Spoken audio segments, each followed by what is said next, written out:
Welcome to Sleepytime History. True stories from the pages of history for a full night's rest. If this is your first time listening, let us know where you're tuning in from. And if you like what you hear, please consider subscribing or rating us on your preferred podcast app. And for those listening on Spotify Premium, did you know that in select regions, you can now skip ad breaks entirely by switching from audio to video? In fact, watching us on Spotify Premium Video is the best way to help us create more stories just for you. Thank you for your support. It helps us immensely. Right. We'll begin with a full 8 hours of uninterrupted storytelling after a short break.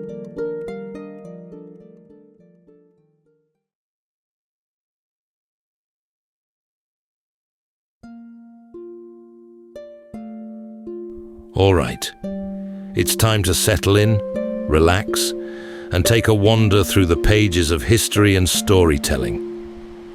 Tonight, we're going to be exploring the remarkable true story of Percy Fawcett and his fateful search for the lost city of Z, an advanced ancient city of unimaginable riches hidden deep in the vast green heart of the Amazon. The early 20th century was an age of maps still unfinished. Into these uncharted lands stepped a British explorer who believed history should be protected, not plundered. Decades later, his daring expeditions would help inspire the whip-wielding fictional archaeologist Indiana Jones, who held a similar conviction. Fawcett was certain the rainforest concealed the remnants of an ancient and sophisticated civilization. He spent years navigating rivers that coiled like bronze serpents, enduring stifling heat and drenching rains, driven always by the vision of its moss-clad stone towers and paved avenues beneath the canopy. Then, in 1925, he set out to find it. His expedition was unlike the grand ventures of others.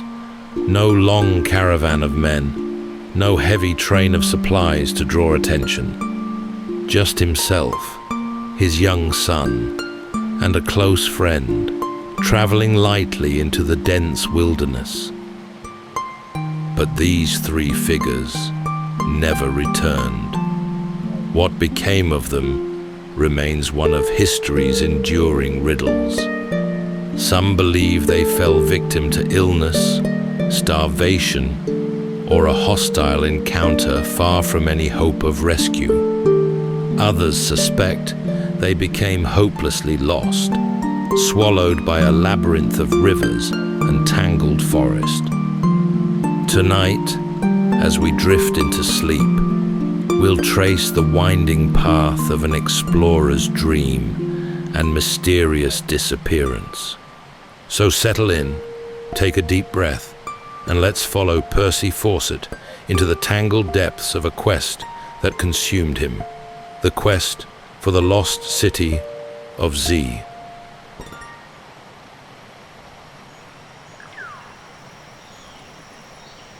The Amazon in the early 1900s was a realm of tangled waterways and endless forest that resisted every effort of the cartographer's pen to chart it. Rivers wound in endless coils, their brown waters carrying leaves and silt from forests older than any city. The air was heavy, fragrant with damp earth and the faint sweetness of orchids clinging to high branches. Shafts of green filtered light shifted with the sway of the canopy, dappling the forest floor below. It was here, on the edge of this immense wilderness, that a British surveyor found himself drawn into a mystery that would define the rest of his life. Percy Harrison Fawcett first came to South America under the banner of the Royal Geographical Society, tasked with charting the boundaries between Brazil, Bolivia, and Peru. The work was painstaking, taking bearings under a punishing sun, measuring distances through swamps and tangled undergrowth, and keeping meticulous records of every hill, bend, and tributary. Yet it was more than duty that carried him forward. Days in the field became weeks, then months. He encountered small settlements where life moved at the slow rhythm of the river. He listened to accounts from rubber tappers, traders, and indigenous guides who spoke of strange stone formations and earthworks hidden far from the main waterways. Sometimes they told of carved idols mossed over in the undergrowth, or embankments running in arrow-straight lines where no natural feature could explain them. The explorer stored these details away, each one a faint glimmer that the forest's past might hold more than the world imagined. Back in London, the prevailing view was that the Amazon was a place too harsh to have nurtured great civilizations. The heat, the poor soil, and the floods were seen as barriers to the rise of anything more than small, scattered communities. But in the mind of the man who had walked its trails, these dismissals felt premature. He had seen the skill with which indigenous peoples adapted to the land, and he could not shake the idea that long before Europeans came, there had been others who had thrived here: builders, planners, city makers. The deeper he went, the more the forest seemed to invite him onward. Every bird call, every shifting shadow on the water's surface hinted at what might be concealed beneath leaves and vines. At times, he would pause on a high riverbank, looking out over miles of treetops, fading into blue haze, and wonder if somewhere in that sea of green lay stone streets where the jungle now ruled. These thoughts didn't fade when he left the Amazon. They grew stronger until they became a conviction. The maps he returned with bore crisp lines where there had once been blanks, but for Percy, they marked only the beginning. Somewhere beyond those edges, he believed, stood the ruins of a city that would change the understanding of the entire continent, and he intended to find it. Percy Fawcett was born on the English coast in 1867, where cliffs met a restless sea and weather set its own terms. Early discipline came through the Royal Military Academy, and then the Royal Artillery, where precision became habit. Gunnery tables, angles, and the calm of careful calculation shaped a mind that trusted instruments and patient observation. Posting to Ceylon added heat, monsoon smell, and the feel of long marches under saturated skies. The body toughened, so did the will. Survey work followed, and with it, the craft that would define his life. He learned to read a horizon at a glance, to plant a tripod in stubborn ground, to keep notes as neat as map grid lines.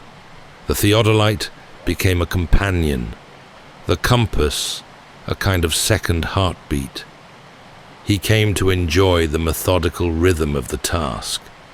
Numbers on a page fused with ridgelines, river bends, and rising ground until the terrain itself seemed to speak through figures.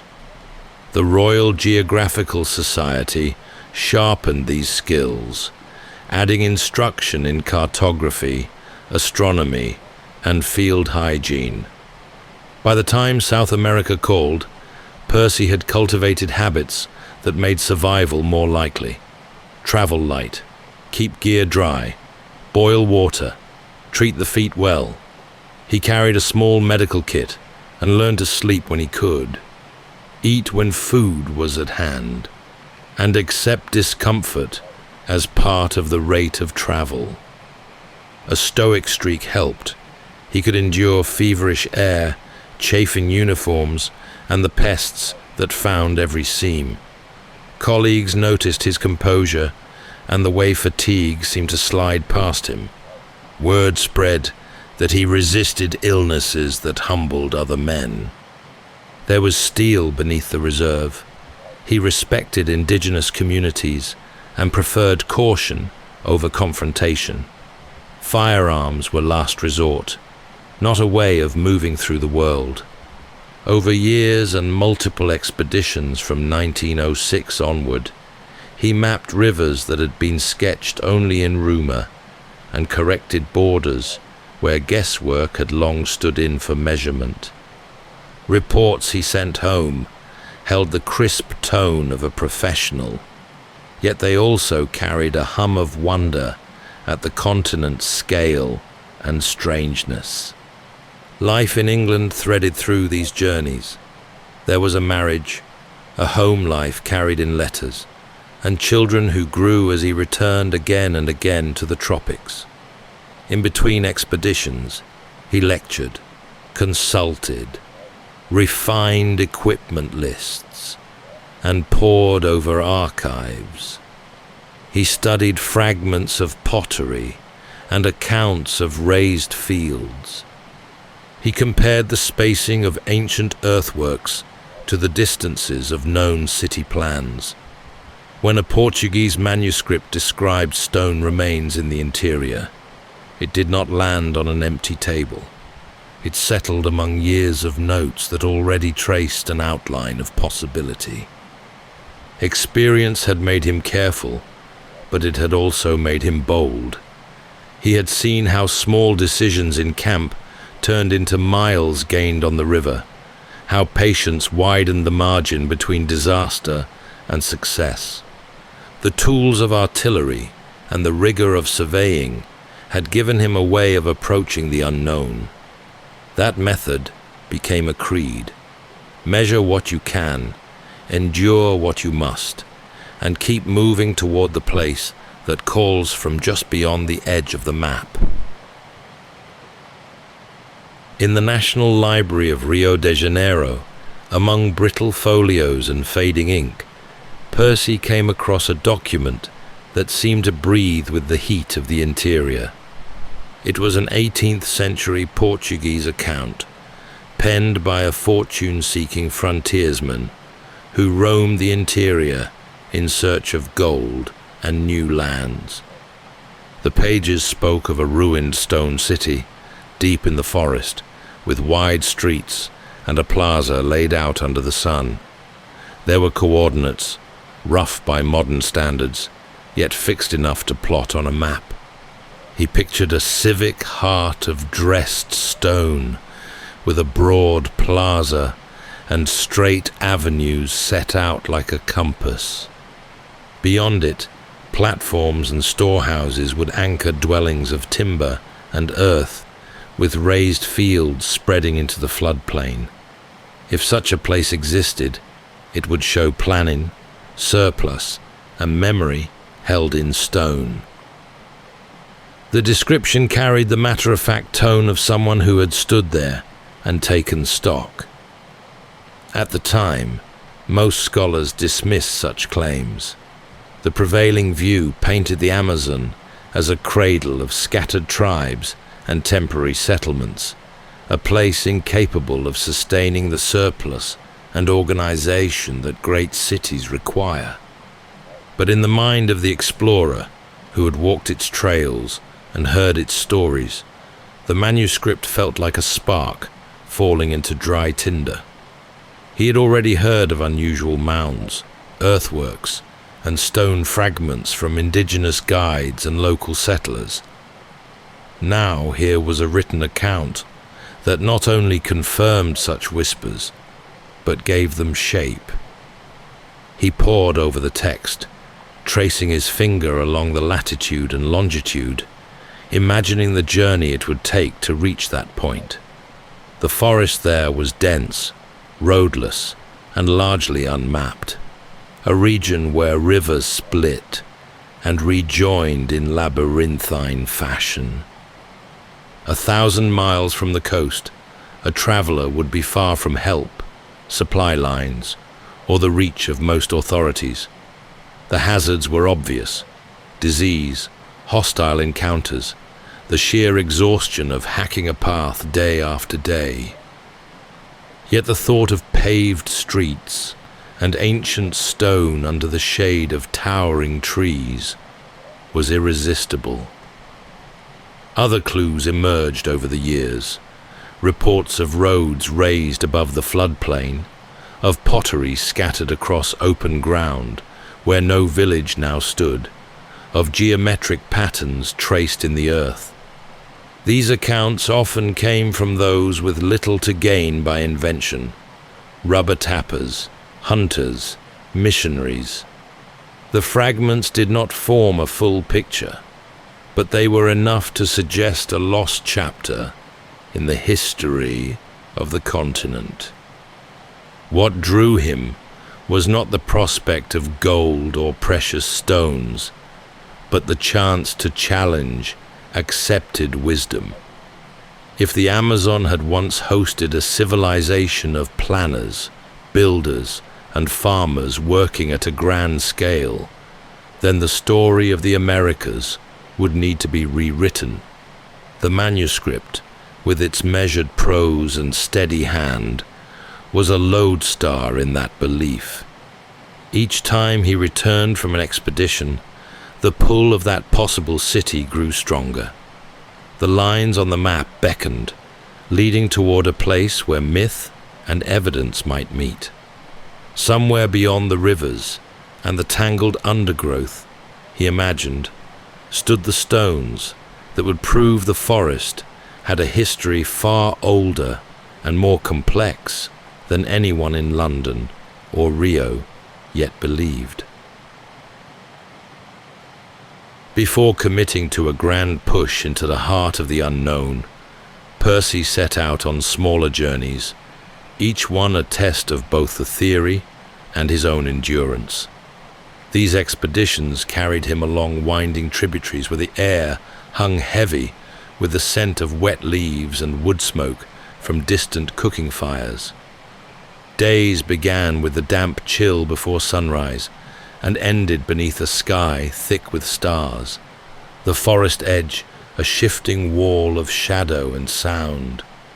He looked for patterns, fragments of pottery in unexpected places, the faint outline of embankments cutting through the undergrowth, soil that had been blackened and enriched long ago by human hands.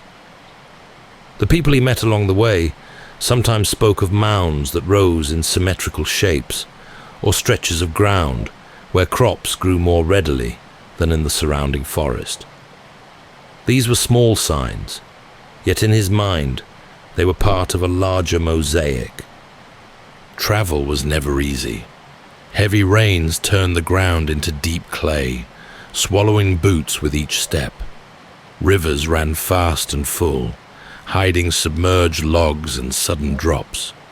Mosquitoes swarmed in clouds, and the air itself seemed to press upon the body. Illness could fell a man in days, and supplies dwindled faster than planned. Yet each challenge was met with the same measured resolve: pace the march, protect the feet, keep the compass true. Often, the signs of human presence were subtle. He expected Z to appear not as a lone citadel, but as a constellation of sites, linked by embankments and paths.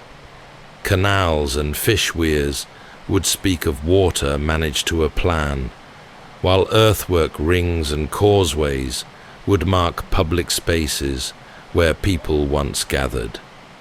A shard of painted clay turned up in a streambed, a line of stones half buried in vines, or a long straight rise in the earth that led nowhere in particular. In such moments, he would stop and let his gaze travel across the land, imagining how it might have looked centuries earlier. Open spaces ringed with dwellings, markets alive with movement, fields worked with skill. When he returned to civilization after these journeys, his findings rarely persuaded the skeptics. To them, a fragment of pottery proved only that a small village had once stood there. A line of earth could be the work of nature. Yet to the man who had traced these signs in the field, each fragment added weight to the possibility of something greater. He did not expect proof to come easily. The forest kept its history close. The expeditions sharpened his sense of what would be needed for a decisive attempt. He refined his kit, paring down to essentials, choosing tools that could endure months in the damp. He learned which foods could be carried longest, which rivers offered the most reliable paths, and how to read the mood of a guide before the journey turned sour. These lessons were stored away, ready for the day he would need them, though it wouldn't be long. By 1925, years of preparation, observation, and conviction had distilled into a single, decisive plan. Percy would make one last push toward the coordinates described in the Portuguese manuscript. A journey deep into a region where few outsiders had ever walked and fewer still had returned. This time, there would be no large caravan of porters or hired soldiers. Instead, he would travel light, believing that a small, self-sufficient party could move faster, draw less attention, and avoid the quarrels and delays that came with large expeditions. He chose his companions with care. His eldest son, Jack, now in his 20s, shared his curiosity for the unknown and had the stamina for the hardships ahead. Jack's friend, Raleigh Rimmel, was similarly young, fit, and eager for adventure. Both were inexperienced in jungle travel, but their youth and determination seemed to outweigh the risks in his mind. The decision was bold, some said reckless, but to him it was the cleanest way forward. The plan was to follow a route up the Xingu River and into the deep interior, then strike overland toward the supposed location of Z. Supplies were paired to the essentials. The rifles they carried were for hunting and deterrence, not conquest. The rest would be carried in packs, light enough for each man to bear his own load, without reliance on animals or extra porters.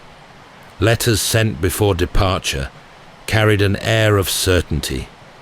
He wrote to his wife that he was confident they would succeed, and that she should not be alarmed if they fell out of touch for some weeks. In his mind, the journey would take a matter of months. They would return with news, perhaps even with sketches or photographs of ruins hidden in the canopy. As their departure date drew near, they gathered in Cuiabá, a remote Brazilian town that marked the last real outpost before the wilderness. Here, they secured final provisions and spoke with locals about the rivers ahead, the tribes they might encounter, and the weather patterns of the season. Some warned them of hostile groups deep inland. Others spoke of impassable swamps and rivers that ran dry without warning. He listened, weighed each account, and held to his belief that careful conduct and respect toward all they met would see them through. When the day came, there was no fanfare. 3 figures set out upriver in a narrow boat, paddles dipping into brown water, the banks sliding past in a blur of green. Behind them, the last settlement dwindled into the distance. Ahead stretched hundreds of miles of unbroken forest. The place he had dreamed of for decades now lay somewhere within it, waiting to be found. The first days upriver brought a steady rhythm. Paddles sliced into the slow, tea-colored water, the boat gliding past banks dense with tangled roots and broad-leaved plants drooping into the current. The air was thick with the scent of damp soil and crushed vegetation, the heat pressing in even when clouds veiled the sun. Each bend revealed another stretch of green, the horizon never breaking, the forest seemingly without end. They stopped at small riverside communities, exchanging salt, beads, and tools for fresh food and local guidance. Here, the forest was less forbidding. Children played on the banks, and smoke curled from cook fires. But beyond these settlements lay country seldom traveled by outsiders. The chatter of birds grew louder, the whine of insects constant. At night, they strung hammocks between trees, covering them with mosquito nets, and drifted to the chorus of frogs and the rush of unseen water. The route followed rivers that narrowed into winding channels, their surfaces flecked with floating vegetation. Fallen trees sometimes blocked the way, forcing the men to wade into the warm shallows, pushing the boat over with careful balance. The days were long, and the progress measured in slow, deliberate miles. Now and then, they caught glimpses of blue and red macaws wheeling overhead, or the sudden splash of a caiman sliding into deeper water. Food came from tinned supplies and what they could catch. Fish, smoked over a small fire, gave a welcome change from dry rations. Fruit was gathered when they recognized it as safe. Water was dipped from the river and boiled before drinking. These habits, drilled into him over years, were followed without fail. Mistakes here could be fatal. As they pressed on, the river's banks grew steeper, the vegetation thicker. The sun filtered down in shifting patterns, the canopy above closing like a living roof. Conversation grew sparse. Each man fell into the steady rhythm of paddling, hauling, and setting camp. He kept an inventory in his head: cut stone blocks, alignments too regular to be natural, sherds from fine ware rather than coarse pots, a plaza edge hiding beneath leaf mold. A single clear line in stone would be enough to turn belief into proof. The forest's scale seemed to grow with each mile, as if they were moving deeper into the pulse of something vast and ancient. By the time they left the last known community behind, there was a sense of crossing into another realm. The maps became less certain, the landmarks fewer. The names of rivers and ridges were not marked in any chart they carried, yet were known to the guides who had passed through in other seasons. Ahead lay the interior proper, the stretch of land that had occupied his thoughts for decades, the place where he believed the remnants of a forgotten civilization might yet stand beneath the green tide of the forest. After weeks of steady progress, they reached a rise of land where the forest opened to a narrow clearing. Here, among the tall grasses and scattered trees, the party made camp. This place he named Dead Horse Camp, recalling an earlier journey when a sickly animal had been left here to spare it further suffering. It was a landmark in his own map of the interior, a place to pause, take stock, and prepare for the push ahead. From this point, the route would turn away from the river into dense, roadless terrain.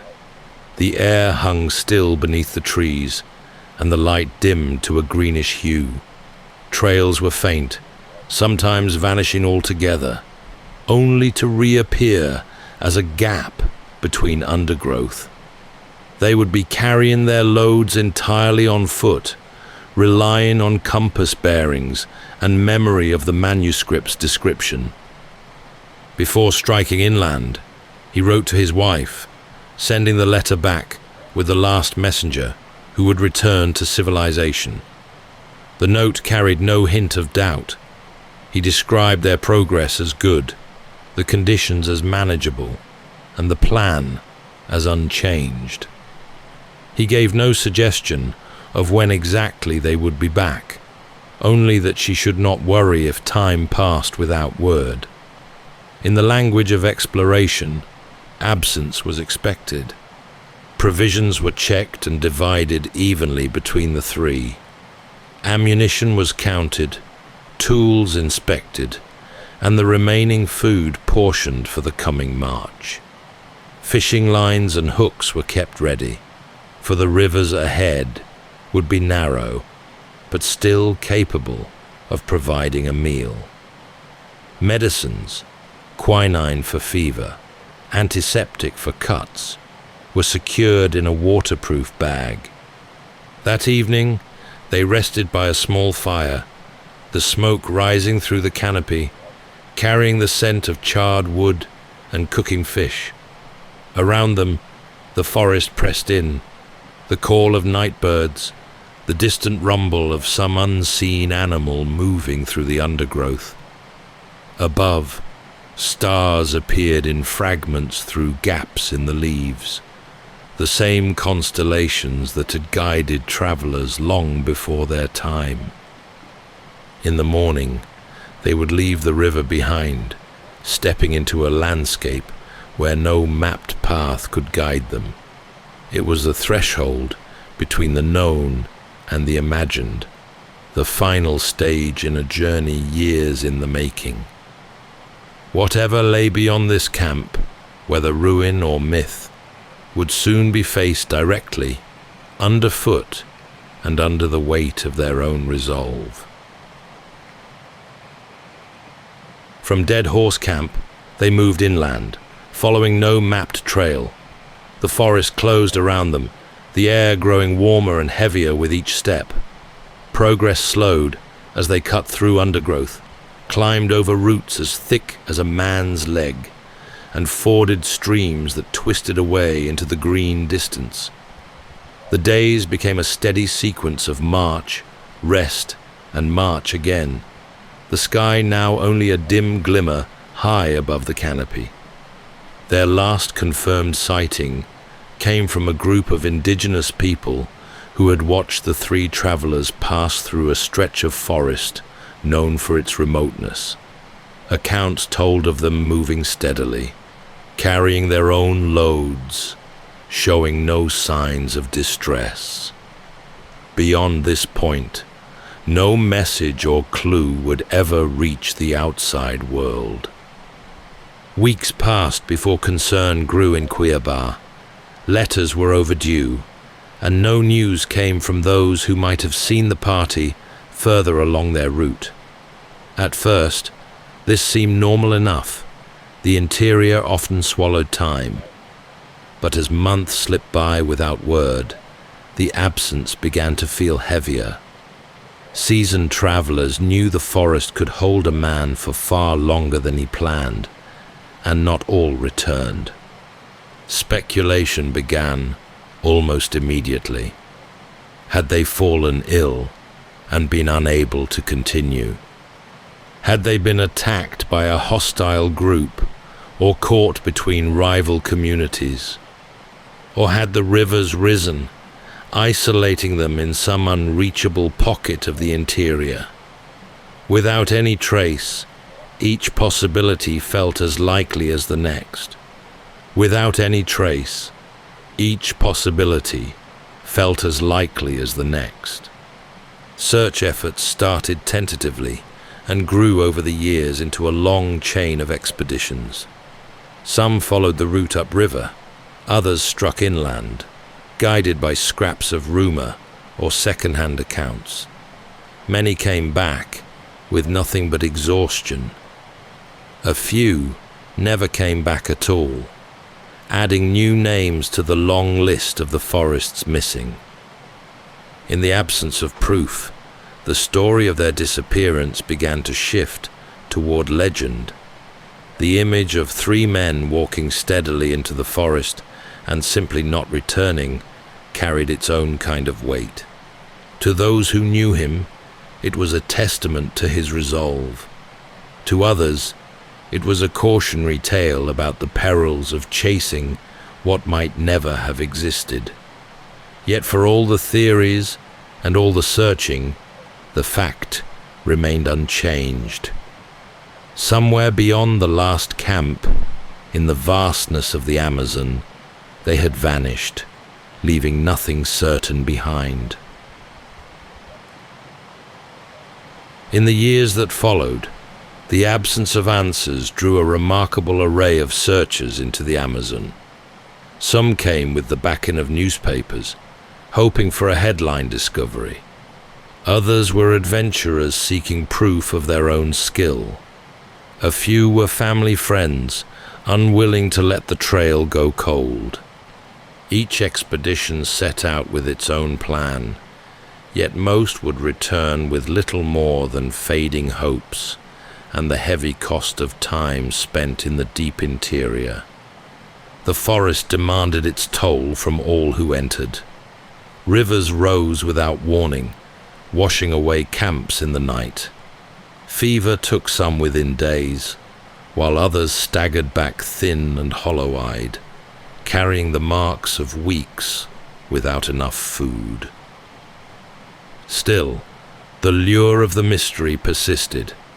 The idea that the three travelers might still be alive, perhaps living among an uncontacted group, perhaps guarding the secret of the city they sought, proved hard to dismiss entirely. Stories emerged from the interior, carried on the paths between remote communities. Some spoke of strangers seen wearing European clothing, others of a tall man with a trimmed moustache, teaching children to read in a far-off village. None of these accounts could be verified, yet each found its place in the growing tapestry of legend. A few claimed that hostile groups had admitted to killing the party, though such confessions were often second-hand and filtered through translation. The search for their fate became dangerous in its own right. Several expeditions suffered losses, men killed, injured, or lost to the forest. Equipment vanished into riverbeds, rations spoiled in the damp. More than once, rescuers had to be rescued themselves. Some observers began to speak of a curse upon those who sought the lost city of Z, a superstition fed by the string of misfortunes that followed in the wake of the vanished party. Yet the legend of Percy Fawcett and his quest only grew stronger with each passing year. Articles and lectures turned the mystery into a kind of modern myth, the tale of a man who defied the accepted wisdom of his time, driven by the belief that the Amazon held an ancient secret. For some, it was a story of bravery and vision. For others, it was the cautionary example of obsession carried too far. In the absence of final proof, both versions thrived, side by side, in the long shadow cast by the forest. Decades after the disappearance, the Amazon began to yield new signs of its ancient past. From the air, deforested patches revealed vast geometric earthworks, circles, squares, and straight lines stretching for hundreds of meters. Archaeologists uncovered remnants of raised fields, causeways, and settlements that hinted at large, organized societies thriving in the region long before European contact. The soil itself told a story. Pockets of rich, dark earth, known as terra preta, deliberately created and still fertile centuries later, pointed to sustained human cultivation. In the shapes traced from the air, he would have recognized parts of the vision he carried: planned geometry, managed soils, and settlements stitched together by causeways across wet ground. These discoveries did not prove the exact existence of the city he had sought, but they shifted the debate. The long-held view of the Amazon as a place incapable of supporting complex civilization began to erode.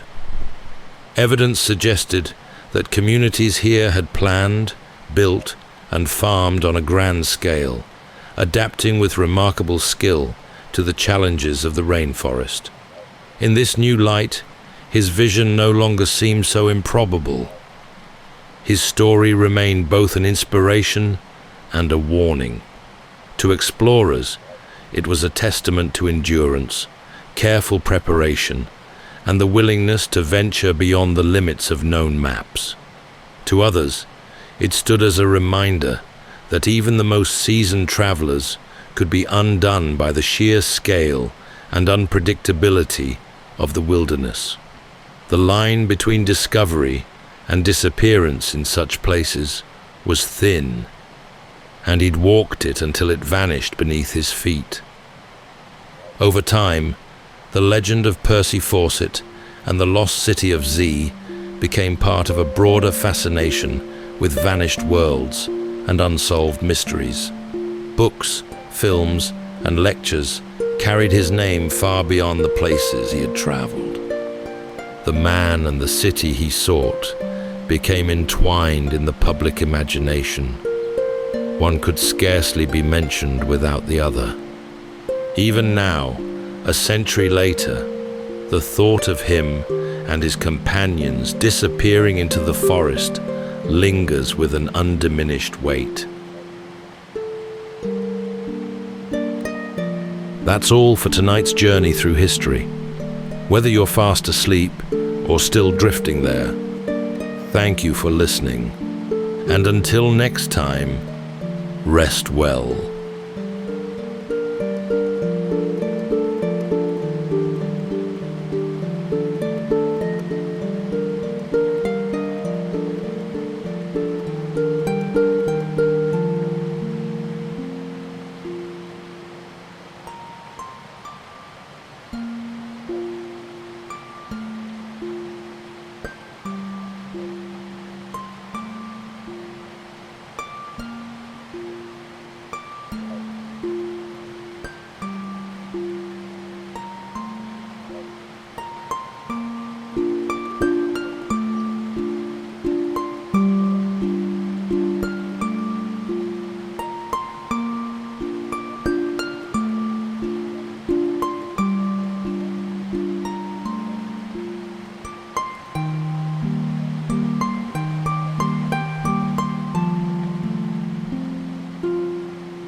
Welcome to Sleepytime History.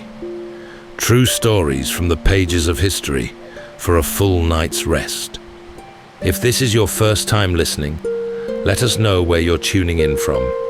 And if you like what you hear, please consider subscribing or rating us on your preferred podcast app. You can also help us choose an upcoming feature by voting in our Spotify poll. Thank you for your support. It helps us immensely. All right, it's time to settle in, relax, and take a wander through the pages of history and storytelling. Tonight, we're going to be exploring the remarkable true story of Ötzi the Iceman, the victim of an unsolved true crime murder mystery set in the remote upper reaches of the Italian Alps some 5,000 years ago. Our story begins with two hikers who stumbled upon the body of what they assumed was a lost mountaineer, half embedded in the ice. But it soon became clear this was no modern-day tragedy. For one thing, he carried with him tools made of copper and stone, a bow and a quiver full of arrows, a cloak woven from grass, moss-lined shoes, and a small pouch of medicinal fungi. What followed was one of the most extraordinary investigations in archaeological history. Piece by piece, Ötzi's final days were painstakingly reconstructed. His movements, his meals, his aching joints and worn teeth, and inked across his skin, cryptic rows of thin black lines, not decorative, but arranged in patterns too precise to be accidental. And yet, some of the details didn't quite fit. A copper axe, far more advanced than anything else from his time. Then deep within his cells, genetic links to Mediterranean islands, nearly 1,000 kilometers from where he fell. And most shocking of all, a fatal injury so obscure, it nearly escaped detection altogether. These were not the traces of an ordinary traveler lost in the whiteout of a snowstorm. This was a man of rare standing, whose death raised more questions than it answered. Tonight, as we drift into sleep, we'll follow the faint footprints of a man whose story was nearly lost to the ice forever. So settle in, take a deep breath, and let's follow Ötzi the Iceman into the frozen stillness of this near-forgotten age.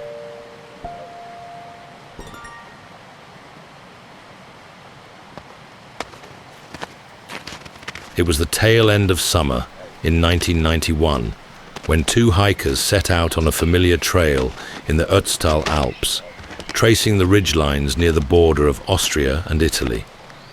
The skies had just cleared after a spell of warm weather and rain, the kind that loosens rock, softens the ice, and bathes the peaks in a fleeting alpenglow. At over 3,000 meters, the terrain is rough, even in the best conditions, a land of wind-blasted stone and slow-moving ice, shaped over ages into crests and hollows. As they navigated a shallow gully in the glacier, something caught their eye. At first, it looked like debris, a dark, leathery shape pressed into the ice.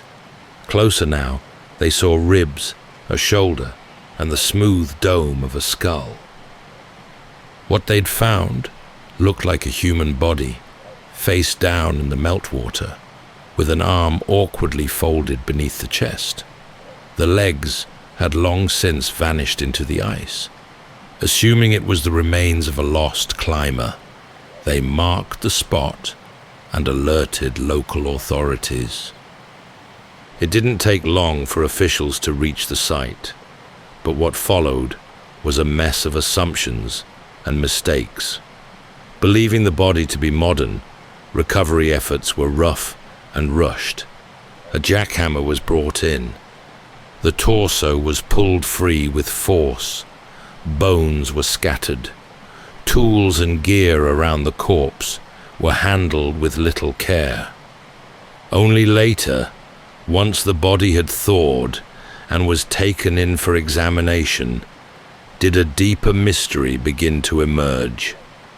The equipment, crude and worn, didn't resemble anything recent. The body itself, leathery and weather-darkened, was far too well preserved for someone lost decades earlier. The mystery deepened. Scientists were brought in, radiocarbon dating began, and the results stunned them. The man in the ice had died over 5,000 years ago, around 3,300 BCE, long before Rome, before the pyramids, before even Stonehenge had taken shape on the far side of Europe. He wasn't a lost climber. He was a time capsule from the Copper Age. The body was transferred to Innsbruck for initial analysis, and eventually to Bolzano in northern Italy, where a team of researchers began the long, careful process of examining everything he had taken with him into the mountains. There was his clothing, torn but still recognizable, a blade of sharpened stone, a longbow half finished, and remarkably, a small axe with a copper head, dulled by centuries but unmistakably metal. There were fragments of rope, tufts of fur, a belt, a pouch. Everything he had worn or carried had frozen in place alongside him, layered into the ice over the millennia. Even his skin told a story, toughened but intact. Fingernails, toes, even the fragile cartilage of his ears had endured, and beneath that toughened exterior lay a map of muscle, blood, and bone that scientists had never seen preserved in such a state. He was the best preserved natural mummy ever found, not embalmed, not wrapped, simply caught in the cold and held there, untouched by time. As the discovery made headlines, theories swirled. Who was he? A hunter? A shepherd? A traveler lost in a storm? And what had brought him up so high into the mountains, alone and carrying weapons? At first, it was assumed he had perished from exposure, a victim of bad luck or worsening weather. But over the weeks that followed, as the body was scanned, samples taken, and items catalogued, pieces of the story began to shift. The evidence didn't point to a peaceful death, and the man in the ice, long dead and long forgotten, would soon become the center of one of the oldest unsolved investigations in human history. The Iceman had returned, and he had brought questions with him. Long before empires rose or alphabets were carved into stone, Europe was a patchwork of small communities scattered across forests, river valleys, and highland slopes. In the shadows of the Alps, where the land rippled into deep green ridges and narrow glacial streams, people lived in timber houses, tilled small plots of grain, and hunted along age-old trails. This was the Copper Age, a time of transition between stone and metal, when the world was slowly reshaping itself. He would have known these mountains well, the steep passes, the grazing paths, the narrow channels where ibex and deer were easiest to track. Life in the high valleys was demanding, but not unfamiliar. Generations had learned how to coax survival from the land, gathering firewood, drying meat, shaping stone tools, and walking long distances with everything they owned strapped to their backs. There were no cities, no maps, just memory, instinct, and paths worn smooth by years of moving from one safe place to the next. But his world was changing. Somewhere, deep in the mountains, early metallurgists had learned to extract copper from ore, a slow, smoky process that transformed rock into something stronger and more valuable. Metal tools began to appear alongside flint, first among hunters and tradesmen, then among those with status, men who owned land, livestock, or knowledge passed from father to son. A copper axe wasn't just useful, it was rare, symbolic, possibly even sacred. Though we can't know his name, we can read his life through what he carried. His clothing, carefully stitched together from hides, spoke of a man used to long journeys in unpredictable weather. His grass cloak offered insulation against damp. His shoes, padded with moss and stuffed with soft grass, were built for endurance, not speed. The food he packed, grains, dried meat, wild herbs, suggested planning. The tools strapped to his belt weren't for show. They were meant to be used. And then there were the routes themselves. Archaeological evidence suggests long-distance trade was already in motion. People were traveling not just across valleys, but between regions, exchanging salt, hides, obsidian, and ideas. He may have walked for days or weeks at a time. He may have known more than one language. He likely lived in a community with roles: farmers, hunters, toolmakers, and elders who remembered when things had been different. There was danger too. Illness was common. Medicine was minimal.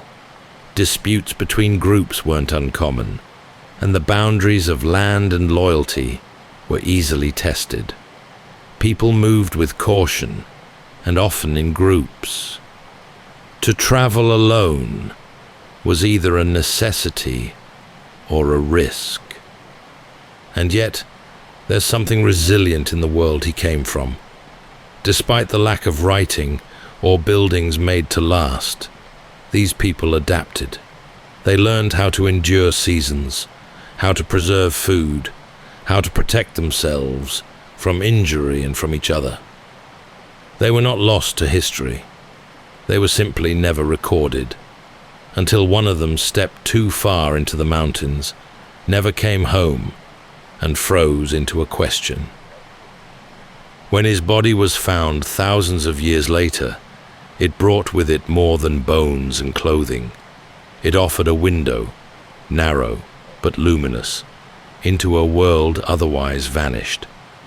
This was life in the Copper Age, and for reasons we've yet to fully understand, it brought him up into the high passes one last time.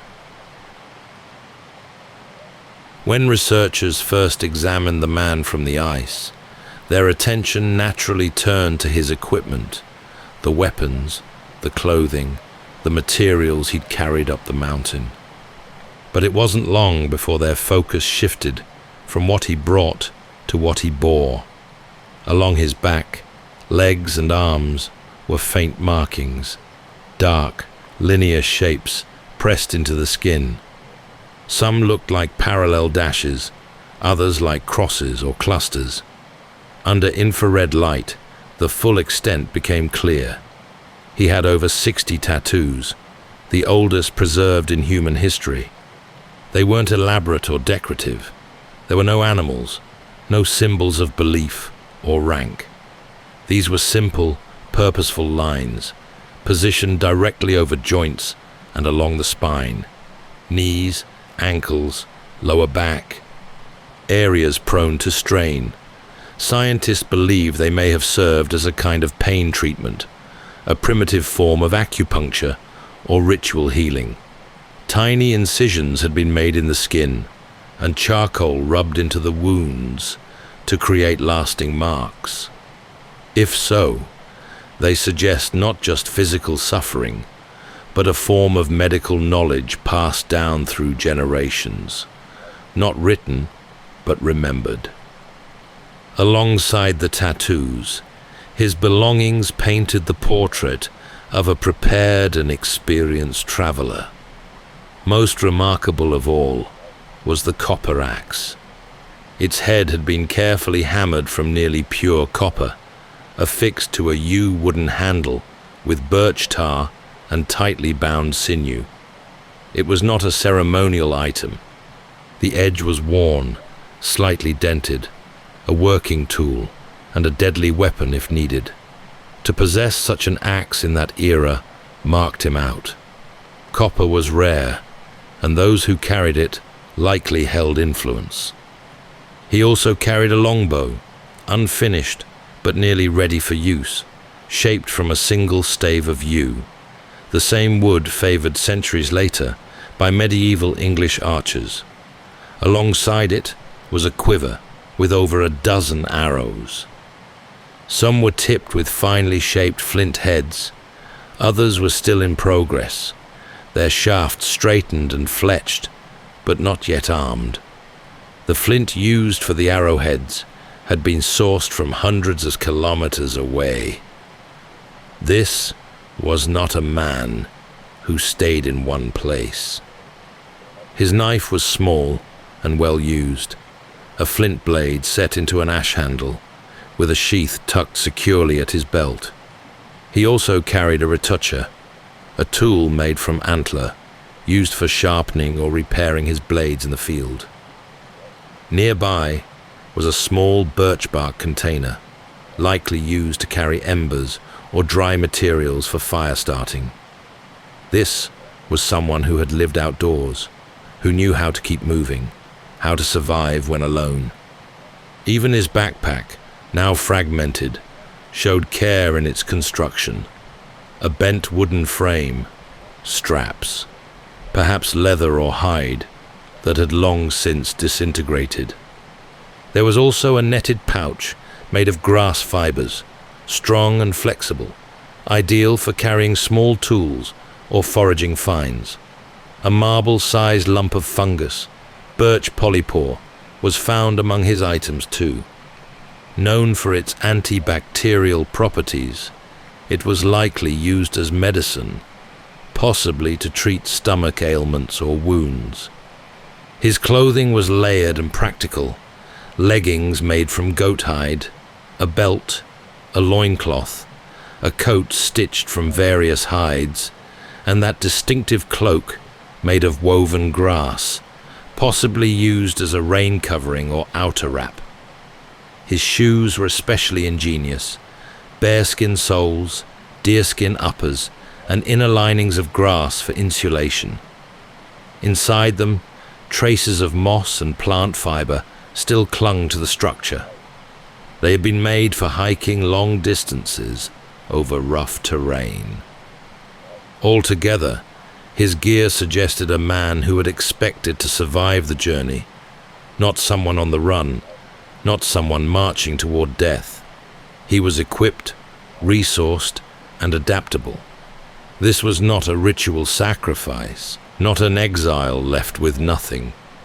He was someone who had planned, and planned carefully. And yet, for all his preparation, the tools, the knowledge, the endurance, something had gone wrong, terribly wrong. His tattoos tell of a body worn by hardship. His axe speaks of value and perhaps conflict, and the unfinished longbow suggests he had plans beyond this final ascent, plans that never came to pass. It wasn't a violent scene. That was what puzzled investigators at first. There was no clear evidence of a struggle, no fractured limbs, no shattered skull. His body lay face down, with arms tucked beneath him and one leg splayed awkwardly. A pose more suggestive of sudden collapse than confrontation.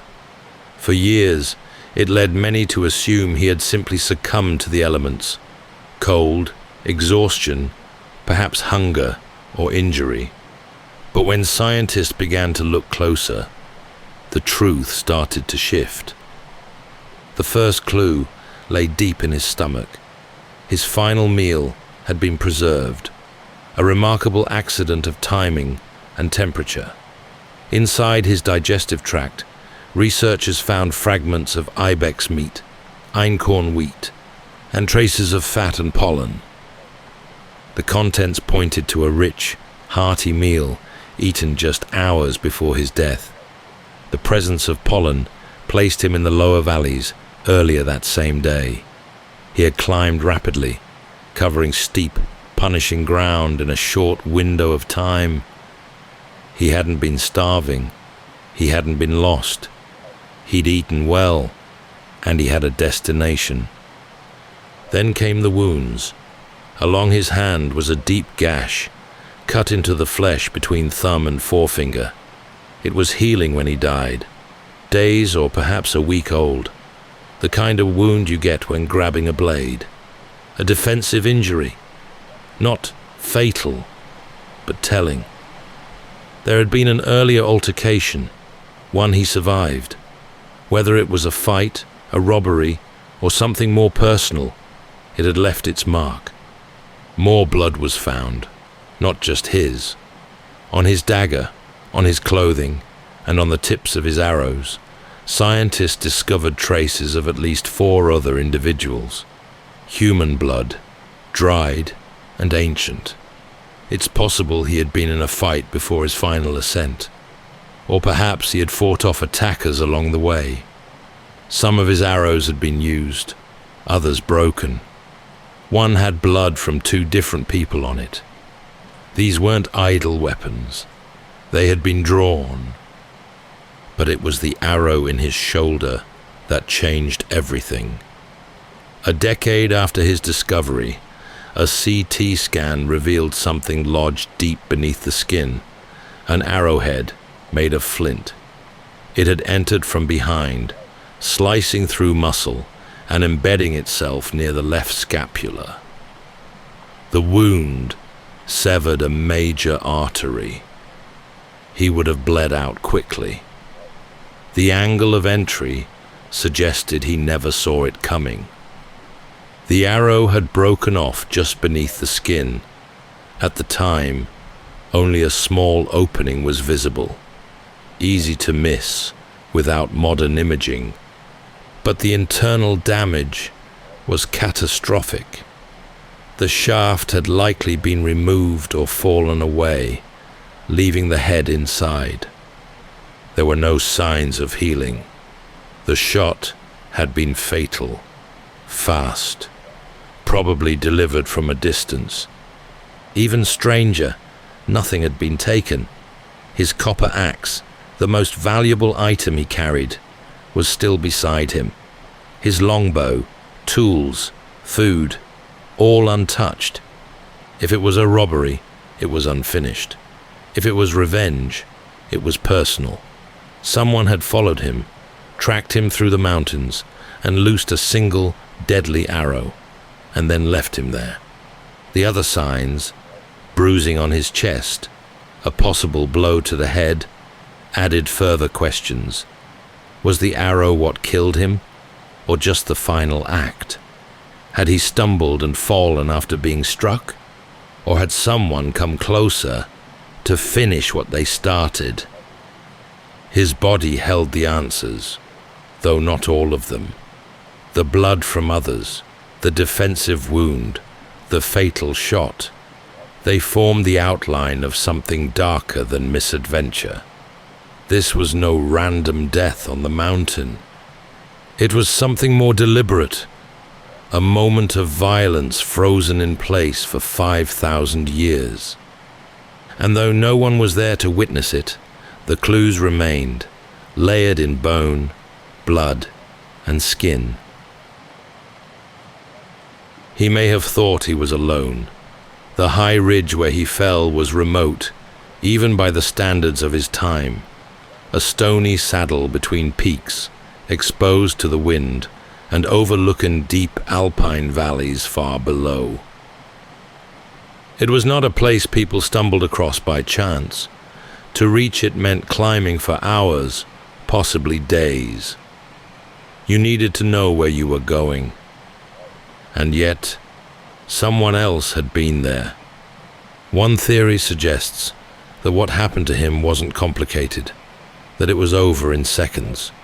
A single arrow, launched from a distance, struck him from behind. No argument, no struggle, no warning, just the sudden, silent arc of flint through air, and then pain. The arrow pierced his shoulder, causing fatal internal bleeding. He may have staggered. He may have had time for only a few breaths. And then he fell, face down, the mountains rising above him, and the cold already beginning to settle in.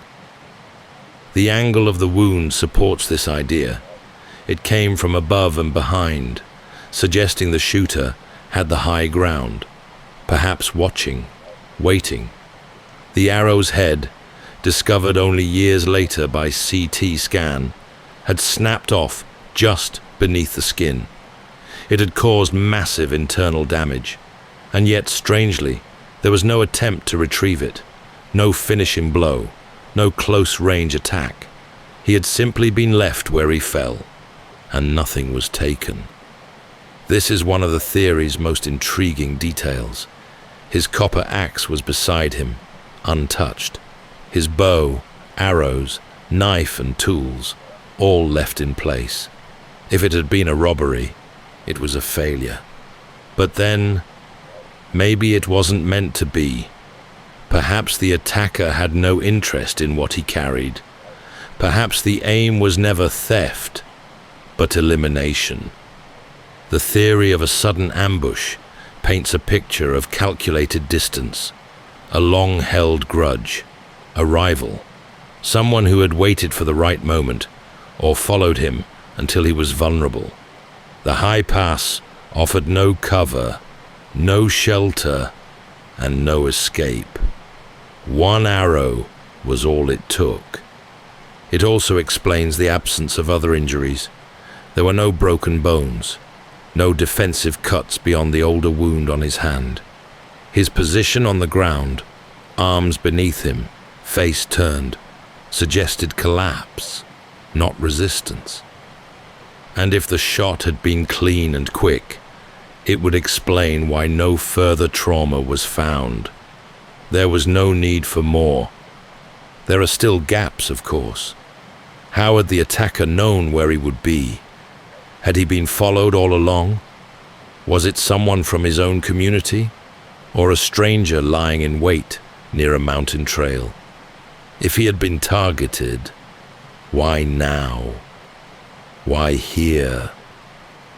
What gives this theory its weight is its stark simplicity.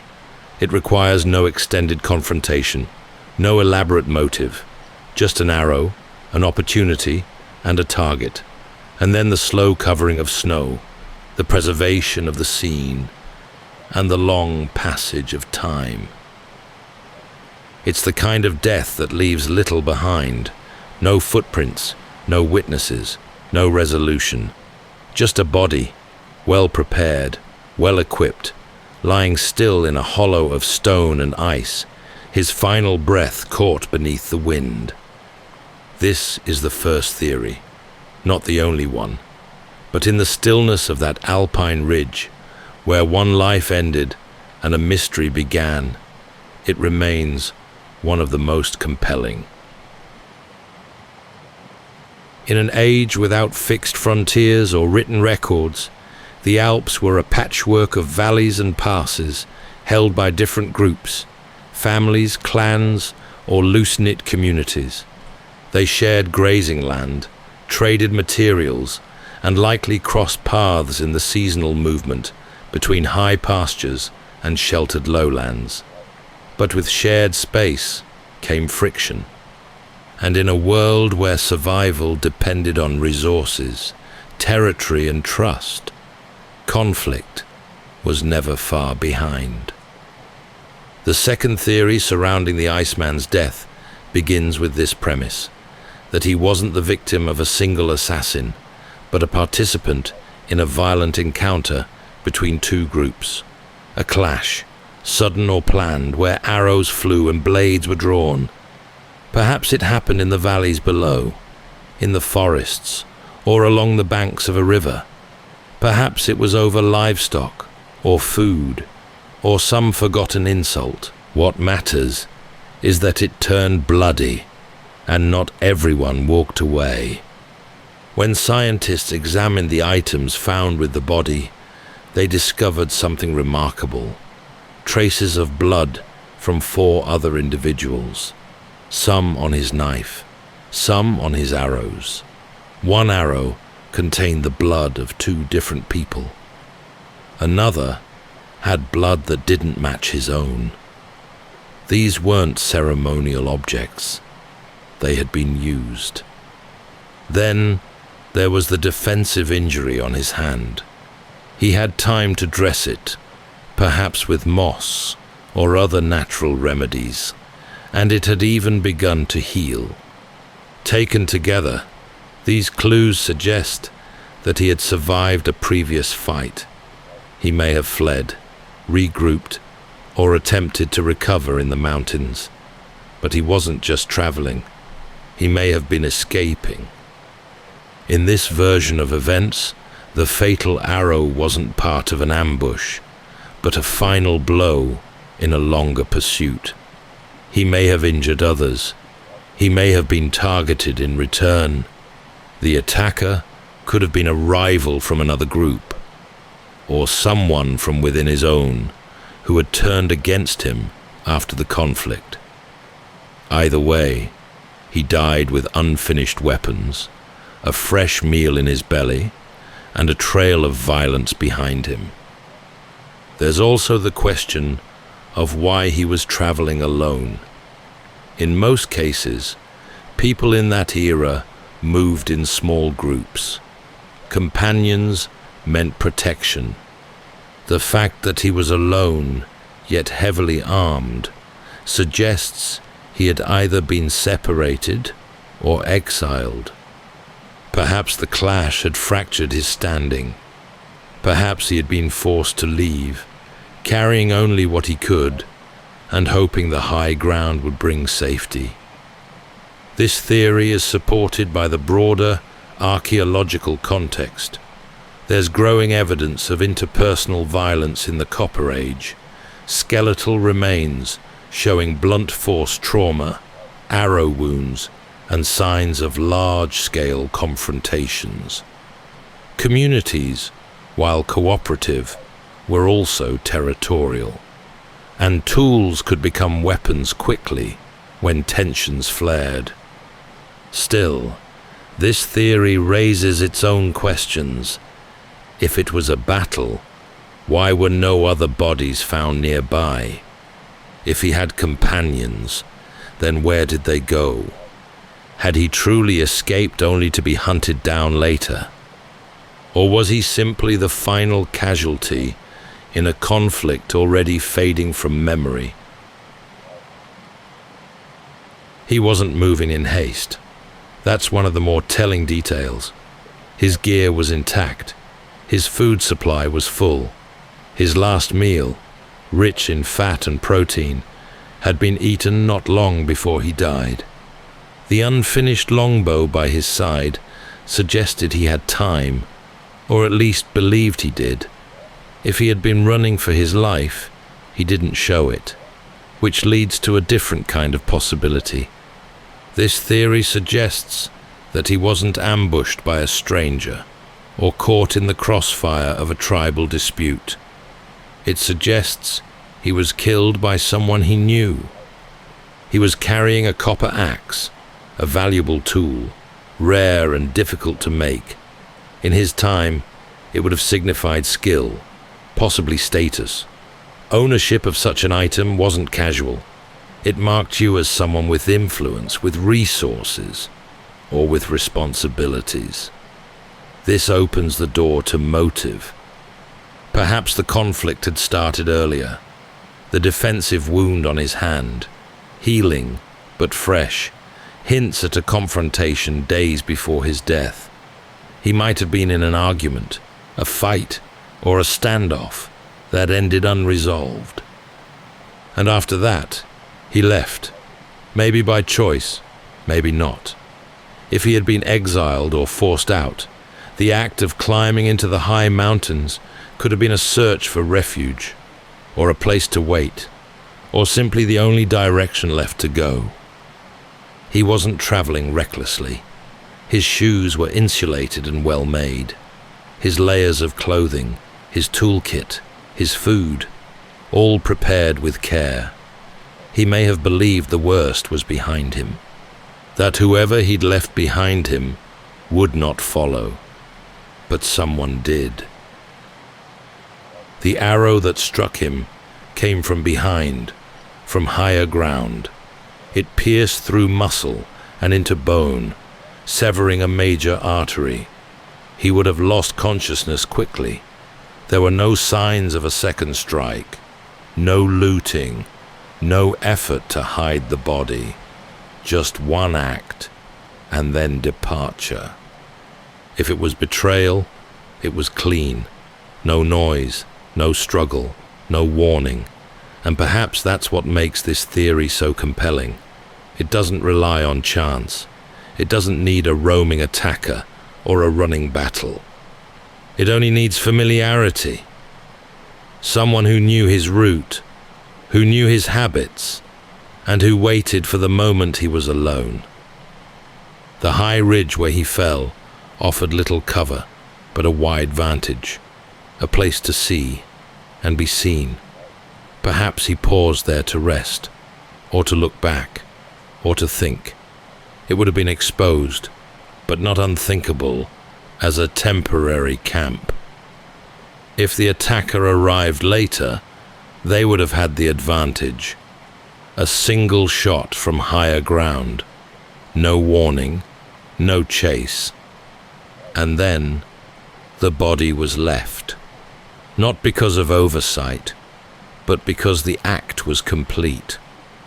Among the three main theories, this one speaks the loudest. The arrow that ended his life was not removed. He was not stripped nor scavenged. It doesn't feel like war. It doesn't feel like chance. It feels like closure. It's the kind of ending that leaves no visible mark at the scene, but echoes in the positioning of the body, the completeness of the gear, and the small, stubborn fact that the arrow came from behind. The betrayal theory doesn't try to answer every question. It simply frames the facts in a way that human history has known too well. Sometimes the final blow doesn't come from the outside. It comes from within. And in a world without writing, without courts or consequences, sometimes the only record of it is a body frozen in place and left behind. For over 5,000 years, no one laid eyes on him. He remained where he fell, curled into the rocks at the foot of a high mountain saddle, as winter after winter piled snow over his body. The glacier moved slowly, pressing down, layering ice, preserving every fiber of what he wore and carried. What the killer left behind, the mountain kept. His skin dried and darkened. The soft tissue began to shrink and harden. The freezing and thawing of seasons pulled moisture from the body in slow, careful increments. But remarkably, he didn't decompose. The altitude, the cold, and a rare stroke of chance had conspired to create something extraordinary. A natural mummy, whole and untouched by time. Unlike the embalmed remains of Egypt or the peat-preserved bodies of northern Europe, this was different. This was a man who died in the open, whose body was preserved not by ritual, but by ice. And because he was never buried, nothing was disturbed. Everything lay just as it had fallen: tools, weapons, clothing, even traces of pollen, moss, and blood. The cold kept it all intact, right down to the contents of his stomach. Over the millennia, the glacier shifted around him, but never enough to carry him away. He remained lodged in a shallow gully, just meters from the border of what is now Austria and Italy. Every so often, the ice melted just enough to move a rock, expose a corner of hide, or shift one of his garments. The conditions of his preservation were so precise, so unlikely, that scientists often refer to it as a once-in-a-lifetime find, not only for what it revealed about his death, but for the wealth of detail it gave us about his life. Even the microscopic details endured. The tattoos were still visible, pressed into the skin around joints and the lower spine. His fingernails were intact. His eyes, though shrunken, had left behind enough tissue for genetic analysis. The leather cords of his belt still held their knots. There were fragments of moss tucked into his shoes, and fine hairs caught between the layers of his clothing. It wasn't just the body, it was the moment, held in place long enough for the modern world to find it, and in doing so, to ask questions that would never have been possible otherwise. What did he eat? Where had he traveled? Was he in pain? Did he know he was being followed? And perhaps most striking of all, there was no grave, no marker, no ceremony, just a body that nature took back and held, long after memory faded. As climate change thinned the ice across the Alps, his resting place was finally exposed.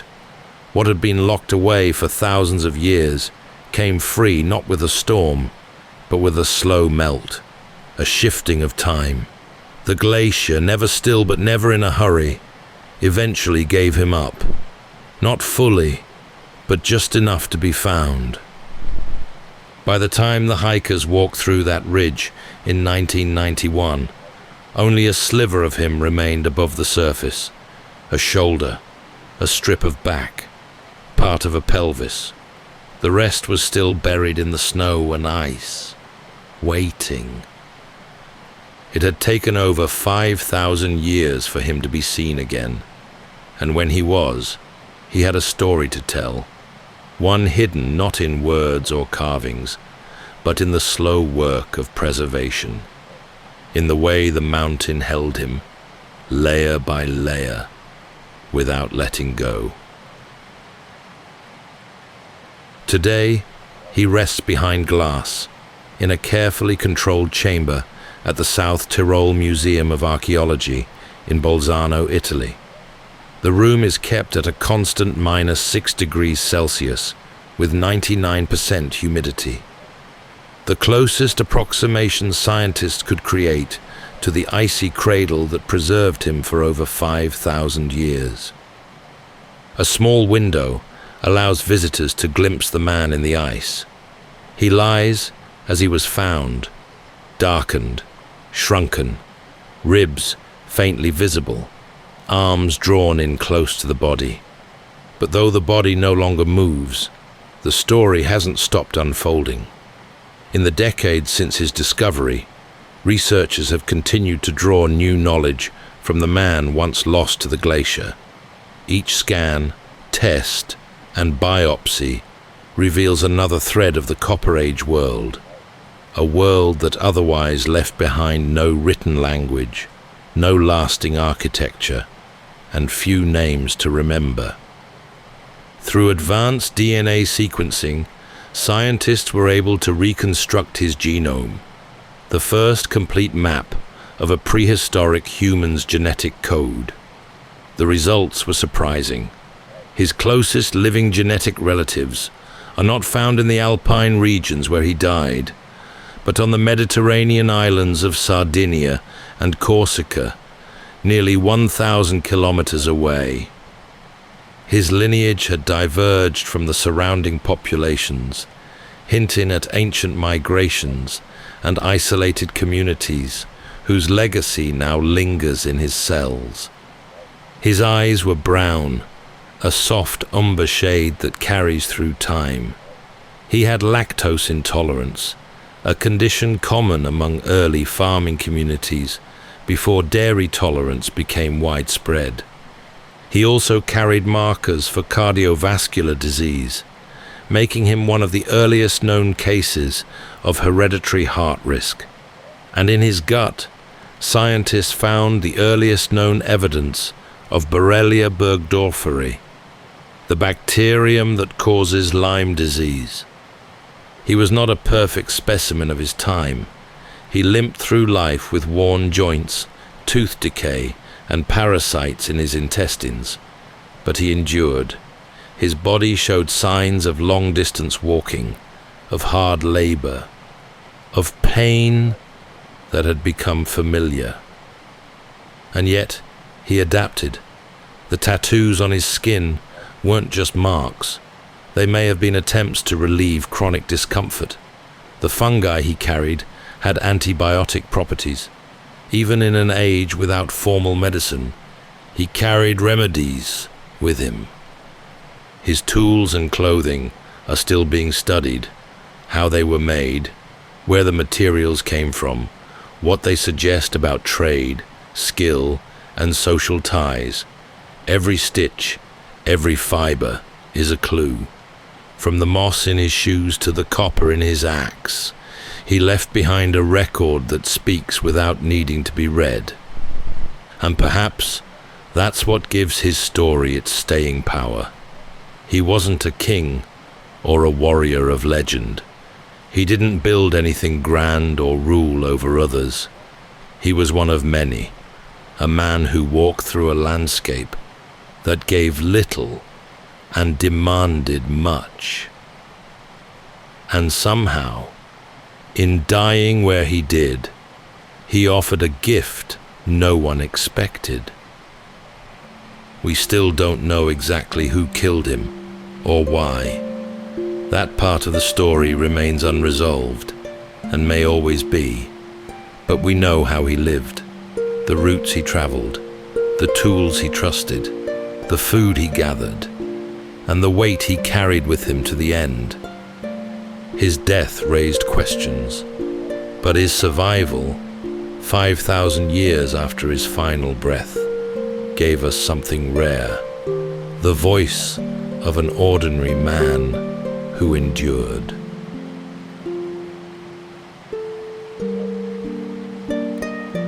That's all for tonight's journey through history. Whether you're fast asleep or still drifting there, thank you for listening. And until next time, rest well.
Welcome to Sleepytime History. True stories from the pages of history for a full night's rest. If this is your first time listening, let us know where you're tuning in from. And if you like what you hear, please consider subscribing or rating us on your preferred podcast app. You can also help us choose an upcoming feature by voting in our Spotify poll. Thank you for your support. It helps us immensely. All right, it's time to settle in, relax, and take a wander through the pages of history and storytelling. Tonight, we're going to be exploring the remarkable true story of T.E. Lawrence, a complicated figure hailed as a wartime legend and visionary on the silver screen, yet considered by some to be a ruthless opportunist who blurred the line between loyalty and betrayal.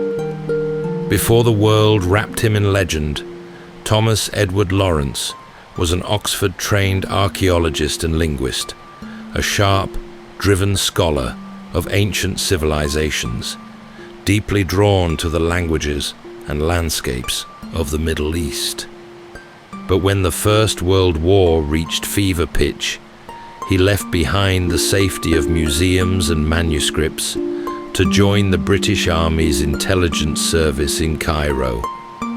In one bold feat, Lawrence crossed a deadly stretch of desert to attack a heavily fortified coastal garrison.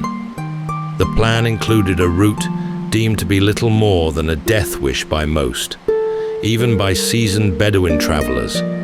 Yet somehow, he and his men achieved the impossible, catching their adversaries completely by surprise. Some saw Lawrence as a master of guerrilla warfare, bold, brilliant, and loyal to the Arab cause. Others believed he was playing a deeper game, using revolt as a tool for empire. And there were many, including Lawrence himself, who never quite knew which version to believe. Tonight, as we drift into sleep, we'll trek across the sun-baked deserts of the Arabian Peninsula to follow a man of contradictions, a man who set out to remake the fate of a nation, only to find it was he himself who had been remade. So settle in, take a deep breath, and let's walk beside T.E. Lawrence into the endless, starlit desert.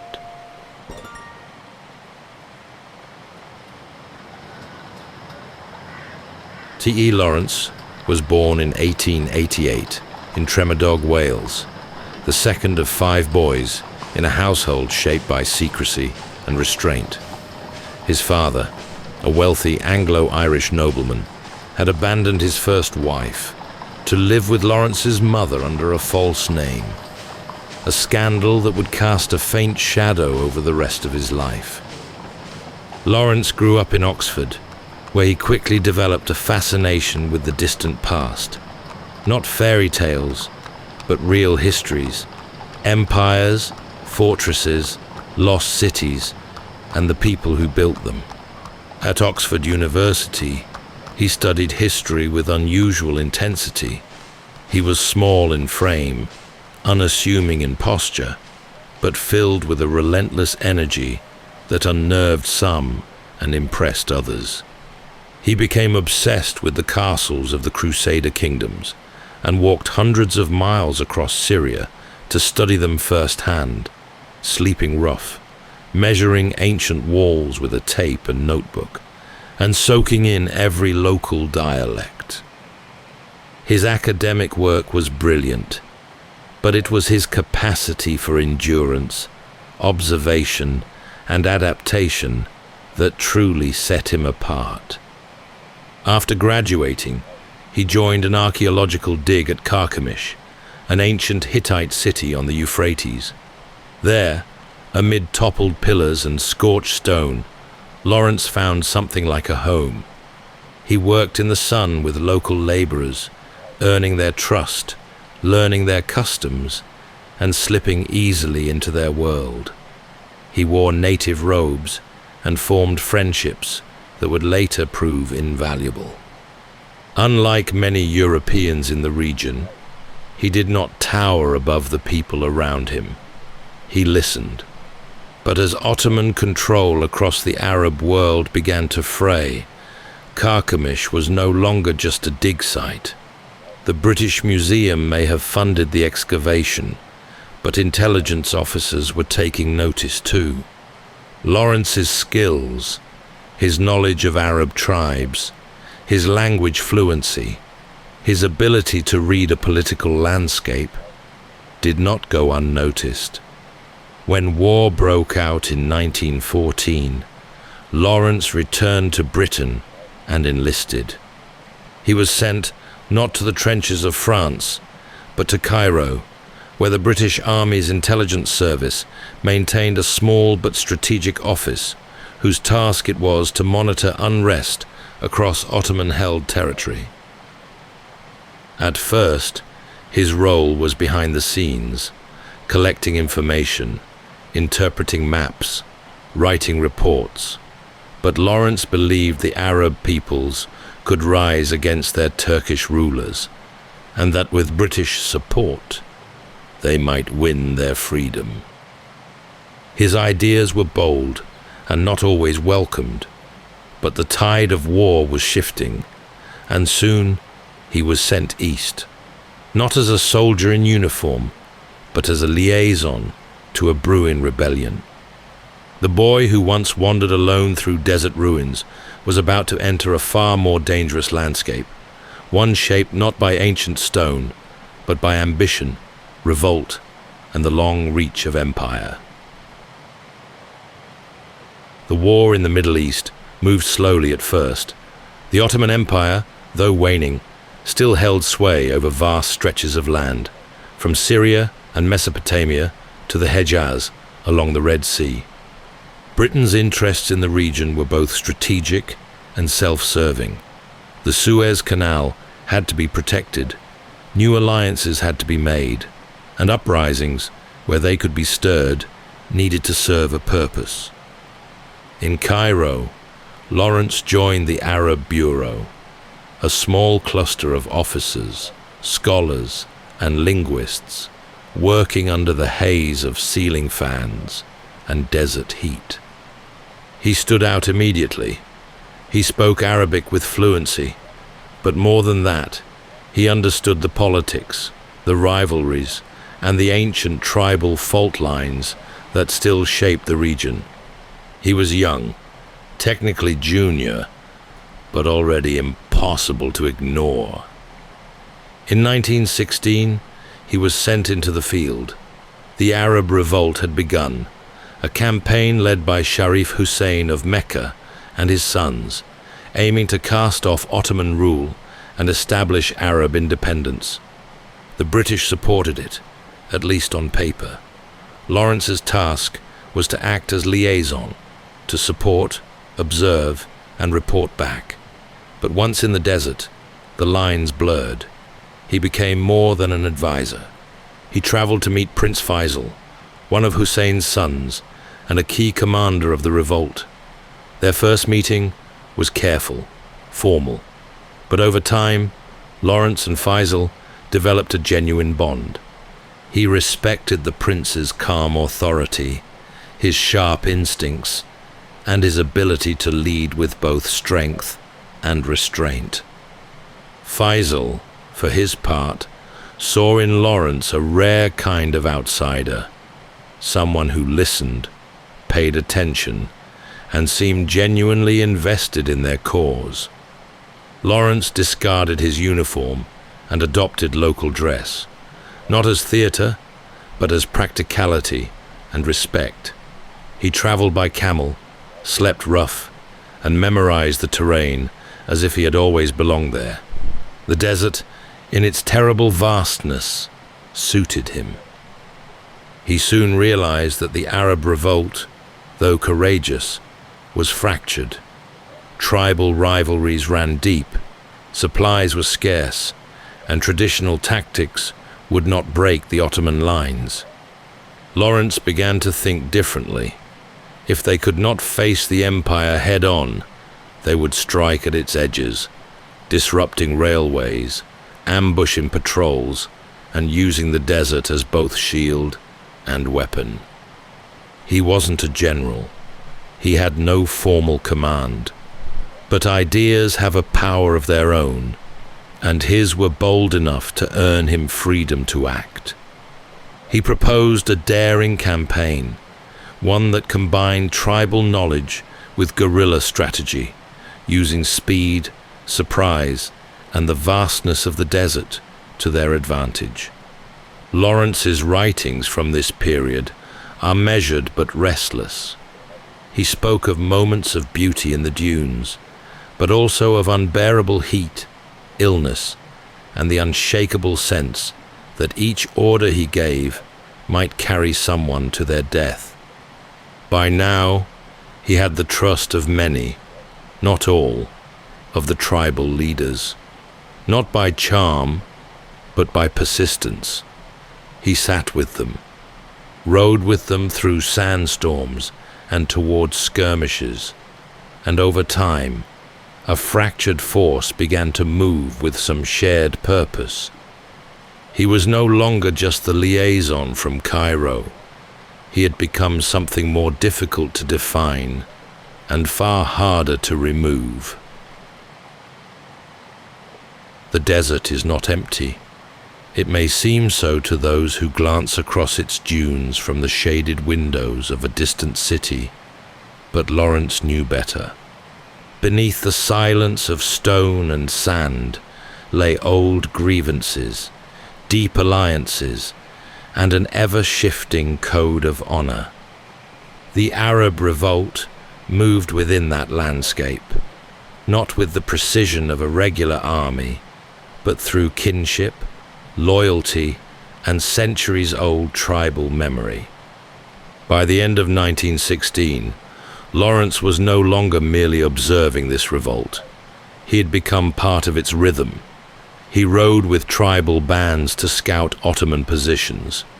He studied the habits of their garrisons and watched the way Turkish supply lines snaked along the Hejaz railway. Every stretch of track, every remote station, became a possible target. The aim was never to win in one sweeping strike, but to weaken, frustrate, and stretch the Ottoman forces thin. Sabotage became their craft. Lawrence worked with engineers and tribesmen alike to plan ambushes on trains. They used explosives, carefully placed beneath rails or buried under stone. Sometimes they struck under cover of darkness, other times in full daylight, gambling on surprise and the vastness of the land to make their escape. The success of these attacks wasn't just military, it was psychological. Ottoman troops grew wary, their movements slower, their supply lines fragile. Each derailed carriage, each destroyed bridge, chipped away at an already crumbling morale. But the victories were never simple. With every raid came risk. Turkish patrols grew more aggressive. Lawrence was wounded in skirmishes more than once. One injury nearly cost him his life. There were also failures, attacks that faltered, plans that dissolved in the shifting winds of tribal politics, and moments when trust between allies frayed to breaking point. He spent long stretches in the company of men who spoke in poetry as often as they did in plans. Around campfires, he listened to stories of past battles, of blood debts and oaths sworn beneath the stars. He understood the need to show respect without appearing weak, to suggest without commanding, to persuade without pushing. It was a delicate balance, and the cost of misreading a man could be high. And still, he pressed on. For all the complexity, for all the danger, the campaign was working. Ottoman control in the south was beginning to unravel. Lawrence saw the potential for something larger, a full advance northward, not just sabotage and raids, but a drive toward the cities that had long stood at the heart of Ottoman rule. He wrote often during this time, though much of it would remain unpublished until years later. His accounts were vivid, restrained, and touched by something close to weariness. He was not yet the figure the world would come to know, but the desert was beginning to change him. Not just the sand and sun, but the choices he was making, and the ones he wasn't yet ready to face. In the early summer of 1917, the revolt had stalled. Ottoman forces still held strong positions along the coast, and the British High Command remained hesitant to offer full support. Resources were limited. Patience was running out. Lawrence knew that something dramatic was needed, not just to revive the campaign, but to convince both Arab leaders and British commanders that the revolt could deliver a decisive blow. The answer lay in Aqaba. Perched on the Red Sea, Aqaba was a heavily fortified Ottoman garrison and a crucial port. If the Arabs could take it, the supply lines to their northern advance would open wide. But Aqaba was considered nearly untouchable. The sea-facing defenses were strong, the coastal approach well guarded. Any assault from that direction would be suicide. But Lawrence proposed something else. Instead of coming by sea, he suggested they cross the Nafud, a stretch of desert so vast and punishing that even seasoned Bedouin guides regarded it with caution. There were no roads, little water, and no cover from the burning heat. The idea was dismissed by many as reckless, but Faisal gave his blessing, and a small force of Arab fighters, led by Lawrence, set out on what would become one of the most daring desert marches in modern history. The journey took weeks. The sun scorched everything in its reach. Water had to be rationed, tempers managed, animals coaxed through the shifting terrain. They faced sandstorms, hostile tribes, and the ever-present threat of betrayal or ambush. At one point, Lawrence lost his camel and had to walk for hours in the heat, his boots worn thin, his lips cracked from thirst. Despite the hardship, they pressed on. Along the way, they captured smaller outposts and gathered intelligence. They struck quickly, vanished into the landscape, and reappeared days later, miles away. The Ottomans never saw the pattern. By the time they approached Aqaba from the rear, across terrain the Turks hadn't thought to defend.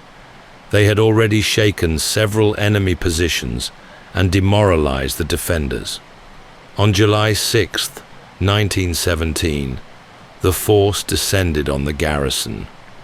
After a brief but decisive fight, Aqaba fell. It was a turning point, not just tactically, but symbolically. Word of the victory traveled fast, first through Arab camps, then to Cairo, then London. Lawrence, once a curious oddity in British intelligence reports, became a name spoken with awe and suspicion in equal measure. The press had not yet turned him into a legend, but inside military circles, he was now impossible to ignore. He returned briefly to Cairo to report. He wore his Bedouin robes into British headquarters, dusty and sunburnt, a living contradiction to the polished officers behind their desks. Some saw it as theatrical. Others saw it as the mark of a man who had crossed some invisible line, no longer entirely one thing or another. When asked how he had managed it, he gave no grand answer. only that the desert had offered no other choice. Akaba gave the revolt momentum. Supplies flowed in, confidence swelled, and new plans were drawn. But something had changed in Lawrence as well. He had proven what few believed possible, and now the weight of expectation, from Britain, from his Arab allies, and from himself, would only grow heavier. With Akaba taken, the Arab revolt had a foothold. Supplies could now flow in from the Red Sea, and Lawrence's campaign entered a new phase, one defined less by daring marches and more by disruption, sabotage, and swift, punishing raids. The Hejaz Railway became his next obsession. Running from Damascus deep into the Arabian Peninsula, the railway was the lifeline of the Ottoman forces in the region, carrying troops, weapons, and supplies across vast distances. Lawrence understood its value. He also understood its vulnerability. The desert offered no protection for the tracks that stretched, exposed, across open land. Working with Bedouin fighters and engineers, Lawrence helped organize a series of attacks designed not to destroy the line entirely, but to harass it into uselessness. They planted explosives beneath rails, ambushed patrols, and derailed trains carrying soldiers and artillery. Some targets were chosen for strategic value, others simply to spread fear. He wrote later that they aimed to make the railway a thing of suspicion and dread. And they did. Ottoman trains began to travel in convoys, with armored cars and machine guns mounted at the front and rear. Yet still, the raids came. Each success emboldened the fighters. Each escape chipped away at the enemy's sense of control. Lawrence became known for appearing where he wasn't expected, striking fast, and disappearing into the dunes. He carried dynamite, maps, and notes in his saddlebag. He traveled light and ate little. The heat was unrelenting. His health faltered. In one raid, he was thrown from his camel and nearly captured. In another, he barely escaped a bullet meant for someone else.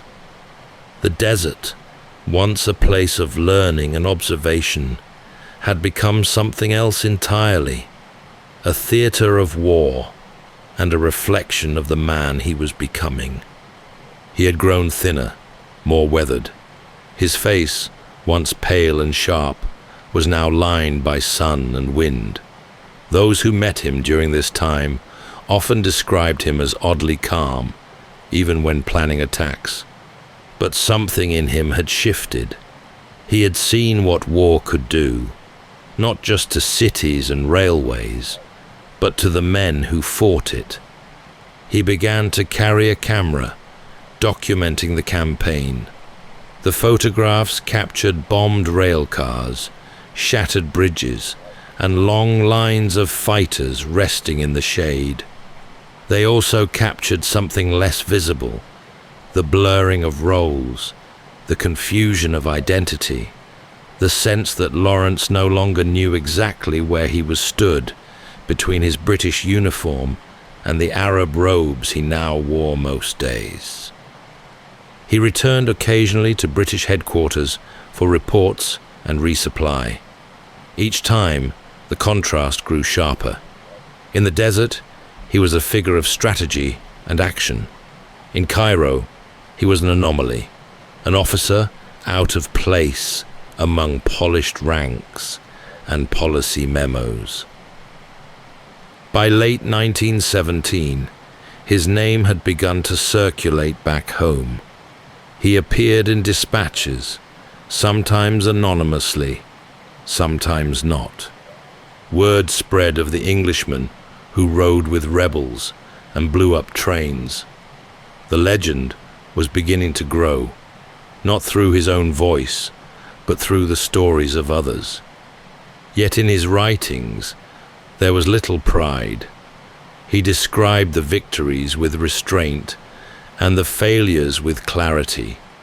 He noted the cost, not just in blood and loss, but in certainty. The lines were no longer clear.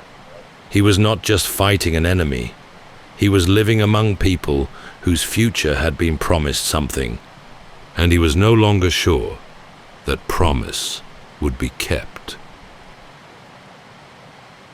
Lawrence was never a diplomat. He preferred the hard clarity of action over the softness of negotiation. But as the war wore on, he found himself caught between two sets of promises, those made in the open and those whispered behind closed doors. To his Arab allies, the aim of the revolt had always been clear: to break free from Ottoman rule and establish independence across their ancestral lands. In his long conversations with Faisal, Lawrence had spoken often of this goal. He believed in it, he repeated it, and in many cases, he helped shape it into something more tangible, a political vision stitched together by tribal alliances, military victories, and trust hard-earned under the desert sun. At the same time, Lawrence eventually became aware of the Sykes-Picot Agreement, a clandestine pact to carve up Arab lands into future zones of European control following the war. And each time he made a new promise or urged another assault, the weight of that duplicity weighed on him heavily. In public, he remained composed. He met with tribal leaders, attended councils, and urged patience. But in private, his letters began to show signs of strain. He wrote of feeling split in two, loyal to his own country, yet ashamed of its duplicity, caught between what he believed was right and what he had been asked to help deliver. The Arabs pressed northward, sweeping across enemy lines with growing confidence. Lawrence accompanied them, not as a commander, but as a voice of strategy and connection. More than once, he carried messages between Faisal and British officers. He translated, negotiated, reassured. He took part in raids on Ottoman outposts. He helped secure alliances between rival clans. He coordinated the delivery of weapons and supplies from British depots to remote camps. And all the while, the gap between what was said in London and what was lived in the desert continued to widen. It was during this time that Lawrence's public image began to take shape. A photograph of him, robed and sand-worn, standing beside camel-mounted fighters, appeared in British newspapers. Writers began to paint him as the architect of the Arab campaign, a lone Englishman guiding a noble rebellion. Lawrence bristled at this. He knew how much of the campaign belonged to others. The Arabs were not his creation. He was a guest, however welcome, in their war.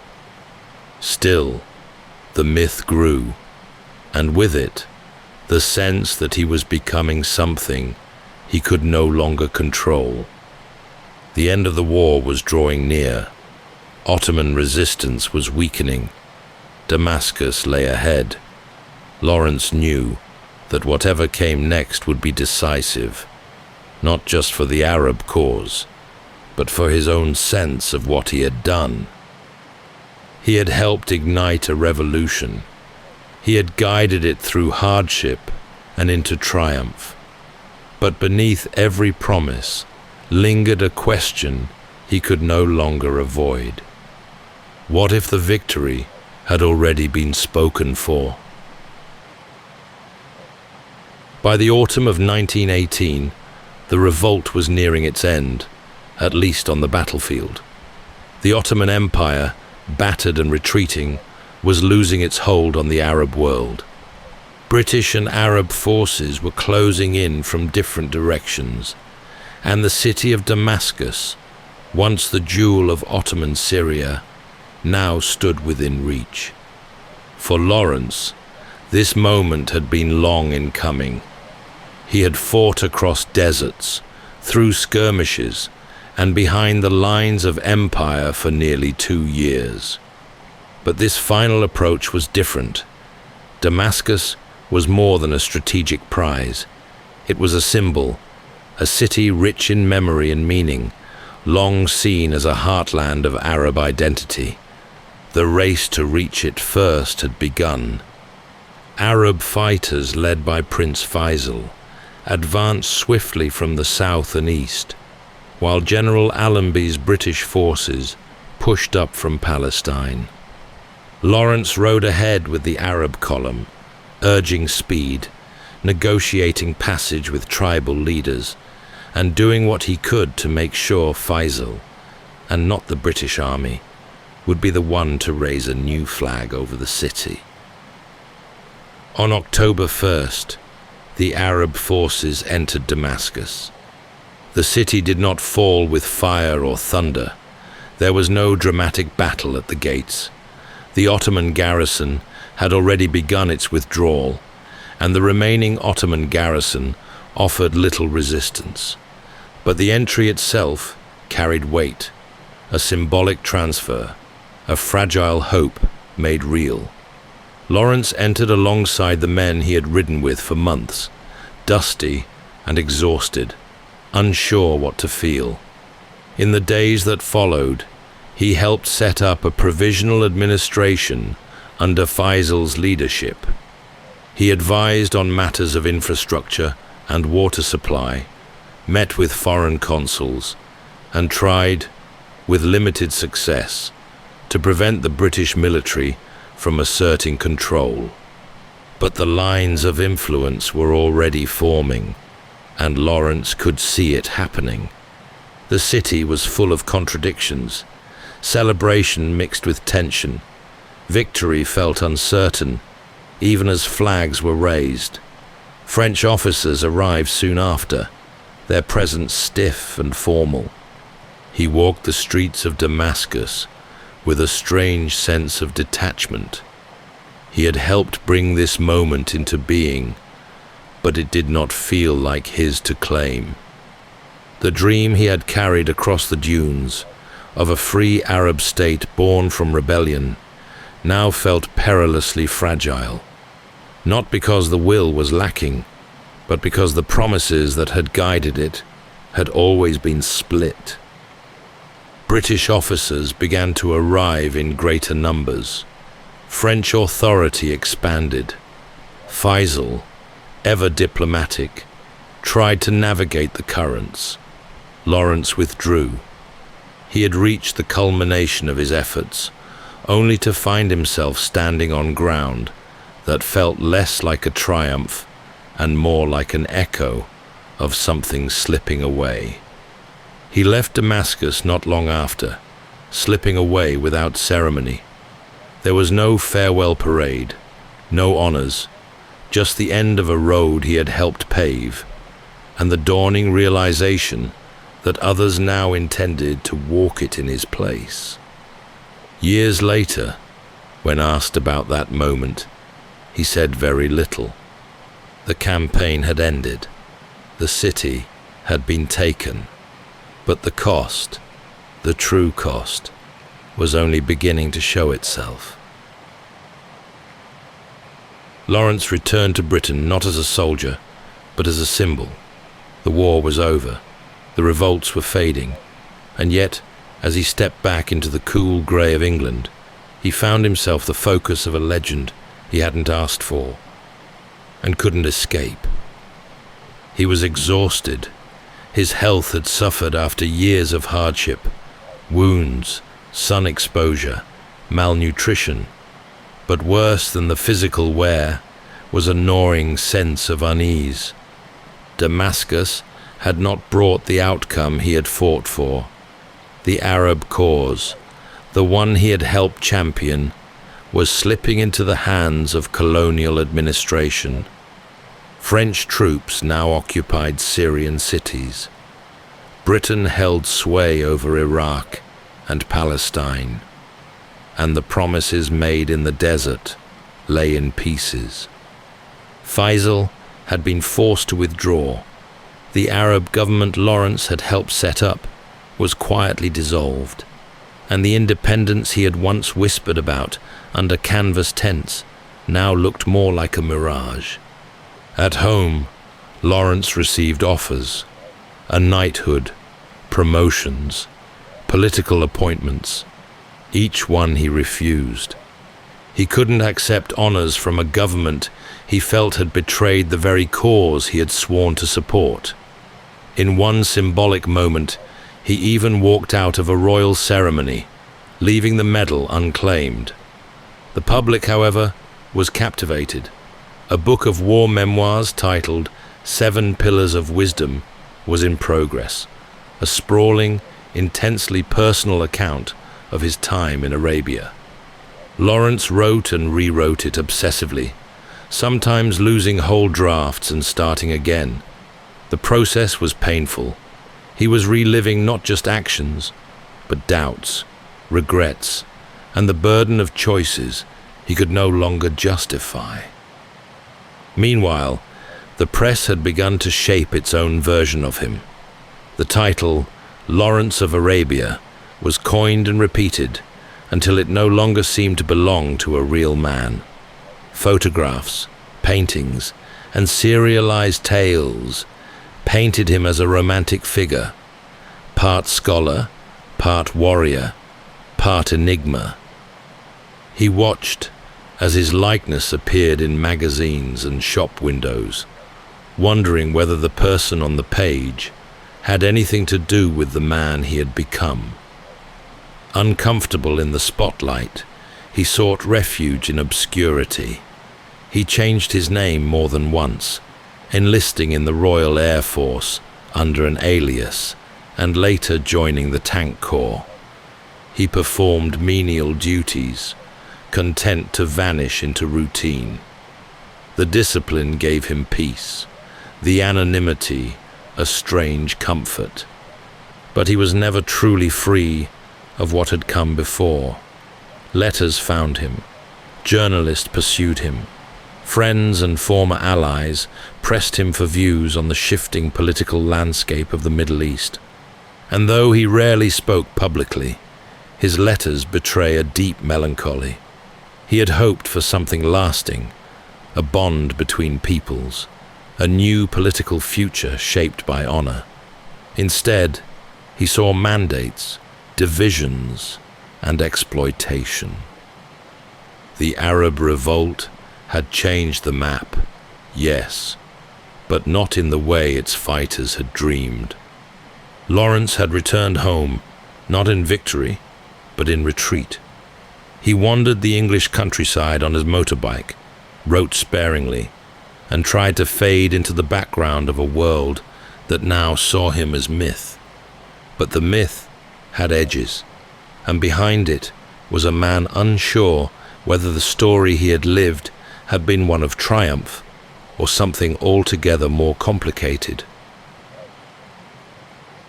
The war was long over, but Lawrence could not leave it behind. It clung to him, not just in the memories of desert battles or lost friendships, but in the uncomfortable shape of a legacy he never fully owned. He had become, to many, a hero, and yet he had little interest in heroism. He described himself instead as a fraud, a man swept along by forces larger than he could control. Still, the public appetite for his story had only grown. By the early 1920s, he had settled into a strange rhythm, serving in military ranks under assumed names, while drafting and redrafting 7 Pillars of Wisdom. The manuscript consumed him. He described its creation as a kind of torment. It wasn't just the scale of the work, it was the pain of reliving the contradictions he had lived through. He wrote not as a conqueror, but as a witness. The sweeping narrative, filled with exacting detail and introspection, didn't glorify the war so much as expose its complexities. He questioned his own motives, doubted the morality of his role, and chronicled the beauty and tragedy of the desert campaigns with unflinching care. Though he printed only a few copies for friends at first, word of the manuscript spread. Artists and writers gathered around him. Politicians sought his opinions on the future of the Middle East. But Lawrence grew increasingly wary of speaking out. The world he had fought to reshape had been carved up by foreign powers. Borders were drawn with blunt instruments. Arab independence, once a hope spoken beneath canvas and stars, had been traded for oil, influence, and mandate. Lawrence did what he could. He advised Winston Churchill briefly during the 1921 Cairo conference, helping to draft new policies for the region. He pushed for Faisal's installation as King of Iraq, a fragile gesture toward honoring old promises. But these were patches on a larger wound. He knew that. He continued to serve in the Royal Air Force under the name T.E. Shaw. He lived in small quarters, read voraciously, and kept largely to himself. His friendships grew fewer. His letters, though still brilliant, were tinged with fatigue. He seemed a man trying to stay ahead of his own reflection, someone who had become a symbol, but could never quite reconcile what that symbol stood for. When a limited edition of 7 Pillars was finally released, it was praised for its literary richness and emotional honesty. It wasn't the tale of a British conqueror. It was something more complicated, a memoir of belief, betrayal, and the long, dry ache of aftermath. Lawrence never married. He had no children. The war had taken a piece of him that never returned. His days became quiet, his routine exact. He rode his beloved motorbike through the winding roads of Dorset, the wind and motion offering what little peace he could still find. But beneath the surface, he remained restless, haunted by decisions made and opportunities lost. The map of the world had changed, but so had the man who once tried to redraw it. In the final years of his life, Lawrence lived in a small, whitewashed cottage in Dorset, surrounded by pine trees and wide skies. He called it Cloud's Hill. The name suited it. The house was simple and spare. No electricity, few comforts, only the barest essentials. It was a place built for solitude. He spent his time reading, translating, corresponding with old friends. Occasionally, he would venture into town or receive a visitor, but more often, he was alone. He remained in the Royal Air Force under the name Shaw, working in clerical roles and repair units, content in the background. But there were signs. He was beginning to consider a return to public life. He had written to acquaintances about future work, pondered joining Churchill's circle again, even hinted at publishing more widely. After years of retreat, something inside him had started to stir again, just a flicker. Then, on the morning of May 13th, 1935, he took his motorbike out along a familiar country road. It was a clear day, the trees in full spring bloom, the lane winding and narrow. Lawrence rode fast. It was something he loved, the rush of speed, and the focus it demanded. He crested a rise, and suddenly, two boys on bicycles appeared in front of him. He swerved hard to avoid them and was thrown from the machine. He never regained consciousness. For 6 days, he lay in a coma at a nearby military hospital. Friends gathered, reporters waited, and on May 19th, he died, less than 3 months after leaving military service for good. He was 46 years old. The world reacted with a strange mix of reverence and confusion. Obituaries spoke of a national hero. Others called him a mystery. Churchill wept. The Arab world mourned. And still others wondered whether anyone truly knew the man who had once helped stir a desert revolt and then disappeared into its aftermath. He was buried not far from Clouds Hill, in a simple grave. The headstone bore only his assumed name, T.E. Shaw, and a short inscription. The crowds that came were silent, respectful, unsure of what to say. In the years that followed, the legend only grew. Films would be made, books written, monuments built, and yet, beneath it all remained the outline of a man who never fully trusted what the world made of him. Lawrence had once set out across the desert to help forge a new world.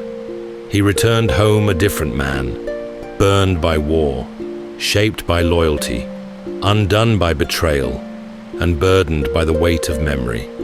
He lived as a scholar, a soldier, and something in between. A figure caught between the pages of history and the pull of myth.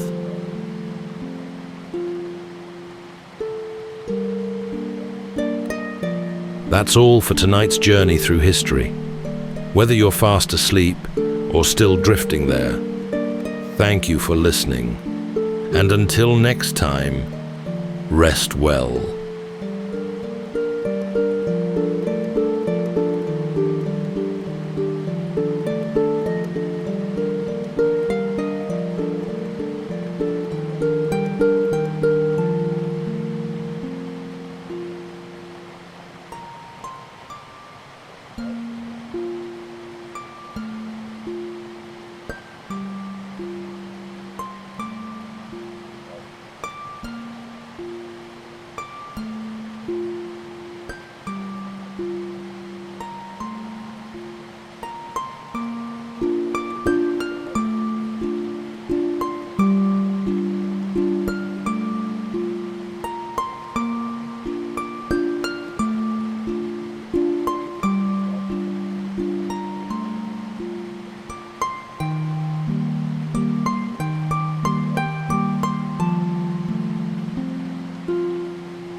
Welcome to Sleepytime History.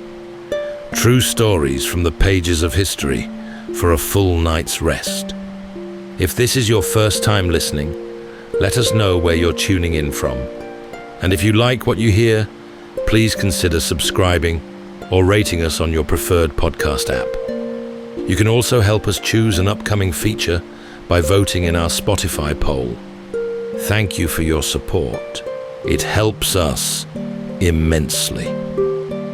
All right, it's time to settle in, relax, and take a wander through the pages of history and storytelling. Tonight, we're going to be exploring the remarkable true story of the lost colony of Roanoke and the haunting disappearance of its entire population of more than 100 souls who vanished without a trace. On a narrow spit of land off the coast of what is now North Carolina, a small band of settlers arrived in the summer of 1587, determined to carve out a new life. But the land was harsher than they'd been led to believe. Food was scarce, and their crops faltered in the sandy soil. Though supplies were due to arrive within a few months, they soon realized they didn't have nearly enough to sustain themselves. Behind them lay thousands of miles of ocean. Ahead lay nothing but uncertainty. For months they toiled in the heat and storms, building homes, planting what little they could, and hoping for promised relief from England that never came. And as hunger deepened and tempers frayed, the settlers urged their governor, John White, to return to England and plead for help, a journey he never imagined would take 3 long years to complete. When John finally returned, he found only vacant houses and empty streets.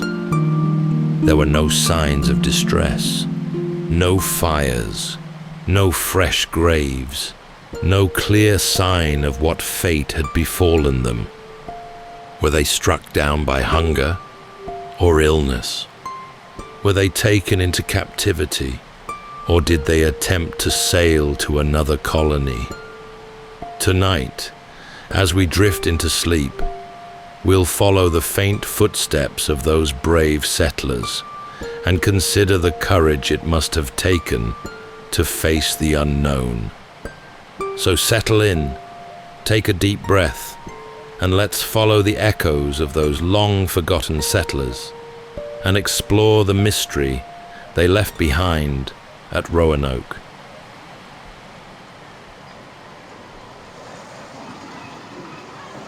In the waning years of the 16th century, England looked across the Atlantic and imagined an empire.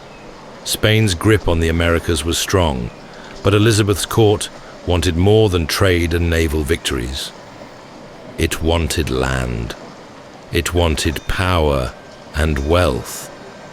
It wanted a foothold on the new continent. So when Sir Walter Raleigh proposed planting a colony on the distant shores of North America, the idea was met with a mix of caution and excitement. It was dangerous, yes, but the rewards could be immense. Raleigh was granted a royal patent, and plans were drawn for an English presence in the New World. He himself never sailed, but he oversaw the recruitment of men and women willing to risk everything for the promise of land and a new start. Some came for the adventure, others for the chance to escape their debts or the rigid confines of English society. Families, soldiers, craftsmen, all packed into the holds of 3 small ships. They left behind the crowded streets of Portsmouth in the spring of 1587, heading for a place few of them could even picture. The crossing was long and unforgiving. The Atlantic in summer was no gentle friend. Winds tore at the sails, storms battered the decks, and the stench of damp wood and unwashed bodies filled the air below. At night, the ships groaned as they pitched over black waves, the passengers clutching one another in the dark. Days stretched into weeks. Food grew stale and water soured. Yet through it all, they clung to the belief that what lay ahead was worth enduring. Stories told of forests rich with game, rivers alive with fish, and fertile ground that would welcome the plough and yield abundance. At last, they reached the islands of the Outer Banks. Through the morning mist, they caught sight of Roanoke, a narrow stretch of land ringed by marsh and forest. The settlers stepped ashore, weary from the crossing, but stirred by the strange beauty of the place. The air was warm and heavy, with the scent of pine. Birds wheeled above the reeds, and the trees swayed as though whispering among themselves. Their task was clear: build a settlement, plant crops, and claim this land in the name of England before the Spanish could reach it. The work began at once. Trees were felled, homes raised, and a small fort took shape on the edge of the forest. There was no time to dwell on how far they were from home, or how fragile their position here truly was. For a moment, it almost felt as though they belonged. The ocean was behind them now, and the wide green continent stretched ahead, full of possibility. But as the sun sank behind the tree line on those first nights, more than one settler must have wondered what they'd truly stepped into, and whether England's dream would become their own undoing. When the settlers awoke on their first full morning in the new world, the horizon stretched before them like a painted dream, vast, green, and utterly foreign. Roanoke Island was unlike anything they had left behind in England. The earth itself seemed alive in ways they could not fully understand, and every sound carried a strange edge: the low croak of unseen frogs, the rustling of reeds, the distant cry of some bird they couldn't name. There was little time to marvel, though. The governor, John White, urged them to begin the hard work of making the island habitable. They unloaded what supplies they had: barrels of meal, salt pork, a few tools and weapons, and set about clearing brush to raise walls and simple timber homes. Yet even in those first days, there were signs that the land would not yield easily to their efforts. The soil was sandy and poor, sucking the life from seeds almost as soon as they were planted. The summer heat hung heavy over the island, and swarms of biting insects tormented them as they worked. Game was scarce, and fishing yielded only modest catches.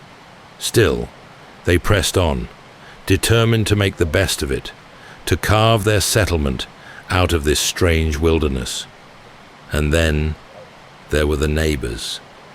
At first, small groups of Krakatoan people watched them from the trees, their painted faces unreadable. These tribes were no strangers to Europeans. The English had come here before and left behind their own mix of promises and wounds. For a time, relations stayed polite, but tense. There were some exchanges, a few fish here, some bread and beads there, but nothing like trust. Beneath it all lay a current of uncertainty, as if both sides were measuring the other, waiting to see who would make the first mistake. The colonists did their best to appear unshaken. Children played between the posts of the fort. Women tended small garden plots and washed clothes by the river bank. Men cut timber and kept watch on the perimeter.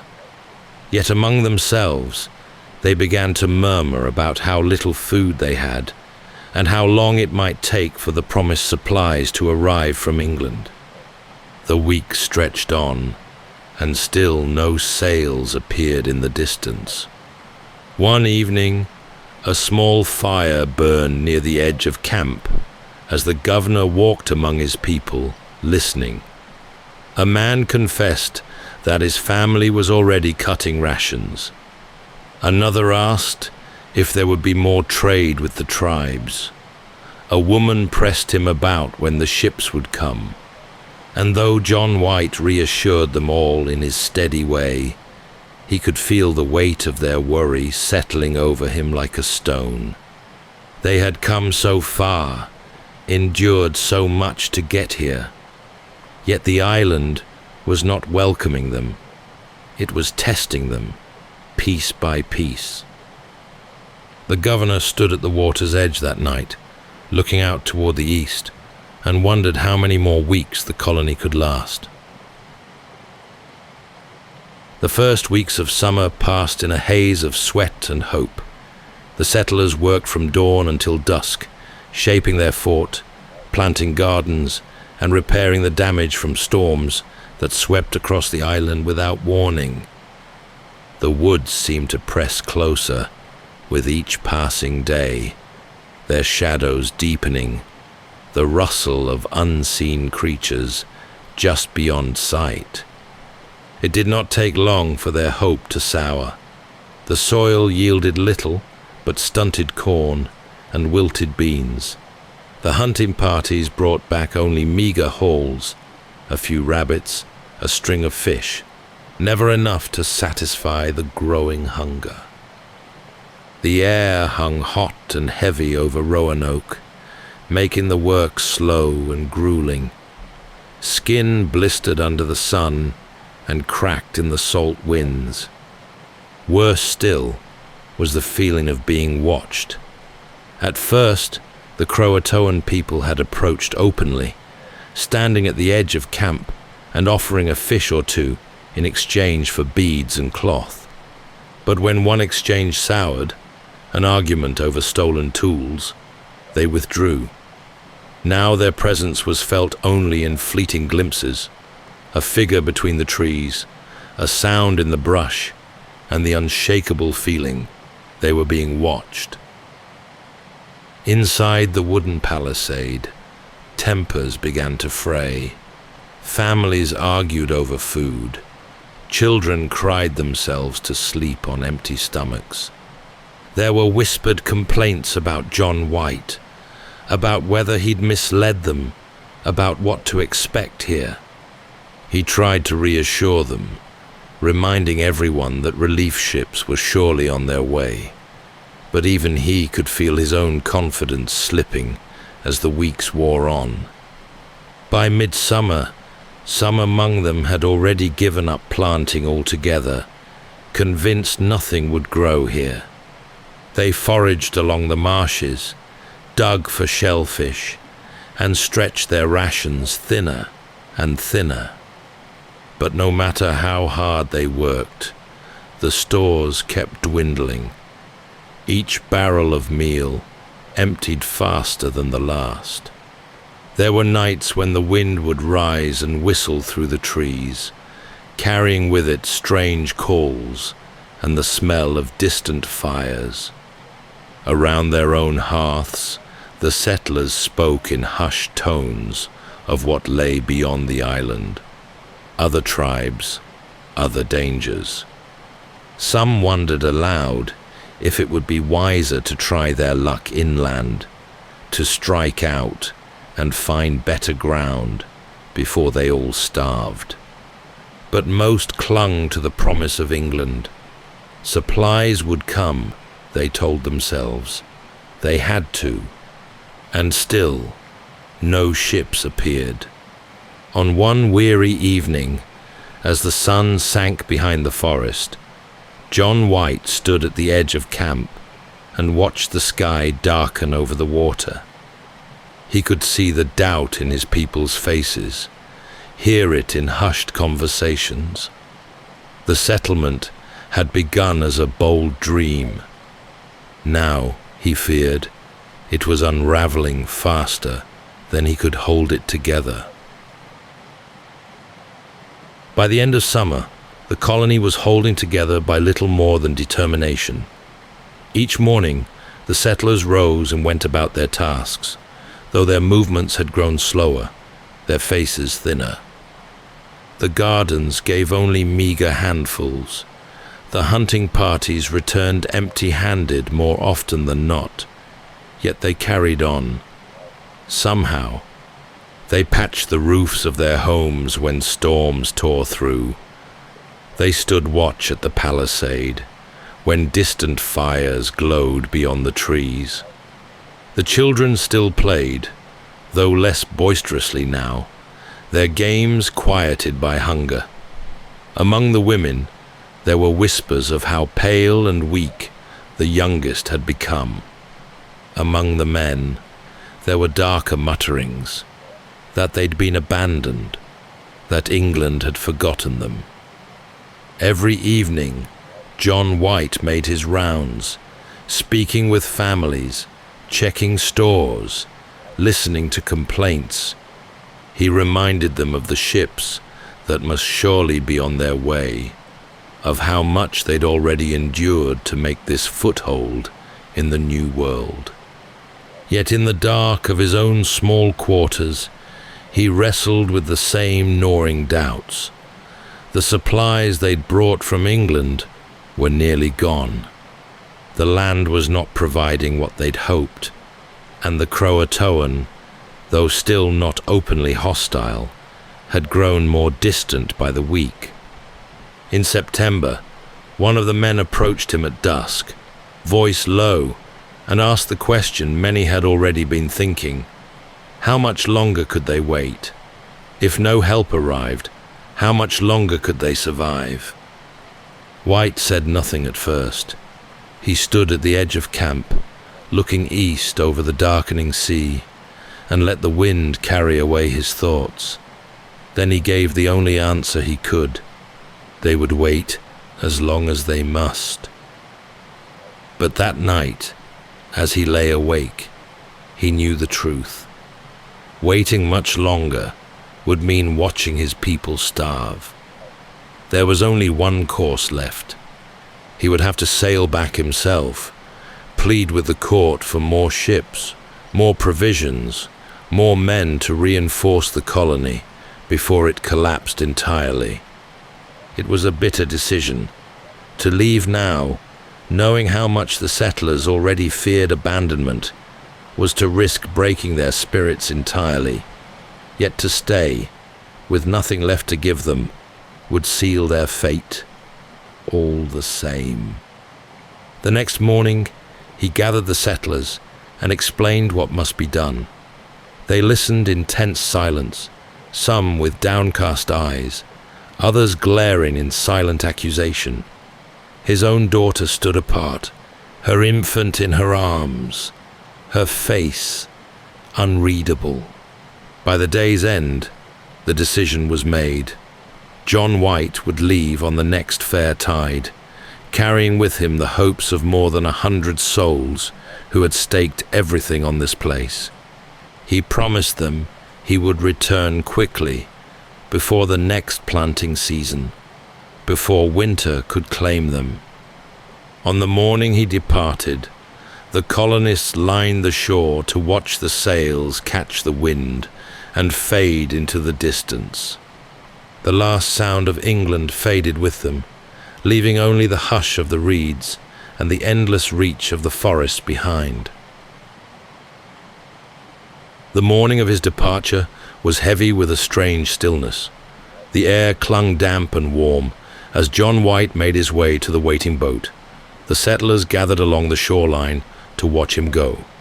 The tide was just beginning to turn, the water rippling with the faint breath of wind that would carry him back to England. He had spent his last hours walking the settlement one final time. The walls of the fort stood straight, but weather-worn, the homes inside already beginning to sag. The fields beyond were thin and patchy, the soil exhausted before it had even been tamed. Everywhere he looked, he saw his people, his daughter, holding her infant, offering him a faint, resigned smile. The men who still stood guard at the palisade, their faces drawn, but watchful. The women who swept the thresholds of homes, as though tidiness could keep despair at bay. It was not in his nature to abandon them, yet the choice was no longer his to make. They needed food. They needed weapons, seed, more hands to work the fields and hold the line. And only he could plead their case before the court. He tried to meet every eye on that shore as he climbed into the boat. He promised again he would return swiftly, within the year, before the next winter could strip the land bare. The small craft pushed off, the water slapping softly against its hull. From the deck of the waiting ship, he could see the line of settlers standing on the sand, growing smaller and smaller as the sail filled and the island receded behind him. Even after they were nothing more than shapes in the distance, he could feel their gaze following him eastward. The journey back was far from swift. The English Channel was thick with Spanish ships and privateers, the war between the two nations heating to a fever pitch. The Queen's Navy had commandeered vessels for defense of the realm, and those that remained sailed under threat of capture, or worse. At every port he begged for passage, and at every port he was turned away or delayed. Weeks became months, months bled into years. Each passing season weighed on him like a stone. Letters home told him of victories at sea, of raids against the Armada, of England's growing power, but no word of Roanoke, no mention of relief ships being sent. His appeals to Raleigh and the court were heard with polite indifference. Their attention was fixed on the war, not on a struggling colony in some far-off wilderness. By the time he finally secured passage to return, 3 long years had passed. He stood at the rail as the ship once more crossed the Atlantic, his eyes fixed westward, haunted by the thought of what he might find waiting for him. The winds carried him toward Roanoke at last, but they carried with them no reassurance, only questions, only the growing sense that the people he had left behind might no longer be there to welcome him home. Back on Roanoke, the settlers were left to endure the long stretch of months that became years, watching the seasons turn and the horizon remain empty. The sails they had hoped to see by the autumn never came. By winter, the winds grew colder and sharper, bending the trees and stirring the marshes into grey stillness. The settlement clung to life, but it was a fragile, fraying thing. They likely continued with their routines, for lack of any other choice, repairing the palisades, hunting what little they could, patrolling the perimeter, the women tending fires, boiling what roots and scraps were left, and caring for the weak and sick, children growing thin and solemn, their laughter fading into stillness. Over time, it's likely food became their only thought. Perhaps they gathered mussels from the marshes, dug for clams, snared small birds, or stripped bark from trees when nothing else remained. Some of the Krakatoan people may have continued to visit, but most tribes seemed to keep their distance. There were rumors, perhaps, of raids farther inland, or settlers who wandered too far and didn't return.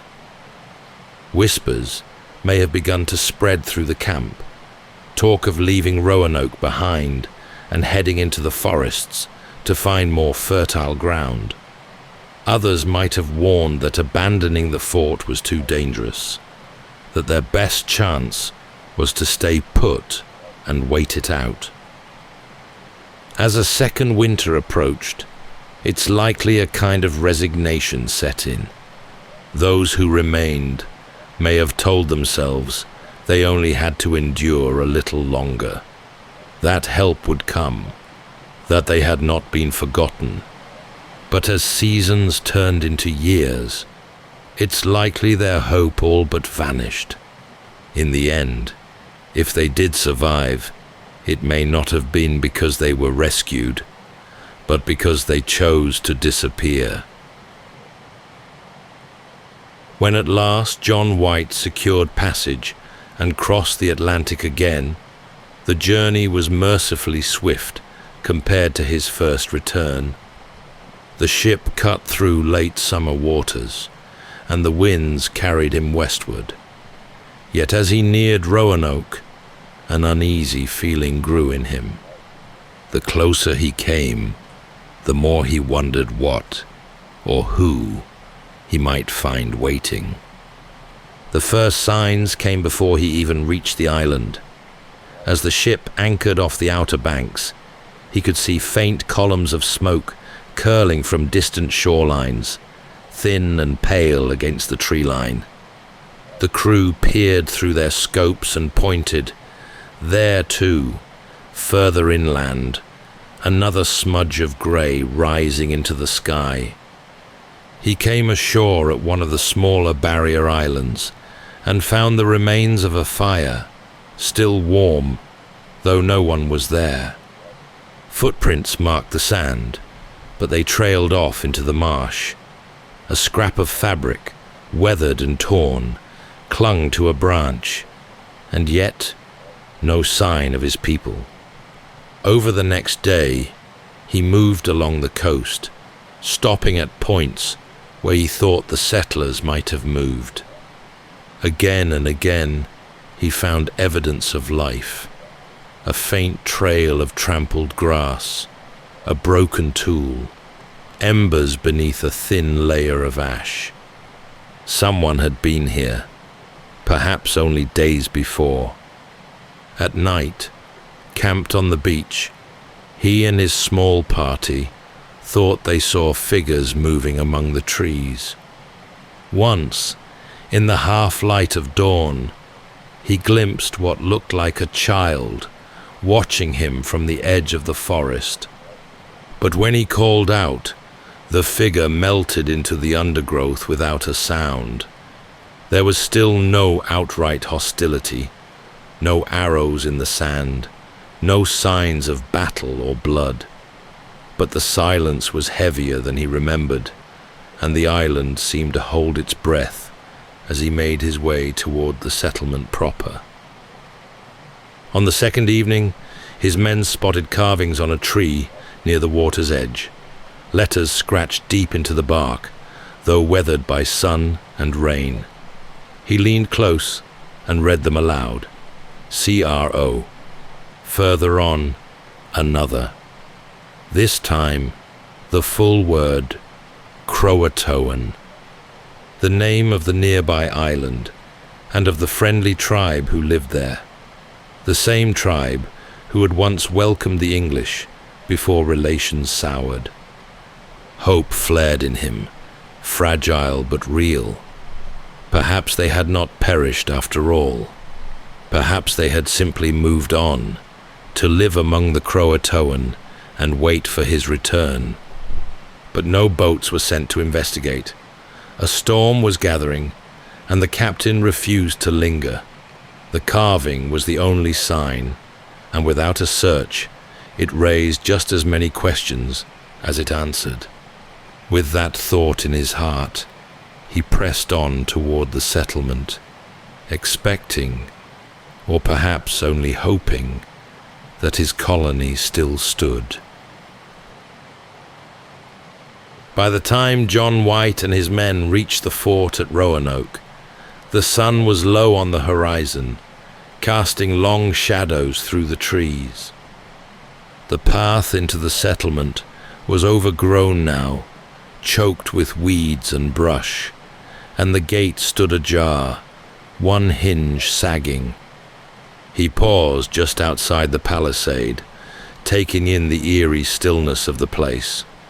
There was no laughter of children, no smoke curling from chimneys, no sounds of life at all. The homes still stood in their neat rows, though weathered and worn by wind and rain. Doors swung open. Roofs had begun to sag. The fields beyond were empty, nothing left but brittle stalks and dry earth. Inside the fort, he walked slowly through the familiar lanes, past the church and the shallow well. There were no signs of violence, no blood, no toppled walls, no scattered belongings. It was as though the settlers had simply laid down their tools one day and walked away. He examined the walls more closely and found what he had seen carved into the trees along the way, cut deep into the timber of the gatepost. Krakatoan. There was no cross or distress symbol beside it, no plea for help, no sign that the colony had been forced. The message seemed deliberate, almost calm, and it was the only clue they left behind. He walked among the houses, peering into darkened doorways. Beds still stood in place, though stripped of blankets. A few empty barrels lay on their sides. The gardens had long since gone to seed.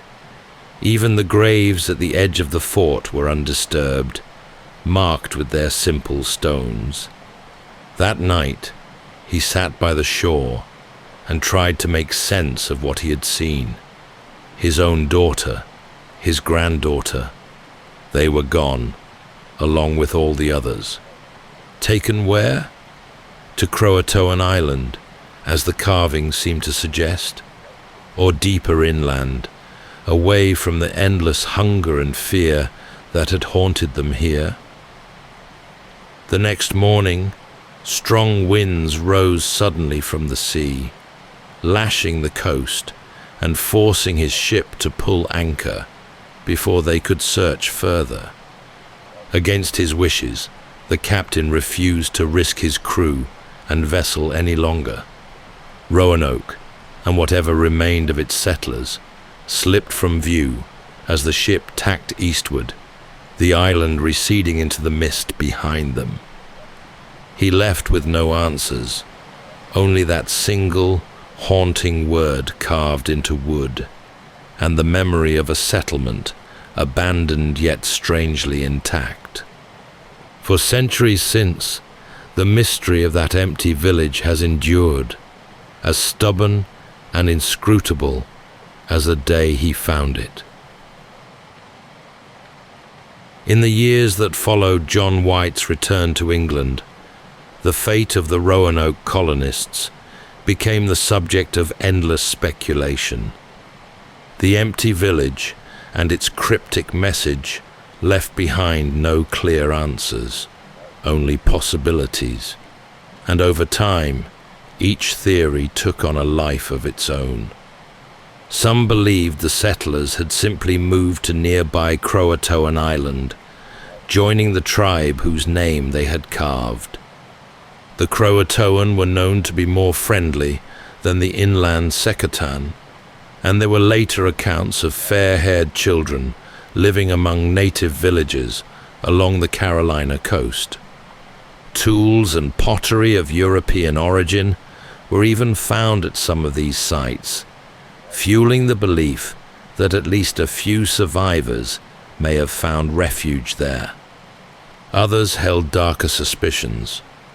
Tensions with some tribes had run high, and it's possible the settlers were ambushed, scattered, or killed outright. Yet no signs of violence were ever discovered at Roanoke, and no tales of a massacre surfaced from the local tribes. Another theory imagined them succumbing to the land itself. Hunger, disease, and exposure could have claimed them one by one, their bodies buried in unmarked graves or lost to the marshes. The thought of more than 100 souls fading this way, unseen, unremembered, gave the mystery a tragic weight. Some even suggested that, in desperation, the settlers attempted to sail back to England in a makeshift vessel, only to be lost at sea. No wreckage was ever found, but such a venture would not have been beyond their reach. Over the centuries, each explanation has been examined and debated, but none can be proved beyond doubt. Archaeologists continue to uncover fragments of evidence here and there, shards of pottery, a rusted blade, beads buried deep in the earth, yet the larger story remains elusive. What is certain is that the settlers' disappearance cast a long shadow over England's colonial ambitions. The failure of Roanoke haunted those who followed, a stark reminder of how fragile a foothold in this new world could be. And so the question remains, passed down from one generation to the next. Did they perish in despair? Or did they somehow endure, slipping into the forests and becoming part of the land itself? Even now, standing among the pines on Roanoke Island, one might feel it, that faint sense of something unresolved, just beyond reach. Decades passed, and still no certain trace of the Roanoke colonists was ever found. The story settled into legend. Then, in 1937, a strange stone was brought to light. Discovered by a tourist in a Carolina field, the slab bore a long inscription, said to be written by Eleanor Dare, John White's daughter.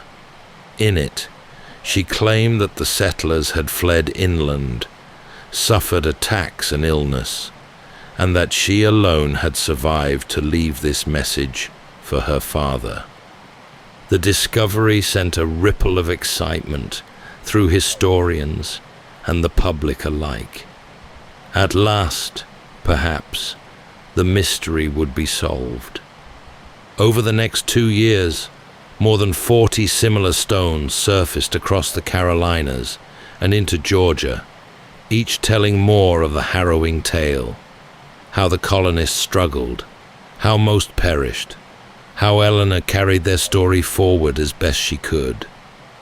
For a time, the stones were celebrated as a remarkable archaeological find, a window into a lost chapter of history. But questions soon arose. The lettering was too modern, the language inconsistent. Scholars began to doubt, and as more stones emerged from more unlikely places, the whole affair began to look less like a miracle and more like a hoax. By the 1940s, most experts had dismissed the so-called Dare stones as a fraud, likely dreamed up for profit during the Depression. They were quietly removed from display, packed away into museum storage. Yet even now, there are some who wonder if one among them, perhaps the very first, might still be genuine, a single authentic voice lost amid the noise of forgery. The stones, real or not, have become part of the larger story. They speak to our need to explain, to close the gap between what we know and what we fear we may never know. On Roanoke Island today, the woods have grown thick again, and the marshes creep back toward the old fort. The graves remain, their stones worn smooth by wind and time.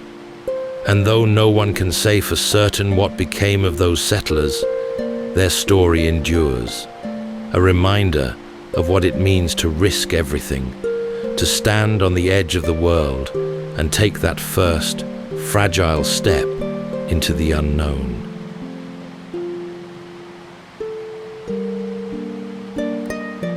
That's all for tonight's journey through history. Whether you're fast asleep or still drifting there, thank you for listening. And until next time, rest well.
Welcome to Sleepytime History. True stories from the pages of history for a full night's rest. If this is your first time listening, let us know where you're tuning in from. And if you like what you hear, please consider subscribing or rating us on your preferred podcast app. You can also help us choose an upcoming feature by voting in our Spotify poll. Thank you for your support. It helps us immensely. All right, it's time to settle in, relax, and take a wander through the pages of history and storytelling. Tonight, we're going to be exploring the infamous and formidable Oregon Trail, a narrow line of wagon ruts stretching 2,000 miles into the unknown, where the promise of a new beginning was shadowed at every turn by danger, doubt, and the austere beauty of an untamed frontier. Drawn by the lure of rich farmland, the promise of gentler skies beyond the mountains, and the chance to claim something all their own, these hopeful dreamers followed the Oregon Trail through endless plains, boiling deserts, and frozen peaks. They crossed rivers that swallowed wagons whole, prairies swept by ceaseless winds, and forests that whispered of both refuge and peril. By day, the trail shimmered under a punishing sun. By night, it unspooled beneath a sky thick with stars. Campfires glowed against the darkness, casting long, watchful shadows across the plains, while the distant cry of wolves trailed the wagon trains from camp to camp. Every mile brought a choice: to press on or turn back, to cling to the dream or let it go. And yet they came, dozens at first, then by the thousands, some seeking land to call their own, some fleeing what lay behind them. Along the way, they wrote their stories into the dust, tales of triumph and tragedy, leaving no monument, only memory. Tonight, as we drift into sleep, we'll follow in the footsteps of intrepid trailblazers, determined pioneers, and cunning opportunists. So settle in, take a deep breath, and let's journey slowly into the long, restless silence of the Oregon Trail.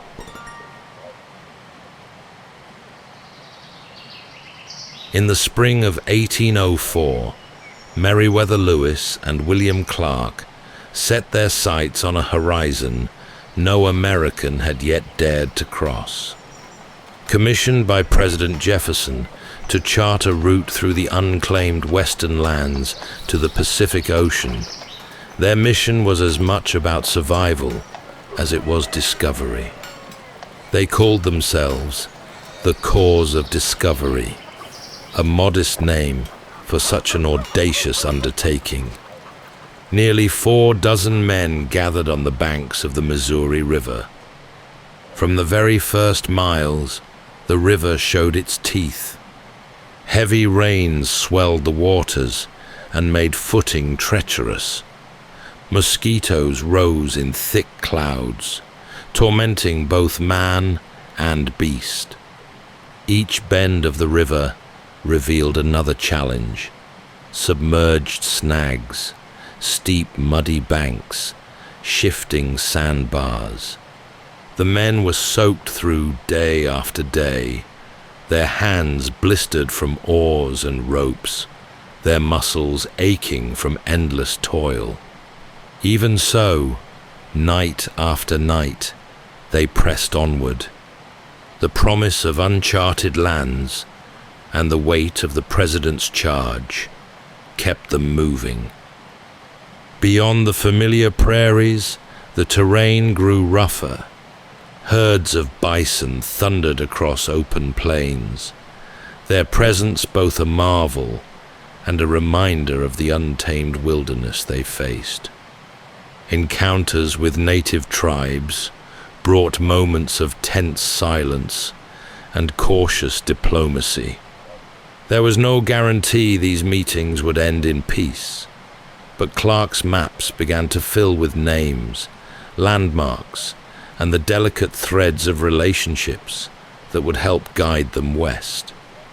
As the seasons turned, the journey took its toll. Provisions spoiled, game became scarce, and frost crept into the air. Men fell ill, and one, Sergeant Charles Floyd, died of what they believed was a ruptured appendix, the first and only fatality of the expedition. His burial mound rose above the river, a stark reminder of what each of them risked with every mile. At last, they reached the Rocky Mountains, their snow-capped peaks looming like a wall against the western sky. The sight was both magnificent and daunting. The Missouri, their lifeline until now, splintered into tributaries and then into nothing but rushing streams. It would take everything they had, and the help of Sacagawea, a young Shoshone woman who joined them with her infant son, to find a way through the passes and down to the Columbia River. When they stood on the edge of the Pacific, waves crashing against black rock and gray sand, they did not shout for joy. There was no grand celebration, just relief, a few tears, and the steady scratch of pens in their journals, capturing the sight for those who would one day follow. The map was no longer blank, but the road home still stretched long before them. The way home from the Pacific coast was no less punishing than the trek west. With their mission complete, Lewis and Clark turned their battered party eastward in the spring of 1806, their canoes slicing back through the swollen Columbia. Yet even as they retraced their steps, the work of discovery was far from finished. Every day they stopped to measure, to observe, and to record, the men filling page after page with notes on the rivers, the wildlife, and the people they encountered. Their maps began to take shape, the once blank spaces of the continent now stitched together with rivers, mountains, and the faint suggestion of a path. Spring rains made travel miserable. The party slogged through mud, their clothes rotting on their backs, their boots worn through. Spirits frayed as hunting proved difficult and rations dwindled. At one point, Clark wrote grimly of living for days on roots and dried fish, his men growing weaker. But still, they continued on, driven by duty and by the knowledge that what they carried home would change everything. Their journals were more than words. They were proof that the land beyond the Mississippi was real and reachable. At every turn, they found themselves reminded of the fragility of their success. Horses were stolen in the night. Sudden snow squalls forced them to take shelter in makeshift camps. Lewis himself was shot accidentally in the hip by one of his own men and nearly bled to death before they could tend the wound. The journey became a test of patience as much as strength, each day a fresh reminder of just how easily one misstep could undo them all. And yet, even as hardship weighed on them, moments of wonder still broke through. They marveled at vast herds of elk grazing in open meadows, at waterfalls crashing hundreds of feet into spray, at the way the dawn light spilled across the plains they had once crossed in fear. To their surprise, many native tribes welcomed them back with generosity and curiosity, offering food and guidance. Bonds of trust, fragile though they were, had begun to grow. When they eventually floated into St. Louis in late September, they were met with disbelief. Crowds gathered on the riverbank to watch their battered canoes glide in, cheering the men as heroes. After 2.5 years, more than 8,000 miles, and countless brushes with disaster, they had not only returned alive, but brought back the most detailed vision yet of what lay beyond.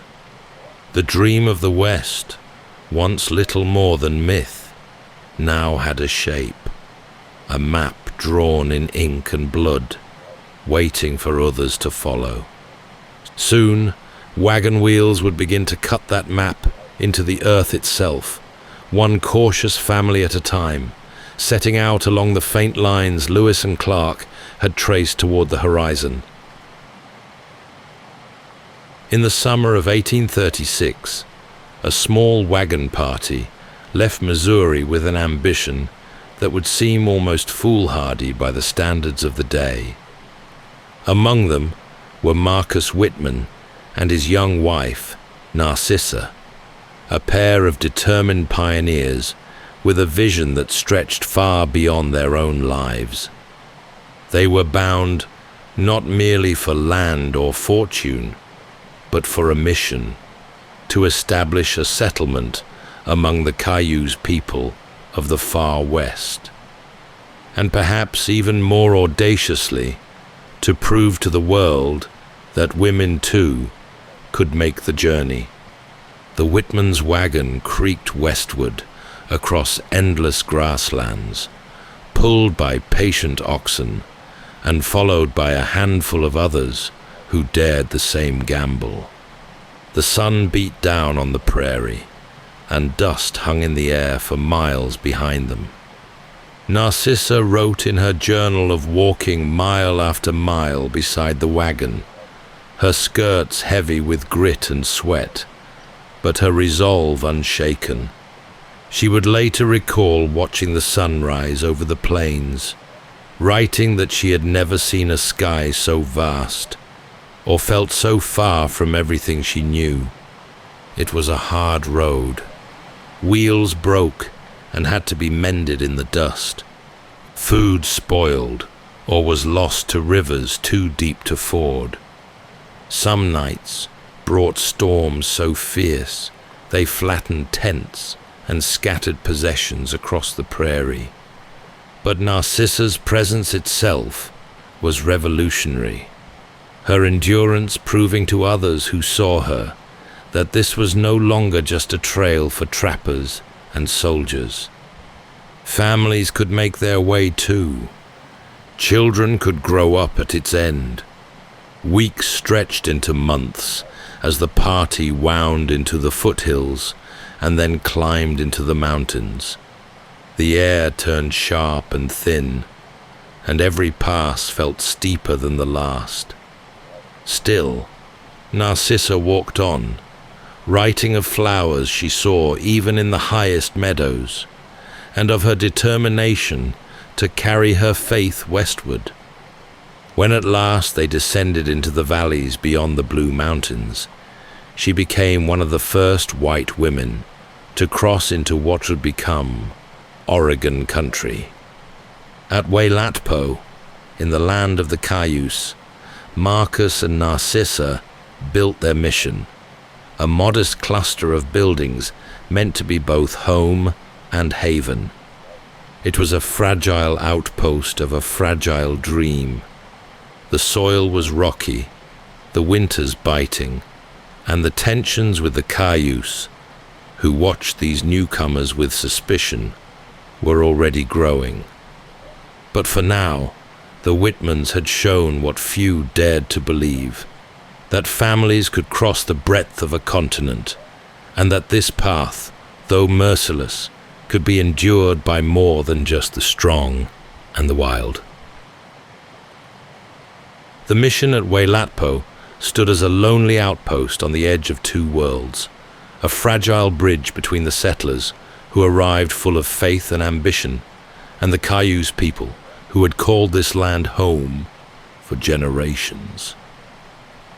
Marcus and Narcissa Whitman poured their energy into building more than just walls and roofs. They planted gardens, taught lessons, tended the sick, and held services. To them, the mission was a light in the wilderness. But to many of the Cayuse, it was an intrusion, a steady encroachment on their way of life. At first, there was a kind of wary cooperation. Cayuse children came to the mission school. Men traded horses and game for tools and cloth, and the two groups shared meals around campfires. But beneath it all, unease simmered. The Whitmans' ways were strange, their religion foreign, their customs rigid, their presence increasingly permanent. As more settlers arrived in the valley, bringing their wagons, their fences, and their herds of livestock, the balance began to tilt. The winters were hard in Wailatpo. Bitter winds swept down from the Blue Mountains, rattling the thin walls of the mission. Marcus worked himself to exhaustion, tending to settlers and tribespeople alike, his medical supplies often running low. Narcissa grew increasingly withdrawn, writing less in her journal, her words more subdued.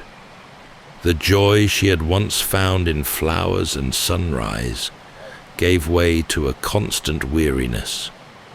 Then came the sickness. Measles swept through the valley in waves, striking the Cayuse especially hard. Children grew feverish and weak. Elders wasted away. The mission's small infirmary overflowed. Marcus did what he could, but his medicines failed to stem the tide. To the Cayuse, it seemed the white man's presence had brought death to their people. Whispers of anger and betrayal spread from camp to camp.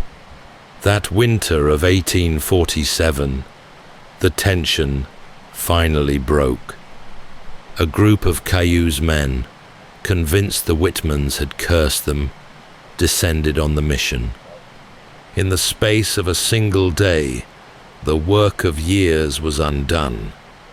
Marcus and Narcissa were killed, along with several others, and the mission was left in ashes.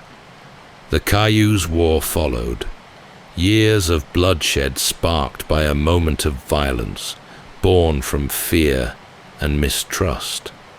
The story of the Whitmans became another cautionary tale, a reminder that the West was not simply a canvas to be painted, but a land already rich with its own stories, its own people, and quiet warnings for all who came seeking to make it their own. Still, the wagons kept coming, each new train of settlers believing they might fare better, even as whispers of hardship and loss gathered like storm clouds ahead.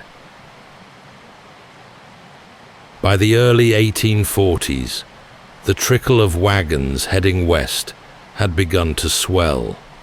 In the spring of 1843, what became known as the Great Migration saw nearly 1,000 settlers gather on the banks of the Missouri River, their wagons lined up in neat rows.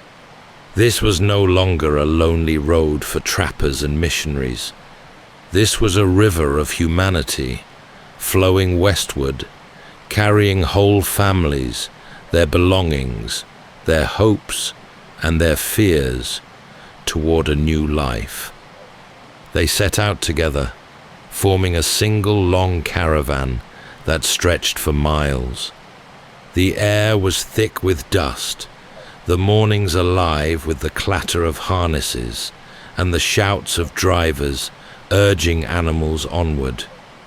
At night, wagons circled into a great ring, fires dotting the prairie as children played at the edges and parents quietly worried over maps and dwindling supplies. Some families sang hymns to keep their spirits up. Others sat silently, staring at the flames, already worn thin by the weight of the journey still ahead. Time brought new challenges in numbers. When the river rose too high to ford, dozens of wagons lined the banks, waiting their turn to cross, often watching helplessly as neighbors lost oxen or possessions to the currents. The narrow passes of the Blue Mountains brought delays as wagons jammed the rocky paths. Tempers sometimes flared, disputes over grazing, over the pace of the caravan, even over who had the right to camp where. Yet the sheer size of the group also brought safety, strength in numbers against the uncertainty that lay ahead. There was comfort in knowing others faced the same hardships, and sometimes a stranger's helping hand made the difference between pressing on and giving up.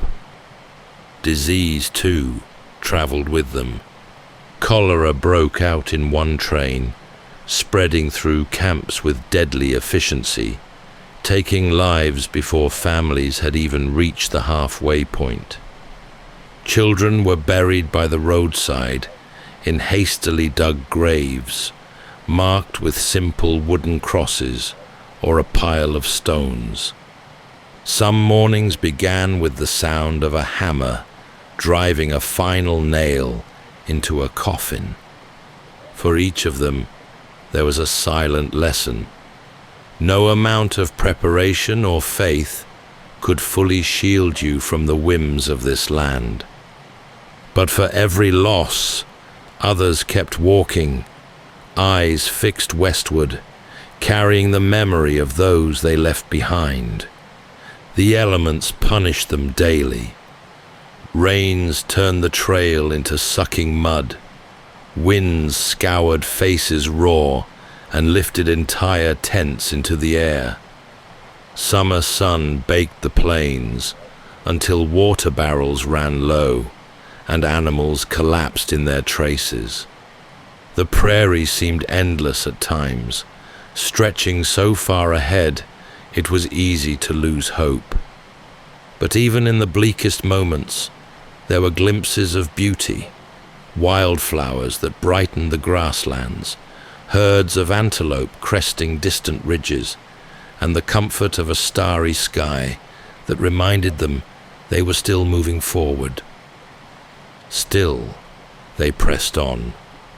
Every morning, the great caravan creaked back to life, wheels turning, oxen straining against the harness, drivers calling out to one another.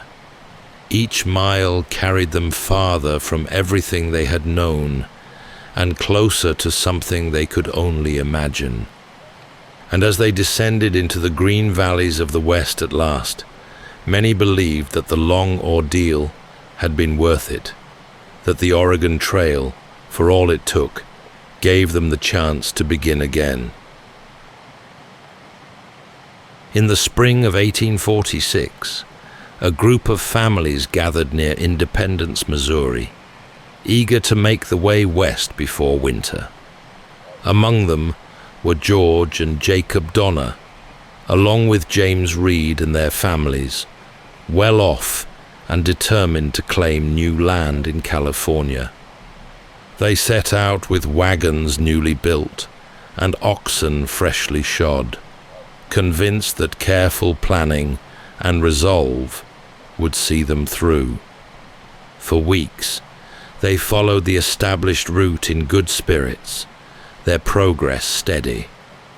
As they reached Fort Bridger in present-day Wyoming, a man's name began to ripple through campfire conversations: Lansford Hastings. His guidebook promised a shortcut through the Wasatch Mountains and across the salt flats of Utah, shaving precious weeks from the journey. Time was already pressing as summer slipped by, and the thought of beating winter's snow was too tempting to ignore. Hastings himself had left notes along the route, urging travelers to take his route, claiming it was faster and more direct. Despite warnings from others, the Donners and Reeds decided to follow Hastings' advice. The so-called Hastings Cutoff proved far worse than they could have imagined.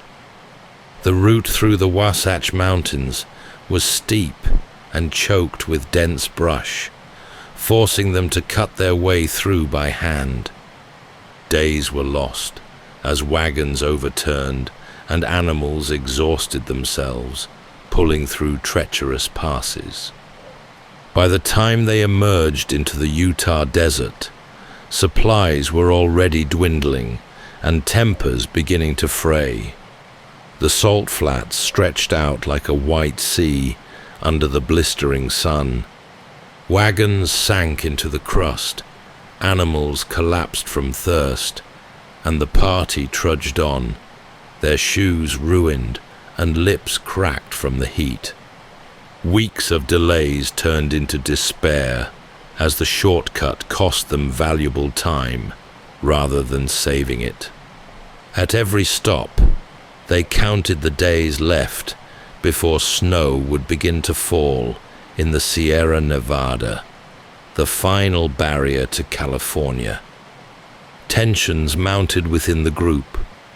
Arguments flared over who was to blame, over how much food to ration, over whether to turn back. At one point, James Reed killed another man in a quarrel and was banished from the group, forced to ride ahead on his own. The wagons limped forward through Nevada, each mile heavier than the last, until at last they began their climb into the Sierra in late October, weeks behind schedule. The first snowstorm came sooner than anyone expected. Snow fell thick and heavy, blanketing the road and burying it from sight. The wagons stalled near Truckee Lake, unable to move forward or back. As more storms swept through, they built crude cabins and lean-tos and settled in to wait for rescue. But food supplies ran out quickly, and the bitter cold began to take its toll. The dream of California faded with each passing day, replaced by a grim fight simply to stay alive. Even then, some still clung to hope, watching the ridgelines for signs of help. But they could not have known yet how dark that winter would become, nor how high a price they would pay for believing in a shortcut through a land that was never meant to be easy. As November deepened, the Sierra Nevada trapped the Donner Party in a relentless, white stillness. The snow kept falling, week after week, until drifts rose higher than the wagons themselves.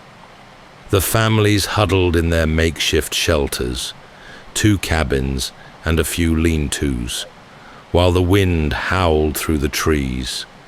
Fires burned low as wood became scarce, and every scrap of food was rationed with shaking hands. At first, they survived on what little remained of their provisions: dried beans, flour, and strips of bacon. Then oxen were slaughtered one by one, their hides boiled into a kind of gluey soup. When even the last scraps of meat were gone, the children grew quiet, too weak to play, and the adults' faces hardened into grim masks of endurance. Blame hung in the air. Many whispered the name of Lansford Hastings. His shortcut had lured them into this fate. But there was no undoing the choice now. Arguments flared, then died as energy waned. A handful of men and women decided there was no other way but forward. They bound pieces of oxhide to their feet as makeshift snowshoes and set out over the drifts, hoping to reach settlements in California and bring back help. They became known as the Forlorn Hope. The snowshoe party staggered through the mountains for days, battling frostbite, exhaustion, and starvation. One by one they fell behind, their bodies claimed by the snow. Those who survived stumbled into a ranch weeks later, nearly unrecognizable, their story sending shockwaves through the valleys below. A rescue party was quickly organized to reach those still stranded.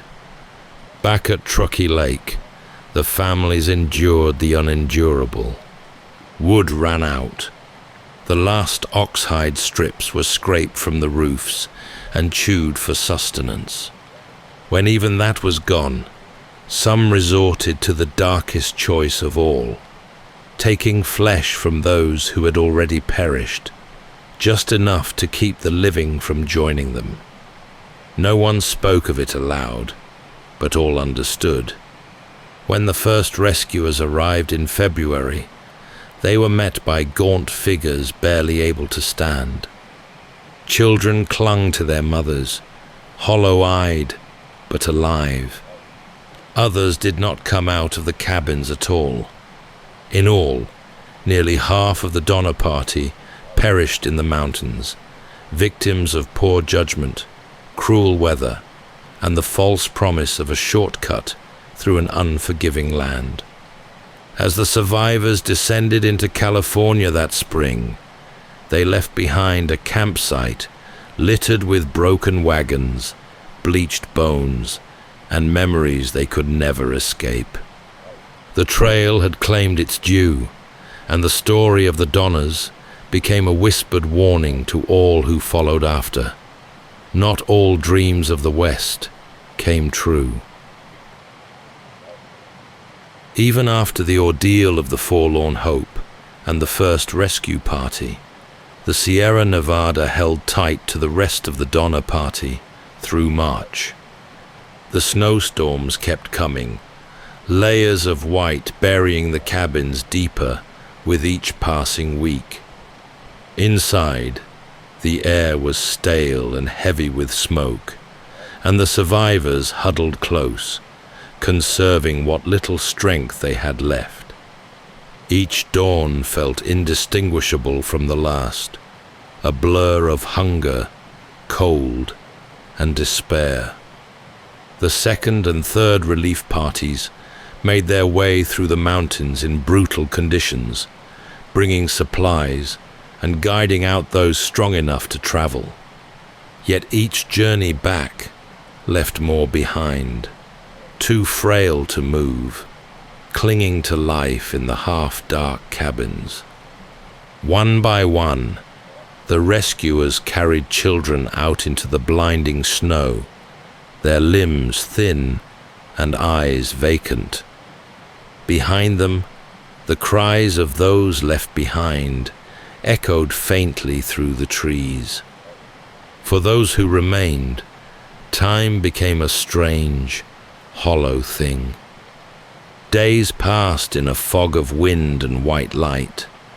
The meager food brought by rescuers ran out quickly, and again the impossible choices returned. Bodies of the dead, now frozen, were divided among the living. It was not spoken of, but it was understood. They were beyond shame, beyond judgment, beyond anything but the need to see another sunrise. Those who did escape on later relief trips spoke of the silence that clung to the camp when they left, as though the mountains themselves had swallowed all hope. The final rescue party arrived in April, nearly 5 months after the first snow fell. They found only a handful of survivors, their faces pale and hollow, their movements slow and mechanical. Broken wagons and scattered belongings lay half buried outside, mute witnesses to a winter that had tested them beyond human limits. As the last of the survivors were led down into the foothills, spring was already breaking over California. Wildflowers dotted the valleys, and streams ran high with meltwater, as though mocking the misery left behind in the high passes. The party had started with nearly 90 souls. Less than half made it through alive. For years afterward, the story of their ordeal traveled up and down the trail, a cautionary tale of ambition turned to hubris, of lives lost to the cruel indifference of the wilderness. Even as the survivors settled into new lives, the memory of that winter lingered. They would carry it silently to their graves, the bitter taste of Hastings' false promise, the sound of snow on cabin roofs, and the weight of all they'd endured to see the sun rise again. And still, others would come, drawn by the same promises, only to find new hardships, and yet another guide whose confidence would lead them into ruin. The trail still had new ways to punish overconfidence. Snow had broken the Donners. Now the desert would test the next wagon train. Just a year before the Donner Party's fateful expedition, another group of emigrants set out across the plains, lured west by the promise of a quicker, easier route to Oregon.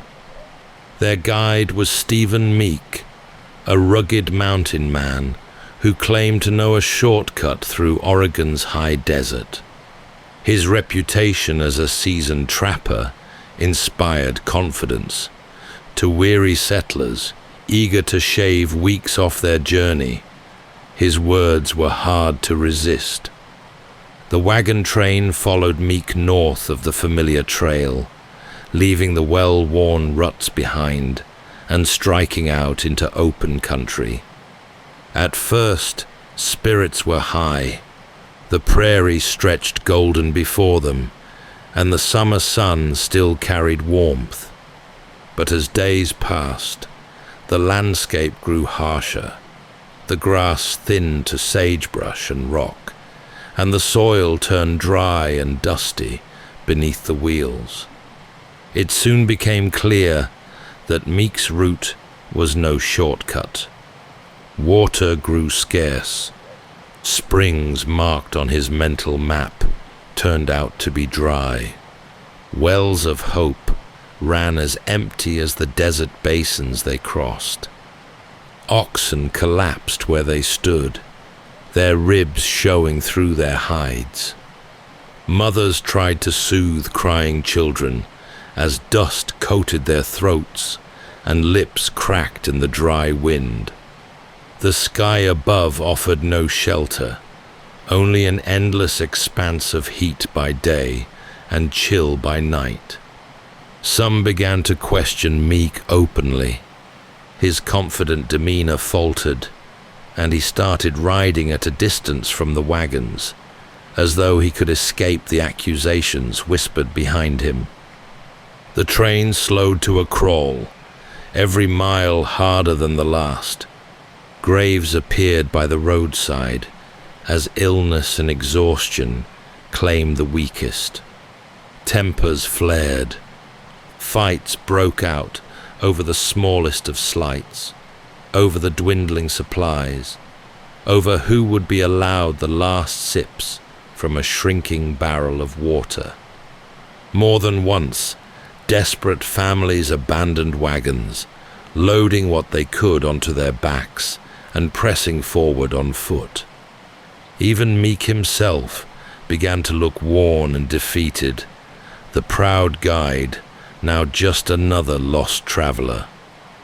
When at last they stumbled into the Willamette Valley, weeks behind schedule, many had nothing left but the clothes on their backs and the memories of those they'd left behind in the desert. The route became known as Meek's Cutoff, and its name was spoken with bitterness in the years that followed. A quiet warning passed among those who would later dare make the trip. Ambition and overconfidence, the settlers learned, could be as deadly as snow or starvation. Meek, for his part, faded into history, but the path he left behind remained a scar across the desert, a lesson carved into the earth for those who chose to look. By the time the last great wagon trains rumbled westward in the late 1860s, the long road had become more than a line of ruts through grass and dust. It had become a story, written in hardship, in graves and triumphs, in the determination of thousands who dared to cross it. The trail was no longer simply a path. It was a testament to what ordinary people were willing to risk for the chance to begin again. As the railroad pressed westward, iron rails cutting the journey from months to mere days, the world changed, but the land itself remembered best. Long after the last wagons passed, the earth bore their traces, faint ruts etched deep into the prairie grass, stone cairns marking forgotten graves, and the remains of way stations where travelers once found a warm fire. Sometimes a lone wagon wheel, half buried, would turn up in the dirt, a reminder of the millions of steps that wore the trail into the earth. Even today, if you stand at certain places along its length, you can feel its presence. The horizon seems to pull you forward. The wind carries faint echoes of hooves and wheels, and weary voices calling to one another through the dusk. A reminder that the trail was never just a road, but a proving ground for the human spirit. Some found their dream waiting at the far edge of the mountains, acres of green valley to call their own. Others left their names behind on wooden markers, carried forward in the memories of those who walked on, and the trail holds them all.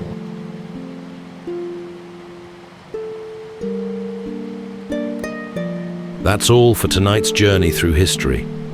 Whether you're fast asleep or still drifting there, thank you for listening. And until next time, rest well.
Welcome to Sleepytime History.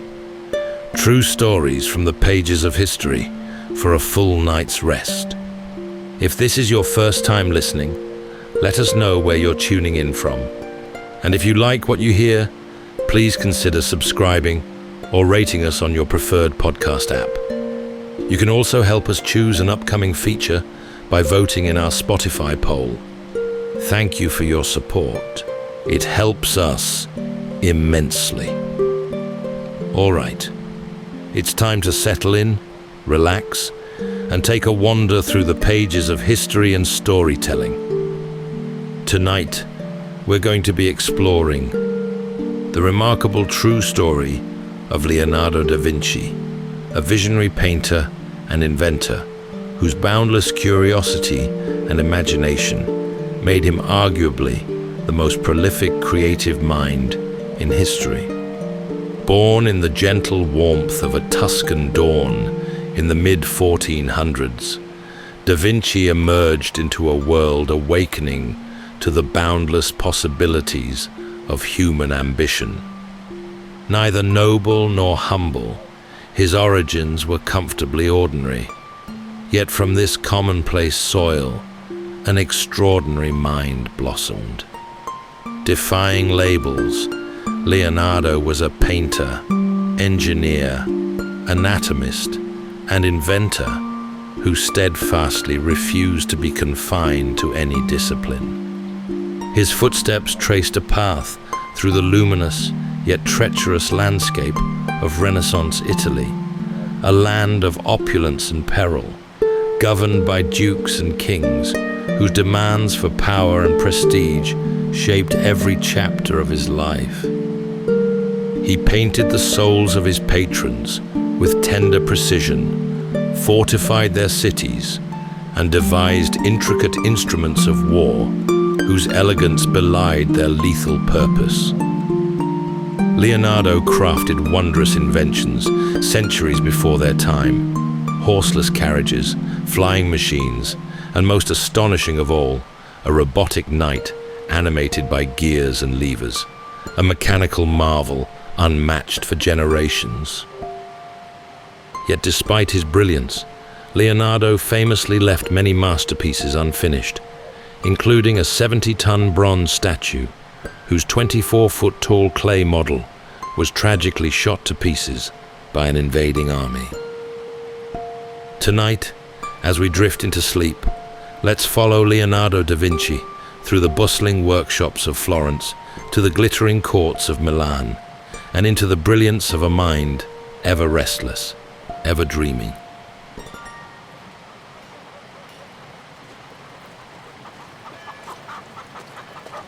In the spring of 1452, among the rolling hills of Tuscany, a boy was born to a modest household.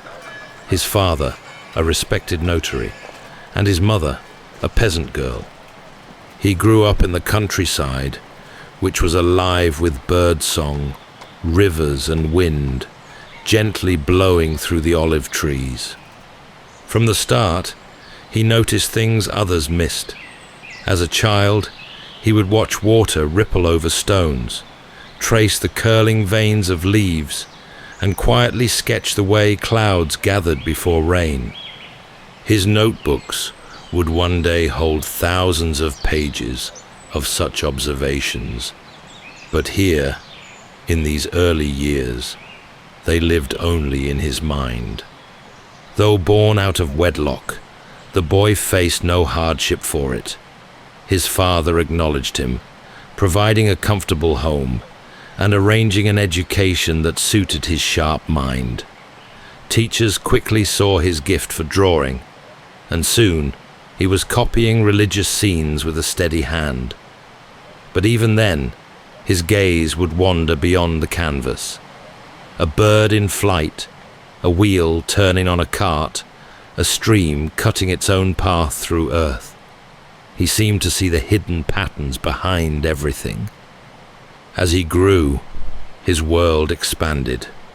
He was sent to the bustling city of Florence, then one of the brightest centers of art and learning in Europe. Here, he apprenticed under a master painter and sculptor in a busy workshop. The boy from Vinci, as he was sometimes called, learned to grind pigments, stretch canvas, and carve wood. But what set him apart was his ability to observe, to look closer and longer than anyone else. When he painted, faces came alive. When he designed, machines seemed to almost work on paper alone. Even in those early days, his ambition stretched beyond the easel. He would linger by the Arno River, sketching bridges and imagining ways to harness its power. There was already a sense of restlessness in him, an urge to know more, see more, create more than the narrow world of commissions and church murals. By his teenage years, his master had begun letting him finish parts of larger works, trusting his keen eye and steady touch. In one painting, it said, he painted an angel with such delicacy and life that the master himself declared he could not improve upon it. Yet even then, the young artist looked uneasy at praise. He would slip back into his own thoughts, dreaming of things he hadn't yet built, scenes he hadn't yet painted, questions he hadn't yet answered. The boy from Vinci had found his footing in Florence, but his path would soon lead far beyond the walls of any workshop. The city of Florence in the late 15th century was a place alive with ambition. Its streets bustled with merchants and artisans, its chapels glowed with frescoes, and its squares echoed with the hammering of stone and bronze. Here, in the heart of the Renaissance, the young apprentice honed his craft in one of the city's most esteemed workshops. He shared benches with other pupils, learning to mix vivid pigments, carve delicate ornaments, and draw the human form with precision. But there was always something about him, an intensity in the way he worked, a habit of staring just a little longer, as if waiting for the world to give up its secrets. He became known for his astonishing drawings. He filled pages with studies of hands, eyes, and folds of fabric. Animals, too. He sketched cats mid-pounce, horses straining against harnesses, and birds in flight. Even the most ordinary objects were given new life under his gaze. Visitors to the workshop sometimes stopped to watch him at work, struck by the delicacy and confidence of his lines. Soon, his talent was impossible to ignore. His master began giving him more significant parts of commissions to complete. First, a landscape in the background of an altarpiece, then the intricate wings of an angel. On one famous occasion, he painted an angel with such grace and lightness that it made the figures around it seem clumsy by comparison. His master is said to have stepped back, shaken his head, and quietly conceded that the pupil had surpassed him. But even with praise, there was a restlessness that hung over him. After long hours in the workshop, he would wander the city streets and bridges, watching the swirl of people and water. He made notes of gears and pulleys in the markets, observed the flight of birds over the river, and sketched strange contraptions in the corners of his pages, ideas for things no one had asked him to build. He seemed equally fascinated by beauty and by mechanism, as though to understand how a thing worked was as important to him as how it appeared. In time, his reputation spread. Patrons began to notice his promise, whispering his name in the grand halls and chapels of Florence. Yet instead of settling comfortably into the life of a successful painter, he began to dream of what might lie beyond the city. Already, he imagined grander commissions, more complex projects, and the chance to test his designs on a larger stage. For now, though, Florence remained his home, a city of light and shadow, where his ideas began to take shape, while his determination grew sharper by the day. When Da Vinci finally left Florence, it was in response to a letter offering his services to the most powerful man in Milan. The Duke there ruled a city of gleaming stone and intricate intrigue, a place where art and war intertwined in equal measure. He needed men who could paint his triumphs, fortify his walls, and dazzle his guests with grand spectacles. The young Florentine presented himself not only as a painter, but as an engineer, designer, and visionary. And so he was welcomed into the Duke's court, and into a world as glittering as it was dangerous. Milan was larger, colder, and more calculating than Florence. Its narrow streets led to vast piazzas where soldiers drilled, merchants shouted, and the scent of iron hung in the air. The court was a theatre of wealth and power, and here the artist found himself cast in many roles. For hours each day, he painted portraits and religious scenes with a precision that left his patrons silent in admiration. His figures seemed to breathe. His Madonnas carried a humanity that set them apart from the stiff icons of the past. But his genius stretched far beyond the canvas. The Duke soon learned that his new servant could build machines. He designed bridges that could swing into place over rivers, siege engines of terrifying power, and theatrical devices that made plays come alive in a burst of smoke and moving scenery. He staged celebrations so elaborate they left guests wide-eyed and speechless. He was equal parts artist and magician, and the Duke relied on him more and more, especially as tensions with neighboring states mounted. It was here, in the cool stone rooms of the palace, that he began to keep the notebooks that would one day become his greatest legacy. Page after page, he filled them with designs and diagrams, a man's hand flexing, a bird mid-flight, a giant crossbow, a flying machine. What puzzled many was his script, written backwards, in a mirrored hand that flowed effortlessly from left to right. He never explained it, though those who knew him believed it was simply his way, more natural for his left hand and keeping the ink from smudging. But for all his success, there were whispers about him, that he took too long to finish, that he wandered from project to project. His patrons often grew impatient with his perfectionism, but his brilliance was too valuable to discard. Milan became his stage, his laboratory, and his home for many years. Here, under the watchful eye of the Duke, he pushed the boundaries of what an artist and an engineer could be, and he began to dream of creations the world had never seen before.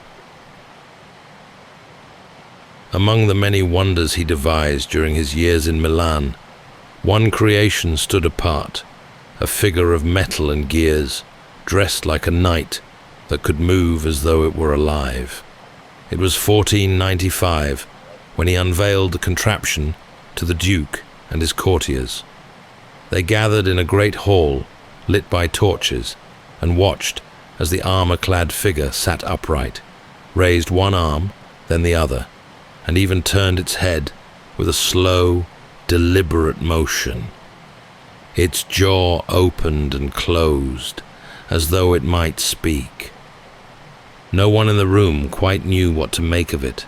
Some laughed, some applauded, and more than a few shifted uncomfortably at the sight of a human form controlled by nothing but cogs, pulleys, and weights. But the Duke was delighted. To him, it was a spectacle worthy of his court, another display of power and refinement to impress his guests and intimidate his rivals. For the inventor, however, the mechanical knight was much more than a party trick. It was the embodiment of an idea he had sketched in his notebooks for years, that human motion could be understood, copied, and even improved upon. The design was deceptively simple in appearance. Hidden beneath its armor, the mechanism was a marvel of engineering. Its movements were powered by a system of cranks and cables that mimicked the pull of tendons and the turn of joints. Even the fingers of its gauntlets could flex and curl. He never claimed the creation was meant for war, though many assumed it was a glimpse of what armies of the future might look like. For him, it was an experiment. One more way to explore the question that had haunted him since childhood. How does motion happen? And how might a human shape be given motion by something other than flesh and will? The mechanical knight returned to its corner after the evening spectacle, but its maker continued to refine the idea in private. In his pages, he sketched new designs for other automata, lions that walked, birds that flapped their wings, even carriages that moved without horses. The court soon turned its attention to other diversions, but in his mind, these machines lived on. To those who saw him at work in his chambers late at night, hunched over parchment and surrounded by tiny gears and wires, it seemed there was no line between art and engineering in his world. Both were ways of understanding life, and both demanded patience and precision. The knight never spoke, of course, nor did it ever walk on its own, but in the quiet of his workshop, it stood as a promise, proof that what he imagined could, one day, become real. In the dark hours after the city settled into sleep, he would make his way to the hospitals and morgues. There, by the faint glow of oil lamps, he set to work on his most unsettling and remarkable study, the human body. He had long believed that to paint or build anything truly lifelike, one had to understand what lay beneath the surface. And so, with a surgeon's calm and an artist's eye, he began to dissect the dead. His notes tell of more than 30 human bodies carefully opened and examined, each revealing its own intricate map of muscles, tendons, and bones. At first, he concentrated on the obvious: arms, legs, the arch of a foot. But soon, his curiosity deepened. He sketched the spiraling fibers of a heart, the delicate fold of a lung, even a fetus nestled in its mother's womb. The work was not easy. Bodies were not always easy to come by, nor were the conditions pleasant. The cold stone tables, the still air heavy with the scent of linen and decay. These were not places most men lingered. Yet night after night, he returned. And when asked why, he simply replied that the secrets of life were worth knowing, no matter how grim the setting. Those who saw his drawings found them astonishing. Muscles coiled like ropes across pages. Veins and arteries branched like rivers through the contours of a human form. Even now, centuries later, these sketches are considered some of the most accurate anatomical studies ever made. But in his own time, his work earned little more than raised eyebrows. Few understood the value of what he was doing, and some dismissed it outright as morbid indulgence. In his notebooks, he left observations far ahead of his age. He described how the valves of the heart opened and closed because of swirling vortices of blood. No one believed him at the time, but that insight would be confirmed centuries later. The hospitals and morgues became, in a way, his second studio, a place not of sorrow, but of discovery. For him, each body was a kind of machine, beautifully constructed, full of mystery, and he treated his work with quiet reverence, recording every detail with the same care he gave to his most cherished paintings. By the time he set down his scalpel, he had created a record of humanity more complete than anything the world had ever seen, not to shock or to disturb, but to understand. Not long after his work in Milan came to an abrupt end, he returned to Florence, older now, but still restless. The city was locked in a bitter rivalry with Pisa, and the air was thick with schemes. It was here that he offered one of his most daring ideas yet, to bend the course of a river itself. The Arno wound its way through the Tuscan countryside like a vein of silver, feeding Florence and Pisa alike. If the water could be diverted, he argued, Pisa would be starved of its lifeblood, its mills silenced, its defenses weakened. What he proposed was nothing short of a feat of engineering on a scale no one had attempted before, a series of canals, dams, and channels to change the river's course entirely. On paper, the plan was magnificent. He drafted it in his usual mirrored script, with sweeping diagrams and precise measurements. It was elegant in its simplicity, yet grand in ambition, a chance not only to defeat an enemy, but to showcase what human ingenuity could do. Florence approved the idea, and work began. But nature, as he discovered, does not yield so easily. The project faltered almost immediately. The ground proved too soft in places, too stubborn in others. Heavy rains swelled the river and washed away the early work. Laborers grew frustrated.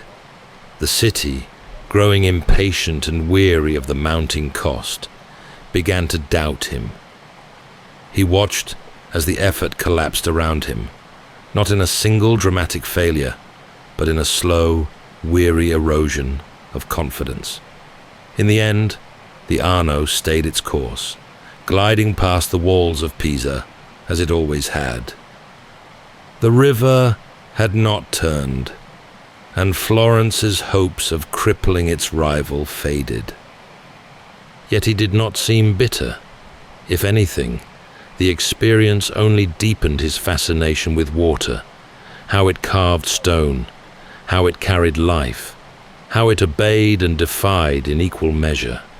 He filled pages with observations of eddies and whirlpools, drew designs for more dams and canals, and sketched out machines to lift water and move it through the air. For him, the failure was not final. It was simply another lesson, a reminder that the world itself was the greatest challenge of all, and that mastery, if it came at all, would only come with patience. The river had won this time, but in his mind he kept drawing, kept dreaming of ways to change its path, long after others had forgotten. For all his brilliance, he carried a quiet reputation that troubled his patrons, a tendency to leave things unfinished. To many who paid him, it was a source of endless frustration. To him, it was simply the way his mind worked, always reaching beyond what a canvas, a wall, or even a lifetime could contain.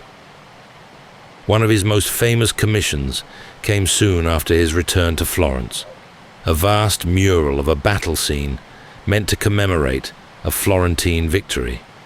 It was to cover an entire hall, alive with charging horses and clashing soldiers. He threw himself into the planning. He sketched warriors with grim faces, studied the movements of riders and steeds, and experimented with new techniques for painting on plaster. But as the weeks turned into months, cracks appeared, not only in the wall, but in his patience. The pigments dried too quickly, the colors faded, and his perfectionism became a burden. He eventually walked away, leaving behind only a powerful sketch and a fragment of the mural itself. The unfinished work would later inspire other artists, but in his own lifetime, it was simply another promise left incomplete. This pattern had followed him for years. Even earlier in his career, a grand altarpiece for a church had been abandoned midway. His patrons complained that he was too easily distracted, that he took on more than he could finish. But those who knew him better understood. It was not distraction, but dissatisfaction. Each time he worked, he saw new ways to improve. A softer light, a truer gesture, a more perfect line, and he could not bear to settle for less. Of course, he did finish some things. His portraits, when he saw them through, were breathtaking. His sketches of anatomy, of flying machines, of waterways and fortifications were unmatched. But the deeper his understanding grew, the more he seemed to realize that perfection itself was always just beyond reach. Even his most celebrated painting, which he began during these years, would not be fully finished to his own satisfaction. He carried it with him wherever he went, adding a stroke here, softening a shadow there, never quite able to let it go. Those who criticized him for leaving things undone may have missed the point entirely. To him, each creation was part of a larger pursuit, a lifelong effort to capture the truth of the world, knowing full well that no single work could ever hold it all. And so, the battle mural faded, the altarpiece gathered dust, and the famous portrait remained ever so slightly in progress. As the years went on, his restlessness deepened. He moved from city to city, carrying his notebooks, his sketches, and the faint weariness of a man who had seen too many patrons come and go. The commissions still came. A chapel wall here, a fortification plan there, but his thoughts were increasingly elsewhere. He spent long hours by rivers and hillsides, watching birds wheel overhead, and imagining a day when a man might join them in the sky. Flight had fascinated him since his earliest days. Now, in his later years, it became an obsession.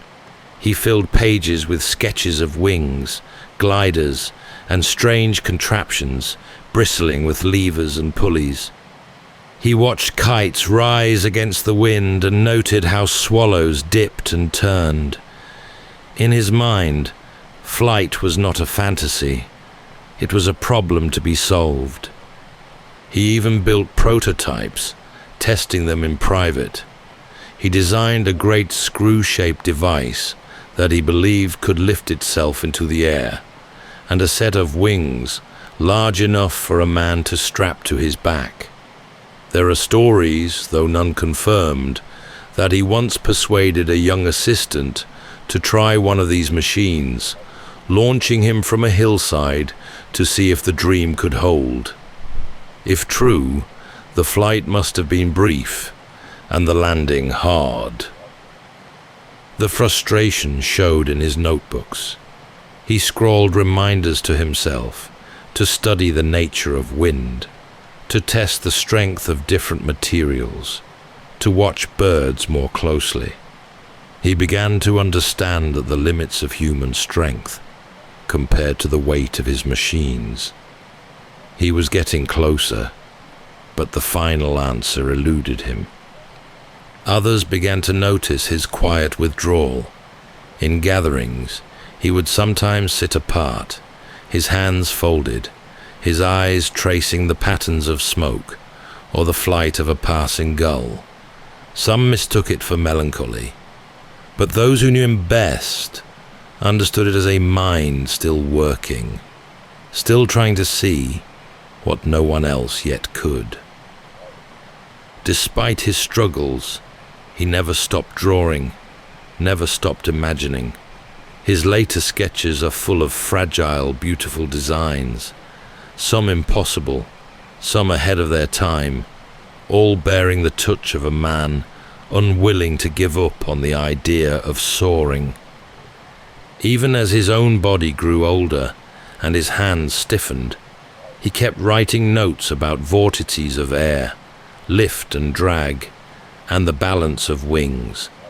He may not have flown in his own lifetime, but his vision carried far beyond it. And one day, centuries later, others would take to the skies on principles he first outlined by candlelight.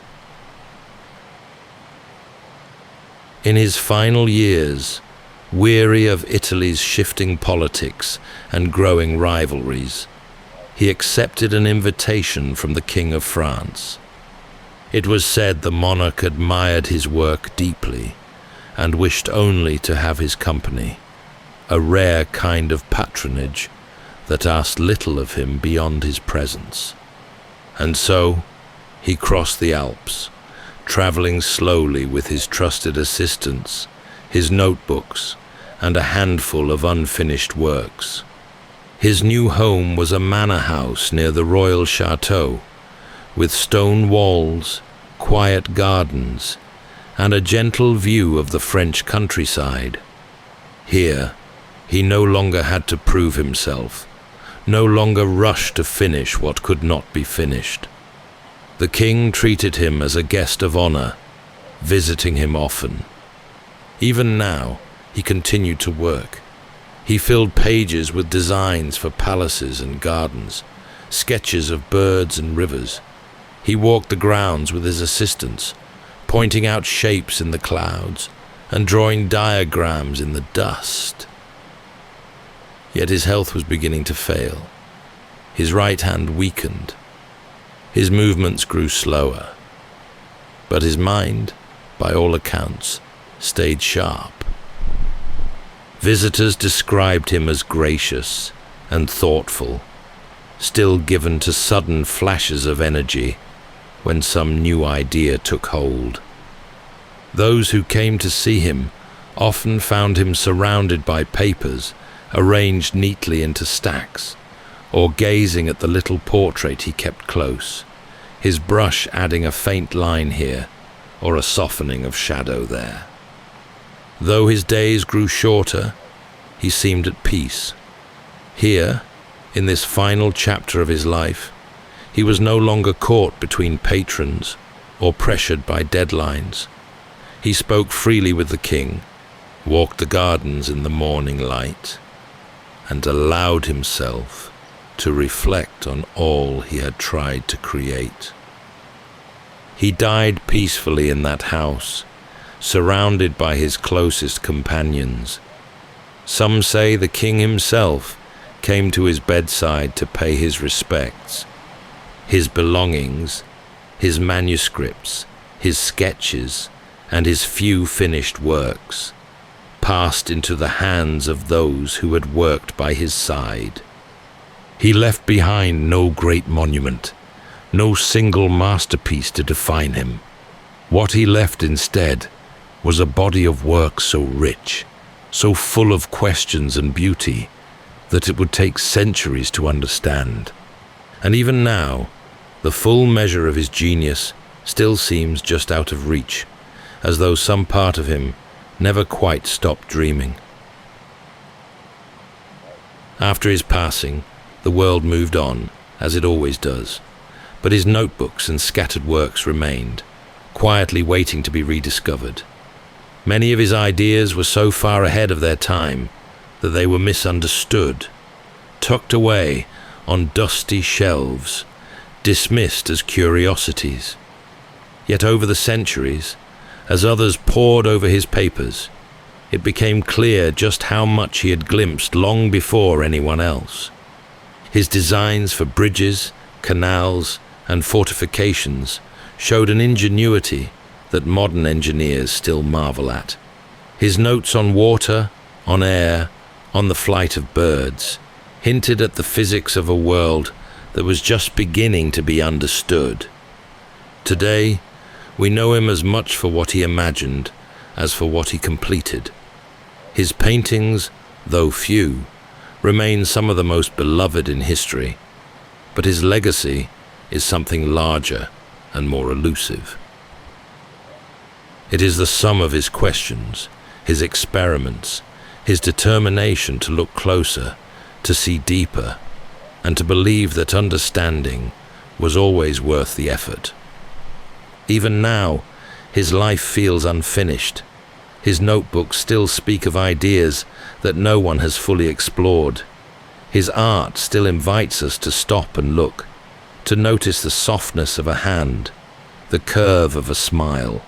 His machines, his writings, his endless sketches, all seem to carry the same message. That wonder is not a thing to be found, but a thing to be made.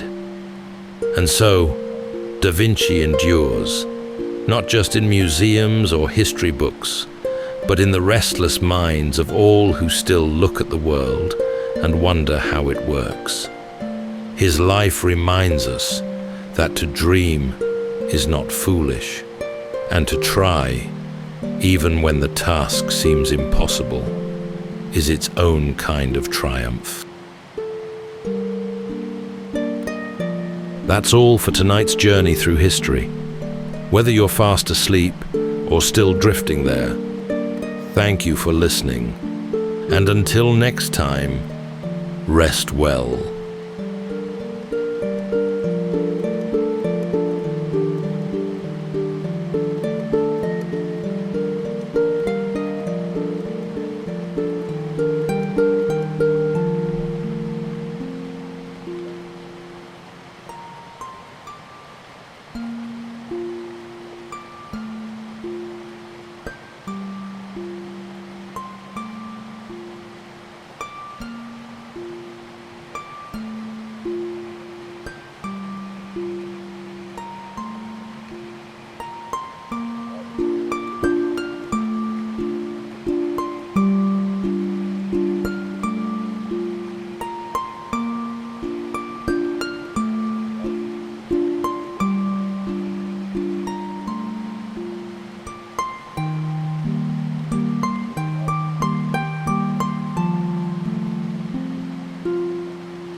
Welcome to Sleepytime History.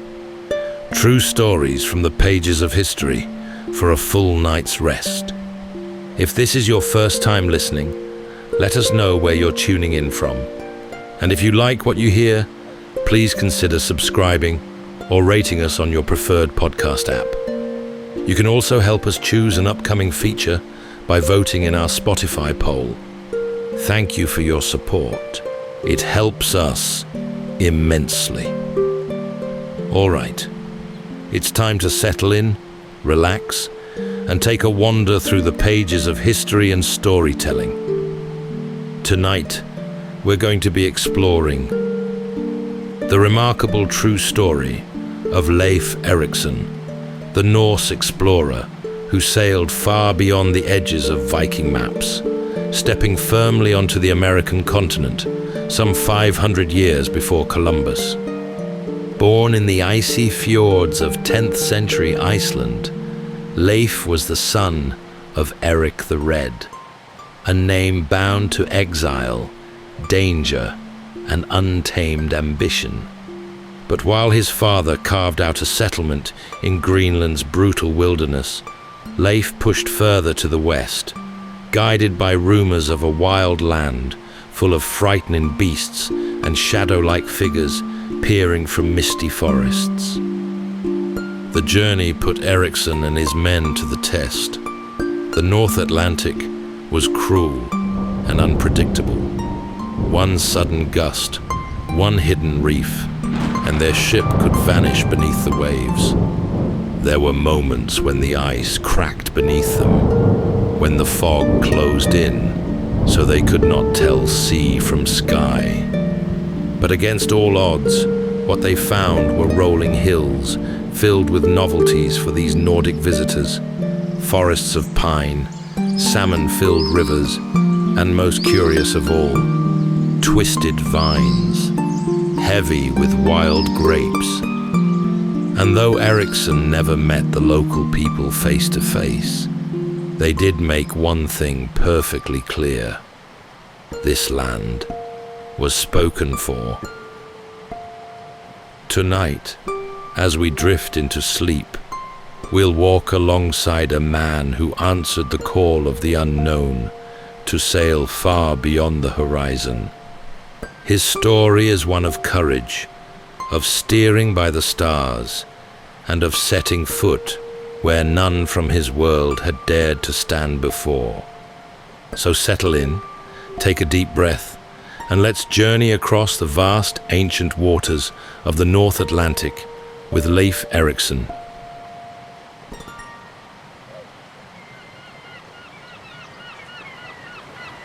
The wind struck low along the fjord that morning, lifting the sea spray in long sheets against the rocks. The boy watched the edge of the world from a ridge above the water, already hardened by the cold. He was no stranger to punishment. His family had made their home on a vast barren land, snow-driven, wind-battered, and far from kings or comforts. It was a place coveted by no one. His father, Erik the Red, was exiled from Iceland after a series of deadly disputes, and before that, banished from Norway. Blood always seemed to follow the family, carried on sharp words and sharper steel. So he had sailed west and founded the first Norse settlement in what is now Greenland. Here, there were no neighbors to feud with, no rich meadows or proud halls, only stone, frost, and the hard rhythm of survival. Still, it was home. Their settlement clung to the edge of a long inlet where the sun could still touch the earth for part of the year. Sheep and cattle fed in narrow pastures. Hay was gathered obsessively, stacked in heaps for the starving months. The houses were built of turf and wood, their walls thick against winter's breath. Inside, firelight danced on carved beams. Outside, the cold waited.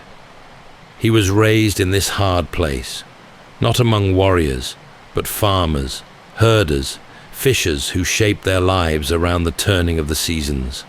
Yet stories still traveled here, passed from ship to ship, voice to voice, of trading voyages to Norway, of kings rising and falling in the south, and one story in particular, spoken with a flicker of disbelief, caught his attention. A merchant ship, driven off course by storm, had spotted land far to the west, wooded, warm even, with hills, rivers, and unfamiliar shores. The man who saw it never set foot there.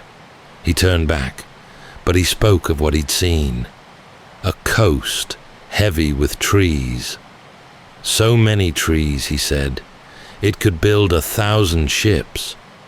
For a people who lived where wood was scarce, that meant something. He asked his father about the tale.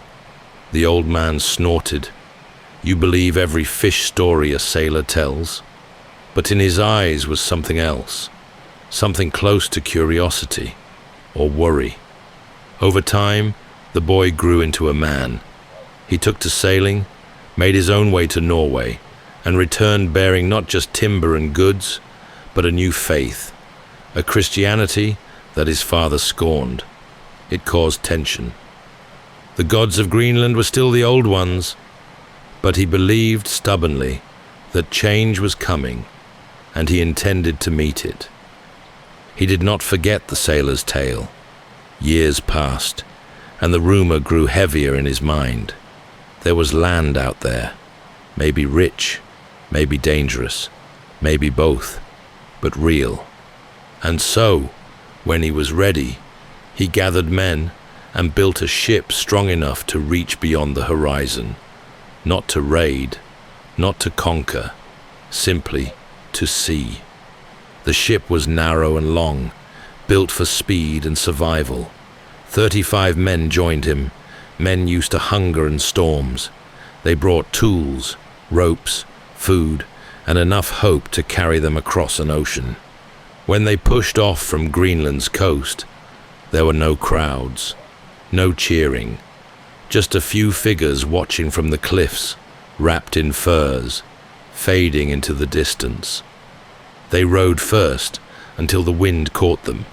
Then they let the sails do the work, and as the last familiar ridge slipped beneath the horizon, the land that had raised them became a memory, and the sea, the vast, grey sea, waited to test them. The sea was never still. Even on days without wind, it shifted and breathed under the ship, lifting and lowering the hull like a living thing. The men kept busy, scraping ice from ropes, bailing water, adjusting the sail. But each task had a rhythm. Days blurred into each other, broken only by the occasional shout or the low creak of timber beneath their feet. The North Atlantic was no stranger to them, but this was further than most had dared to sail. South past the tip of Greenland, then west into nothingness. There were no waypoints, no known harbors, just stars and instinct. The wind turned cold and sharp. Frost clung to beards. One morning, they woke to find the ship crusted in a skin of ice, and a thin mist rising off the water. They kept sailing. At night, they shared food, mostly dried fish and barley, and spoke little. Some prayed under their breath to Christ. Others, when they thought no one was listening, muttered to the old gods instead. The sea didn't seem to mind which names were whispered into the dark. Then came the fog. Thick and sudden, it swallowed the horizon. The men moved deliberately, voices low. They could no longer see the sea around them, only the slick grey walls pressing close. Even the creaking of the ship seemed dampened, like sound had no space to go. One sailor tied a rope to his waist before walking just a few paces along the deck. That was how easily you could vanish. They took turns at the tiller, steering by feel and fragments of sun. At times, they thought they heard things, splashes in the distance, the rush of waves that didn't belong to them. Once, A shape loomed out of the fog and passed within arm's reach. A drifting iceberg, silent and pale as bone. The cold worsened, fingers numbed, salt burned their eyes. They saw no birds, no fish, just a grey world, endless and closing in. Then, without warning, the fog thinned. It peeled back like wool from a window, and suddenly they could see sky, blue, cold, open. The men raised their heads. The sea stretched out before them once more, rippling and steel grey. They took heart. Not long after, a gull appeared, then another. The men began watching the water with more urgency, pointing to floating driftwood, even patches of seaweed. These were signs.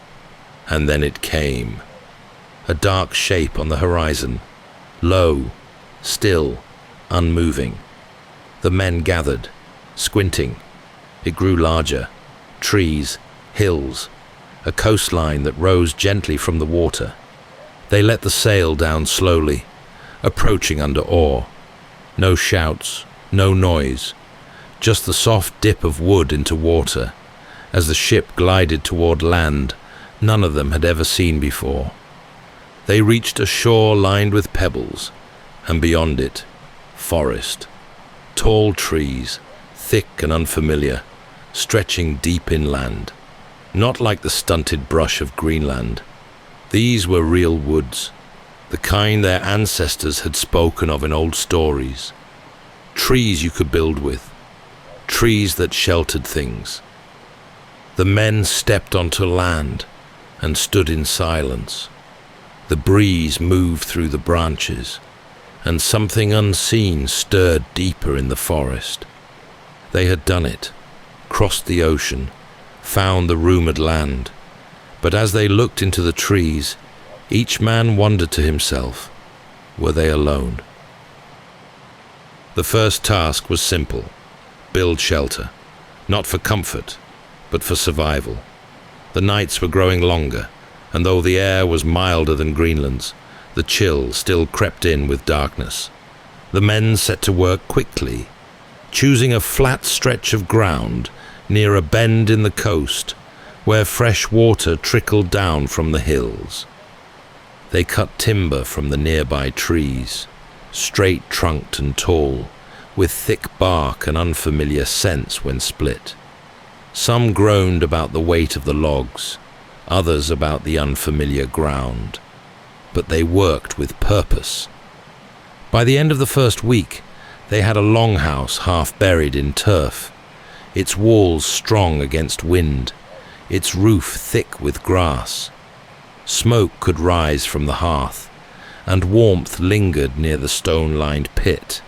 In the center, days took on rhythm, hunting, fishing, repairing tools, watching the woods.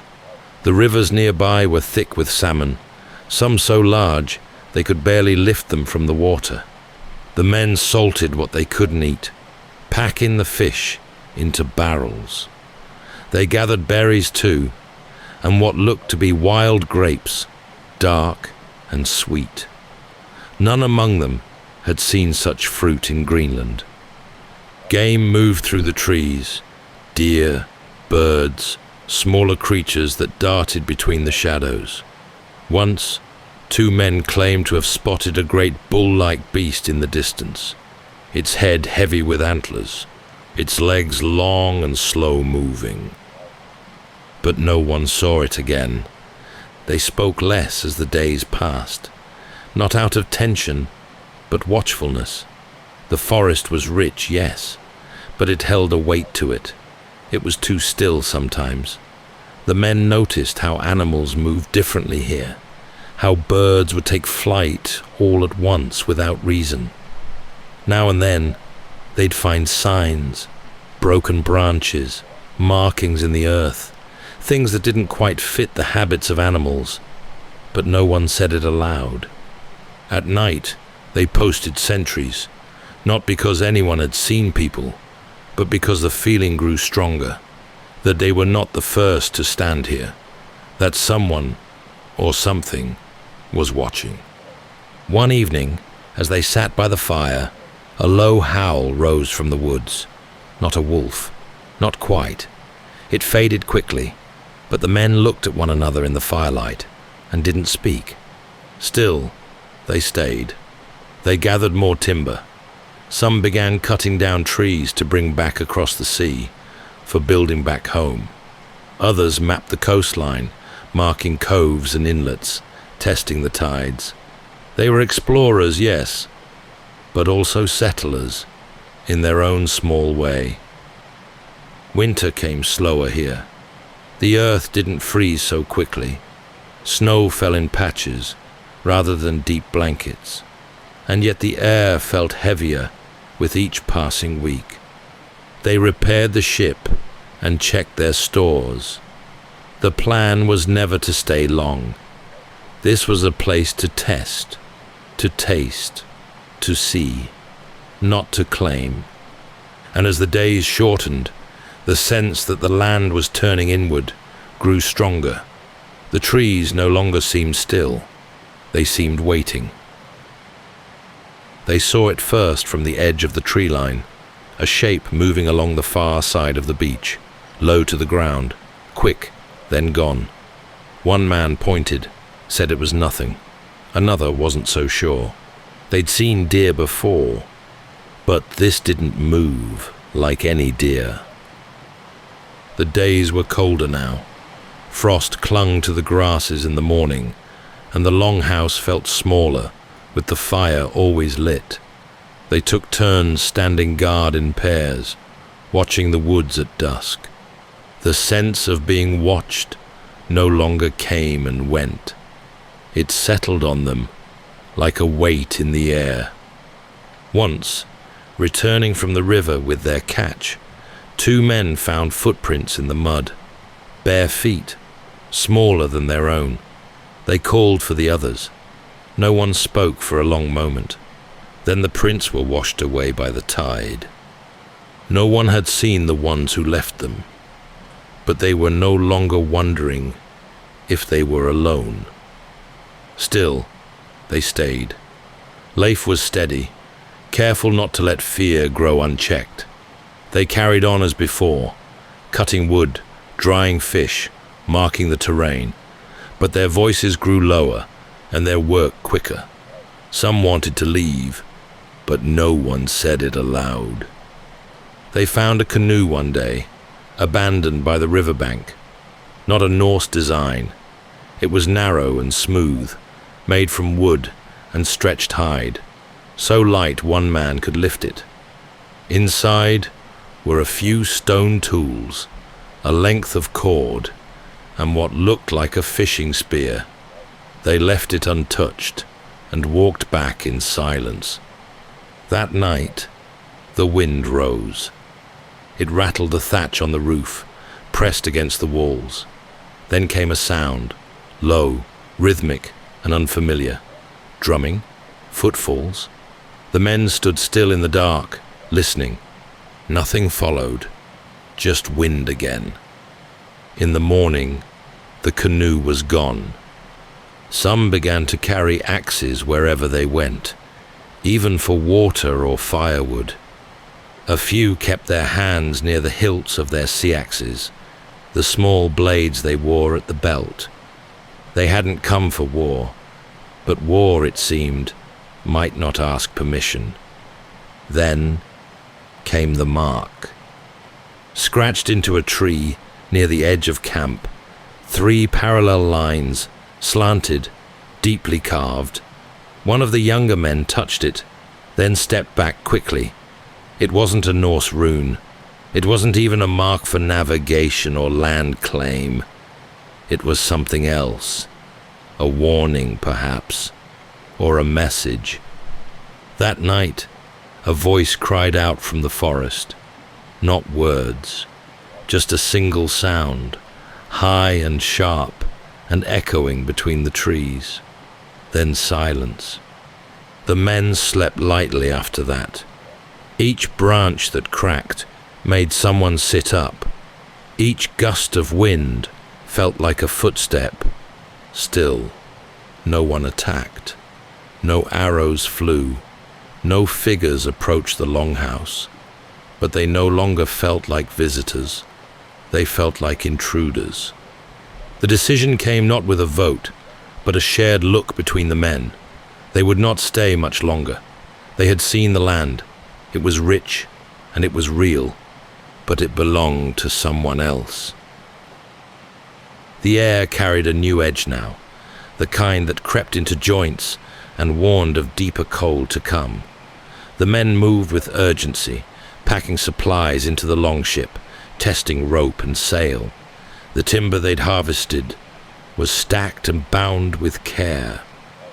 It would be a gift to Greenland, proof that the land across the sea was no myth. They had stayed through a full season.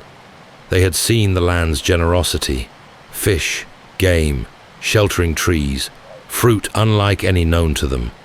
They had also felt its warning. It was no place to settle, not yet. Not with such a presence moving unseen through the trees.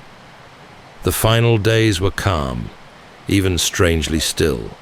No more shapes on the shoreline, no sounds in the night, as if the land itself had turned its face away, indifferent to their leaving, or satisfied.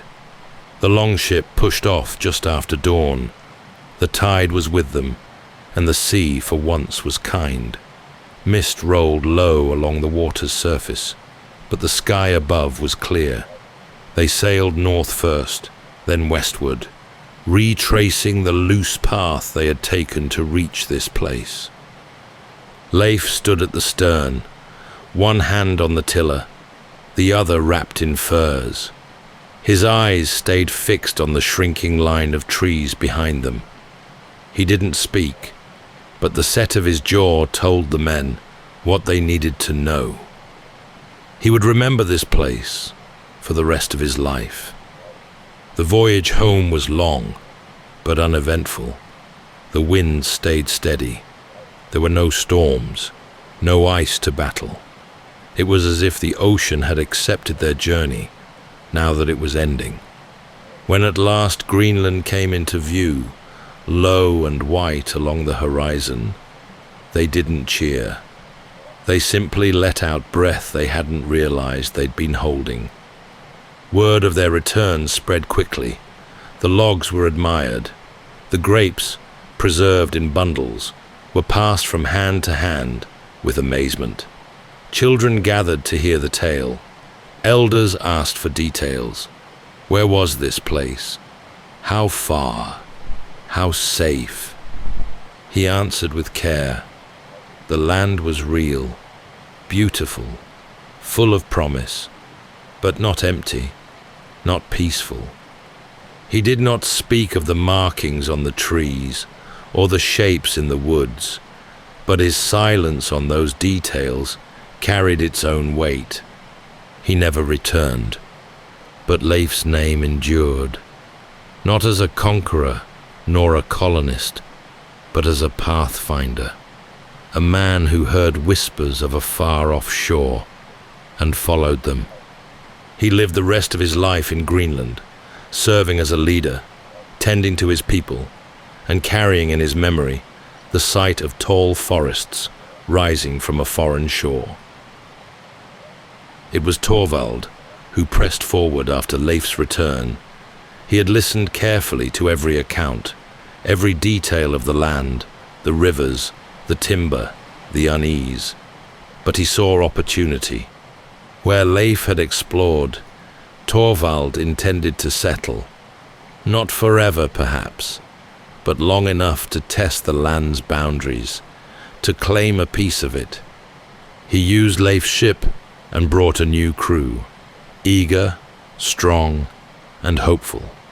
They followed the same route, using the stars and Leif's recollections to guide them, and reached Vinland without difficulty. The land remained unchanged. They returned to the settlement, finding the turf walls mostly intact, the roof partially sunken. They repaired it quickly and settled in with the confidence of men who believed they were ready for anything. For a time, all went well. They fished the rivers, they hunted inland, they explored the coast. Torvald took detailed notes, marking good harbors, stretches of flat land, places where the forest met the sea. Then, on a northern shore, they found something unexpected. 3 small skin-covered boats drawn up on the beach. No people, just the boats, pulled well above the tide, with tools and stones left nearby. The crew searched the area, but found no tracks. Still, they burned the boats, perhaps out of fear, perhaps as a warning. The next morning, they came. A group of local people emerged from the woods, smaller in stature than the Norse, armed with bows and slings. The clash was fast, chaotic. Arrows flew, stones whistled through the air. 2 Norsemen fell. The rest fled to the ship and pushed off quickly. Torvald was struck as they escaped.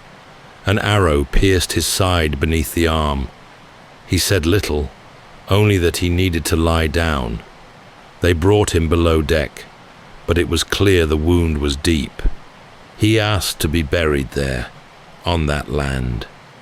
They did as he asked, choosing a small rise overlooking the sea, and marked the spot with stones. The saga says they prayed, though what words they used is lost. Perhaps it was a Christian blessing, perhaps something older. After Torvald's death, the expedition lost its shape. The men stayed a little longer, unwilling to leave too soon, yet no longer sure what they were meant to do. They explored further inland. One man claimed to see a strange building, half covered in vines, but no one else saw it. Eventually, they gathered what supplies they could and made their way home. News of Torvald's death spread quickly. Leif received it without ceremony, only nodding once before returning to his work. The brothers had shared the same sea path, but now only one would grow old. From that point on, Vinland became a place of caution. Its richness was undeniable, but so was its resistance. The land was not empty, and those who lived there did not forget the burning boats. The dream of colonization dimmed. The stories grew softer, half believed. Maps left its coastline blank again. But in Leif's lifetime, and in the lifetimes of those who sailed with him, the memory held. Somewhere across the sea, beneath unfamiliar stars, his brother lay beneath a mound of stones. The years that followed Torvald's death saw fewer ships heading west. The whispers of Vinland still stirred imaginations in Greenland, but they came with shadows now. Not just tales of riches and rivers, but of unseen watchers, sudden arrows, and narrow escapes. Still, a few tried. One such voyage was led by a man named Thorstein, another of Erik the Red's sons. He set out to retrieve Torvald's body, though he never reached Vinland. His ship was caught in storms and driven off course. He died not long after returning to Greenland, and with him died the last strong push from the Erikson line. But others came, drawn by the hope of land. The most ambitious of them was a merchant named Thorfinn Karlsefni. Unlike Leif or Torvald, Thorfinn brought settlers, men, women, even livestock. He hoped not just to explore, but to establish a foothold, a true colony. He followed Leif's route and arrived at the same familiar shore, the forest still waiting, the rivers still full. They rebuilt the houses, cleared the land, and planted. For a while, it seemed possible. The climate was gentler. The soil gave back. Children were born, the first of Norse blood in this new land. One, a boy named Snorri, would be remembered as the first European child born in the Americas. But the tension returned. As before, it started with glimpses, shapes in the trees, canoes in the distance. Then came the traders, the native people, cautiously offering furs in exchange for milk or cloth. The Norse welcomed and trusted them at first, being curious about their customs. But trust is a fragile thing. One day, something changed. The sagas say a bull broke loose from the settlement and charged through the trees, bellowing. The sound startled the visiting natives, who fled in panic. They returned in greater numbers, armed this time. The attack came swiftly, stones hurled from slings, arrows whistling through the air. The settlers scrambled to defend themselves. A few were killed. Others escaped inland or took shelter behind logs and barrels. After a long and harrowing day, the natives withdrew. The Norse regrouped, counting the wounded, burying the dead. No one slept much that night. In the weeks that followed, fear settled in. Even the woods felt different, heavier, colder. The settlers built barricades. They stopped venturing far. Every creak of wood or crack of branch made hearts jump. They stayed one more winter. But by spring, it was clear. They would not hold this place. Not now. Perhaps not ever. They returned the way they had come, bringing with them children, timber, and stories. Stories of a land so promising, yet so unwilling to be claimed. And so, the longhouses emptied once more, left to the moss and the wind. The fire pits grew cold. Footsteps faded from the trails. The coast returned to stillness. Vinland had been touched, yes, but never taken. The name Vinland lingered in Greenland and Iceland like the aftertaste of a half-remembered dream. It had been real. Some had walked its shores, drunk from its rivers, buried kin in its soil. But time is a constant force, and even great journeys can fade when the wind shifts and winters grow harder.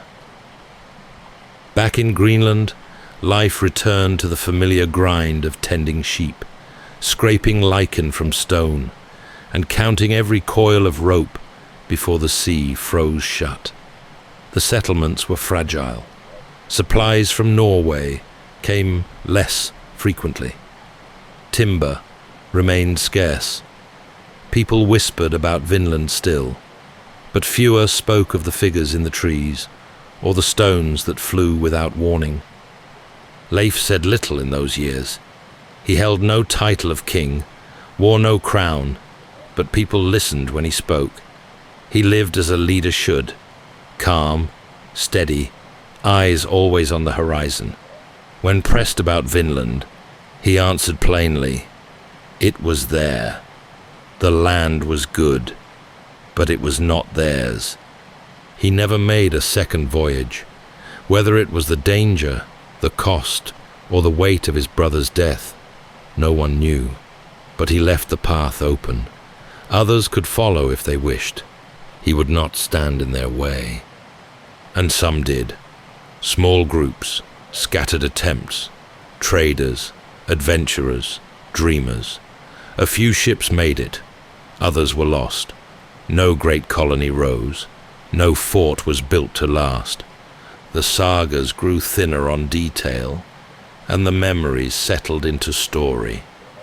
By the time the Christian kings of Norway began demanding taxes from Greenland, Vinland had become something else, not a destination, but a legend, a place people wanted to believe in, even if they weren't sure it still existed. The land itself never changed. It remained where it always had been, coastal, forested, rich with fish and animals, known well to the people who had lived there long before the Norse arrived. To them, the visitors were just another brief ripple along the shore. What was left behind? A few broken tools, a carving perhaps, the bones of a fire pit, long cold, and in one place, beneath a mound of stones, the remains of a man who had died far from home. Centuries later, the sagas were written down in Iceland by men who had never seen the Western Sea. They captured the shape of the stories, the names, the great voyage, but the edges blurred. Which brother did what? What happened in which season? Memory bends in ink. And still, the name Vinland survived. 500 years after Leif's voyage, new ships arrived from across the Atlantic, larger, heavier, bearing flags of empires. They landed further south and never knew who had come before them. No one told them about the long, narrow ship that had cut across the waves centuries earlier, carrying men raised on ice and wind, searching not for gold or glory, but simply to know what lay beyond the sea.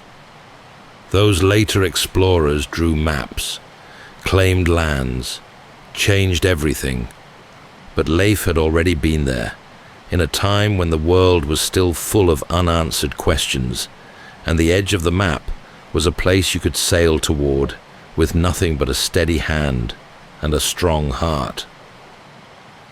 The winters grew longer in his later years, or perhaps he simply noticed them more. Leif spent most days near the fjord at Brattahlid, the same place where his father had driven stakes into frozen ground decades before. The longhouse remained warm, smoke curling steadily from its roof. Livestock huddled in the sheds. The sea, grey and patient, waited just beyond the ice-crusted shore. Visitors still came, traders from Iceland, younger men seeking advice, messengers bearing scraps of news from far-off Norway. They asked him about Vinland, always Vinland. Was it real? Was it worth the voyage? Were the stories true? He would answer in short, measured words. Yes, the trees were taller than any in Greenland. Yes, the fish ran thick and fast in the rivers. Yes, there were people already there, sharp-eyed, quick-moving, not to be underestimated. But no, he would not return. His children grew up hearing the story second-hand. They'd never seen the coast their father had walked, or the river banks where he had pulled salmon from the shallows with his bare hands. They'd never felt the tension of that place, the beauty mixed with something older, something watchful. There was no monument to mark his voyage, no stone pillar, no carved plank nailed to a tree, just the timber he'd brought back, slowly worked into beams and barns, just the tale, passed from voice to voice. He spent time alone in those final years, walking the ridges above the fjord. His gaze lingered on the sea more often now, eyes drawn west. He'd stood on a different shore once, 500 leagues away, under a softer sun. He didn't speak of it often, but the memory lived behind his eyes. When he died, the settlement mourned him, not with songs or banners, but with simple words. He had been strong, he had been fair, he had gone farther than anyone before him, and returned to tell the tale. No saga ever captured him entirely. The ones who wrote them came long after. They remembered the voyage, the ship, the name of the place. But the man himself, his steady hands, the way he watched the horizon in silence, the weight of that knowledge, those things faded like breath in cold air. And yet, something remained. Each time a ship pushed west from Greenland's shore, it did so in the wake of his keel. Each time someone dreamed of a place beyond the known, his name echoed, faint but clear. No one would ever find his grave. No stone marked where he lay, but the path he opened remained. No one remembered the exact season when the longships stopped heading west. There was no final voyage, no declared end to the Vinland dream. It simply faded, like the smoke from a spent hearth, curling upward until it disappeared into sky. Years passed, generations too. Greenland's settlements held on, but barely. Storms grew harsher. Trade with Norway faltered. The timber Leif had once brought back was now old, part of barns, fences, broken tools. The last men who had stood on Vinland's shores were gone, but in Iceland, the stories survived. They were told by firelight, where old men leaned in and children listened wide-eyed. Not tales of dragons or gods, but of real men, of a ship that vanished over the horizon into legend.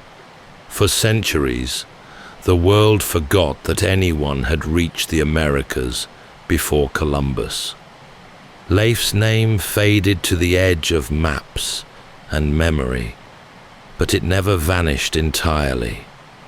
Archaeologists uncovered the remains of turf houses near the northern tip of Newfoundland, structures built in the Norse style, far too old to belong to later settlers. There were tools, a hearth, the worn mark of hands that had worked timber long ago. It matched the saga in shape, if not in name. They had been there. Leif had been there. And so, 500 years before empires crossed the sea, before flags were planted and maps redrawn, a Viking ship with a carved dragon on its prow touched land in a place no European had ever known. Leif Erikson was the first European in history to look west with curiosity rather than conquest. He came across a land already occupied. He walked its shores, and when the time came, he knew it was best to leave it. He simply returned, safely home. That's all for tonight's journey through history. Whether you're fast asleep or still drifting there, thank you for listening. And until next time, rest well.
Welcome to Sleepytime History. True stories from the pages of history for a full night's rest. If this is your first time listening, let us know where you're tuning in from, or make a request for a future episode. And if you like what you hear, please consider liking, subscribing, or rating us on your preferred podcast app. Thank you for your support.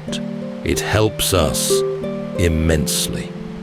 All right, it's time to settle in, relax, and take a wander through the pages of history and storytelling.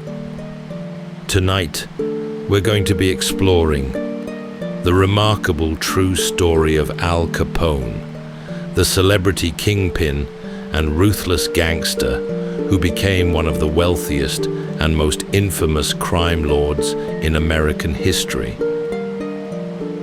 Long before his name became synonymous with speakeasies and Tommy guns, Al Capone was just a boy from Brooklyn with a sharp mind and an even sharper instinct for survival.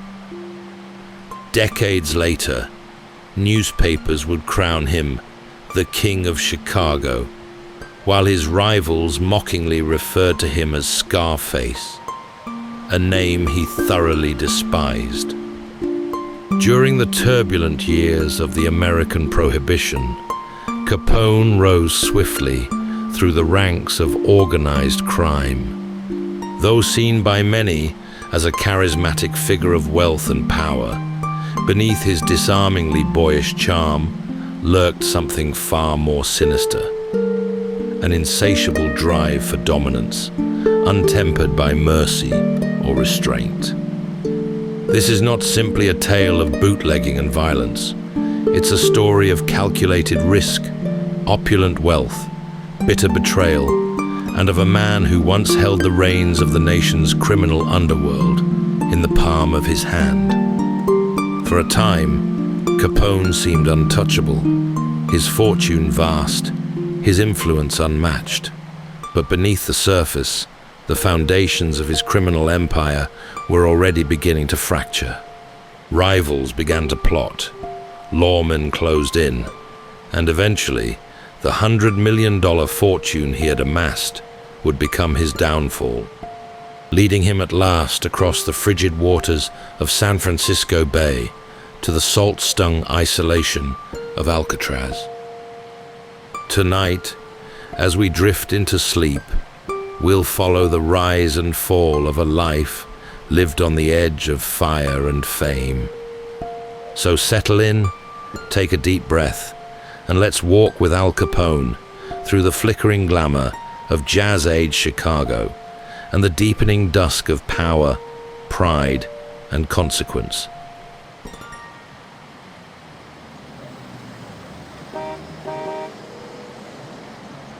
The streets of Brooklyn in the early 1900s carried the clang and clatter of an immigrant life.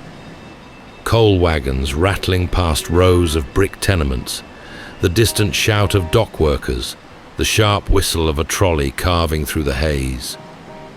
Among the crowd was a young boy with sharp eyes and a faster mouth, one of 9 children in a Neapolitan household where love was loud and discipline came quick. His parents, Gabriele and Teresa, had come across the Atlantic with little more than a trade and a dream, a barber's hands, a hope for education, and the belief that America would give their children something better. But life in the boroughs had a different lesson to offer. The boy learned early how to navigate its rhythms, the alley shortcuts, the power of posture, the importance of never backing down. At school, his temper flared often and without warning. A slight, a shove, the wrong word at the wrong time, and fists flew. The classroom, for all its order, had little hold on him. By his teens, he had already begun running errands for local gangs, first carrying messages, then watching doors, then doing a little more. These weren't the grand schemes of organized crime yet, but they were the first steps into a world that rewarded nerve and punished hesitation. He had a way about him, though. Even when he was rough around the edges, there was charm beneath it. People remembered his face, remembered how easily he moved between anger and laughter. One day, at a local dance hall in Coney Island, he earned a scar that would follow him for the rest of his life. The story was whispered often and varied in detail, but it involved an insult, a sharp blade, and a lesson in pride that cut across his cheek and into his reputation. From that moment on, folks knew to take him seriously. He never tried to hide the scar. It became a signature of sorts.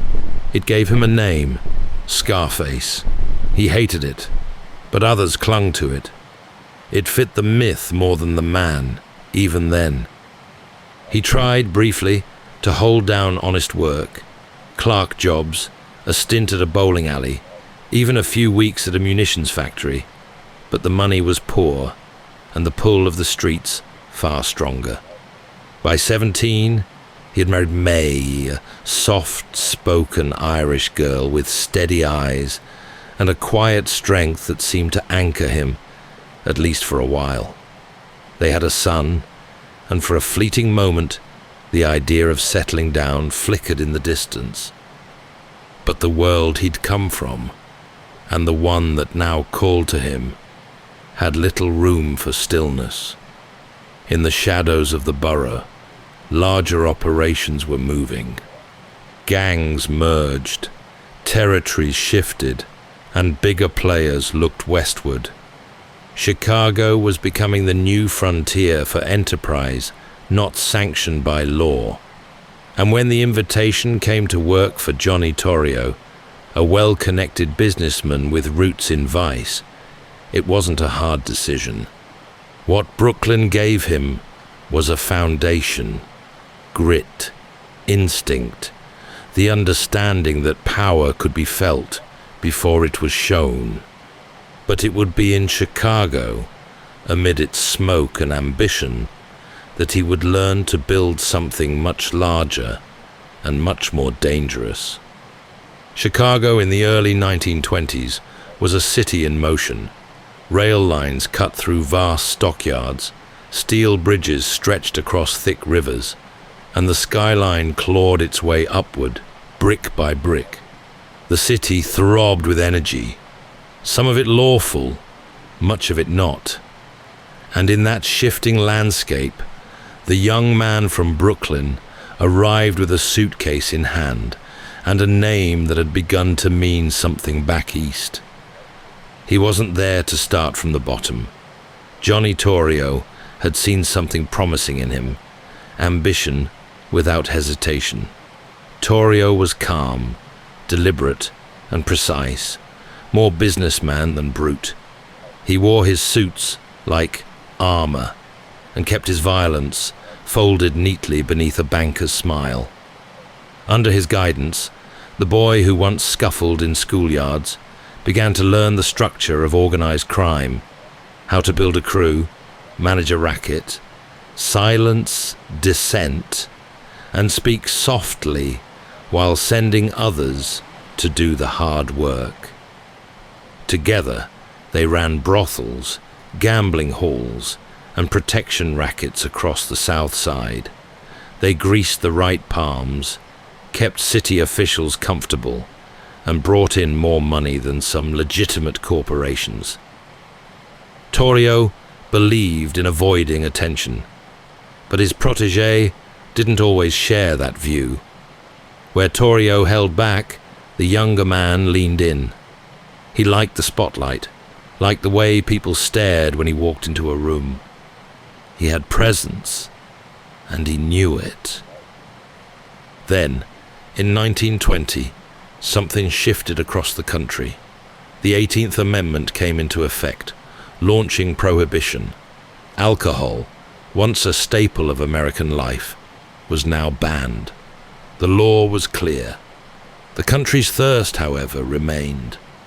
With a single act, the government had created a market worth millions, illegal, unregulated, and perfectly suited to men like Capone.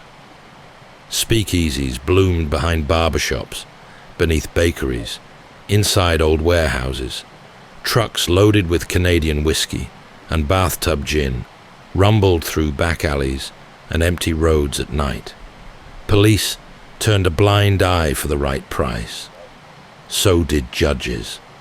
The city drank deeply, and those controlling the flow became powerful overnight. Torrio and Capone expanded fast. They bought breweries, established smuggling routes, and employed hundreds. They didn't just sell liquor, they controlled its entire journey, from barrel to glass. It was an empire dressed as a business, built with iron behind its charm. The money poured in, and with it came new risks. Rival gangs wanted their share. Deals needed protection. Mistakes came with consequences. A man like Capone thrived in this world. He had the instincts of a gambler, the heart of a soldier, and a growing talent for strategy. He could charm a crowd in the morning and order a hit by dusk. People respected him. Many feared him. And some, foolishly, tried to cross him.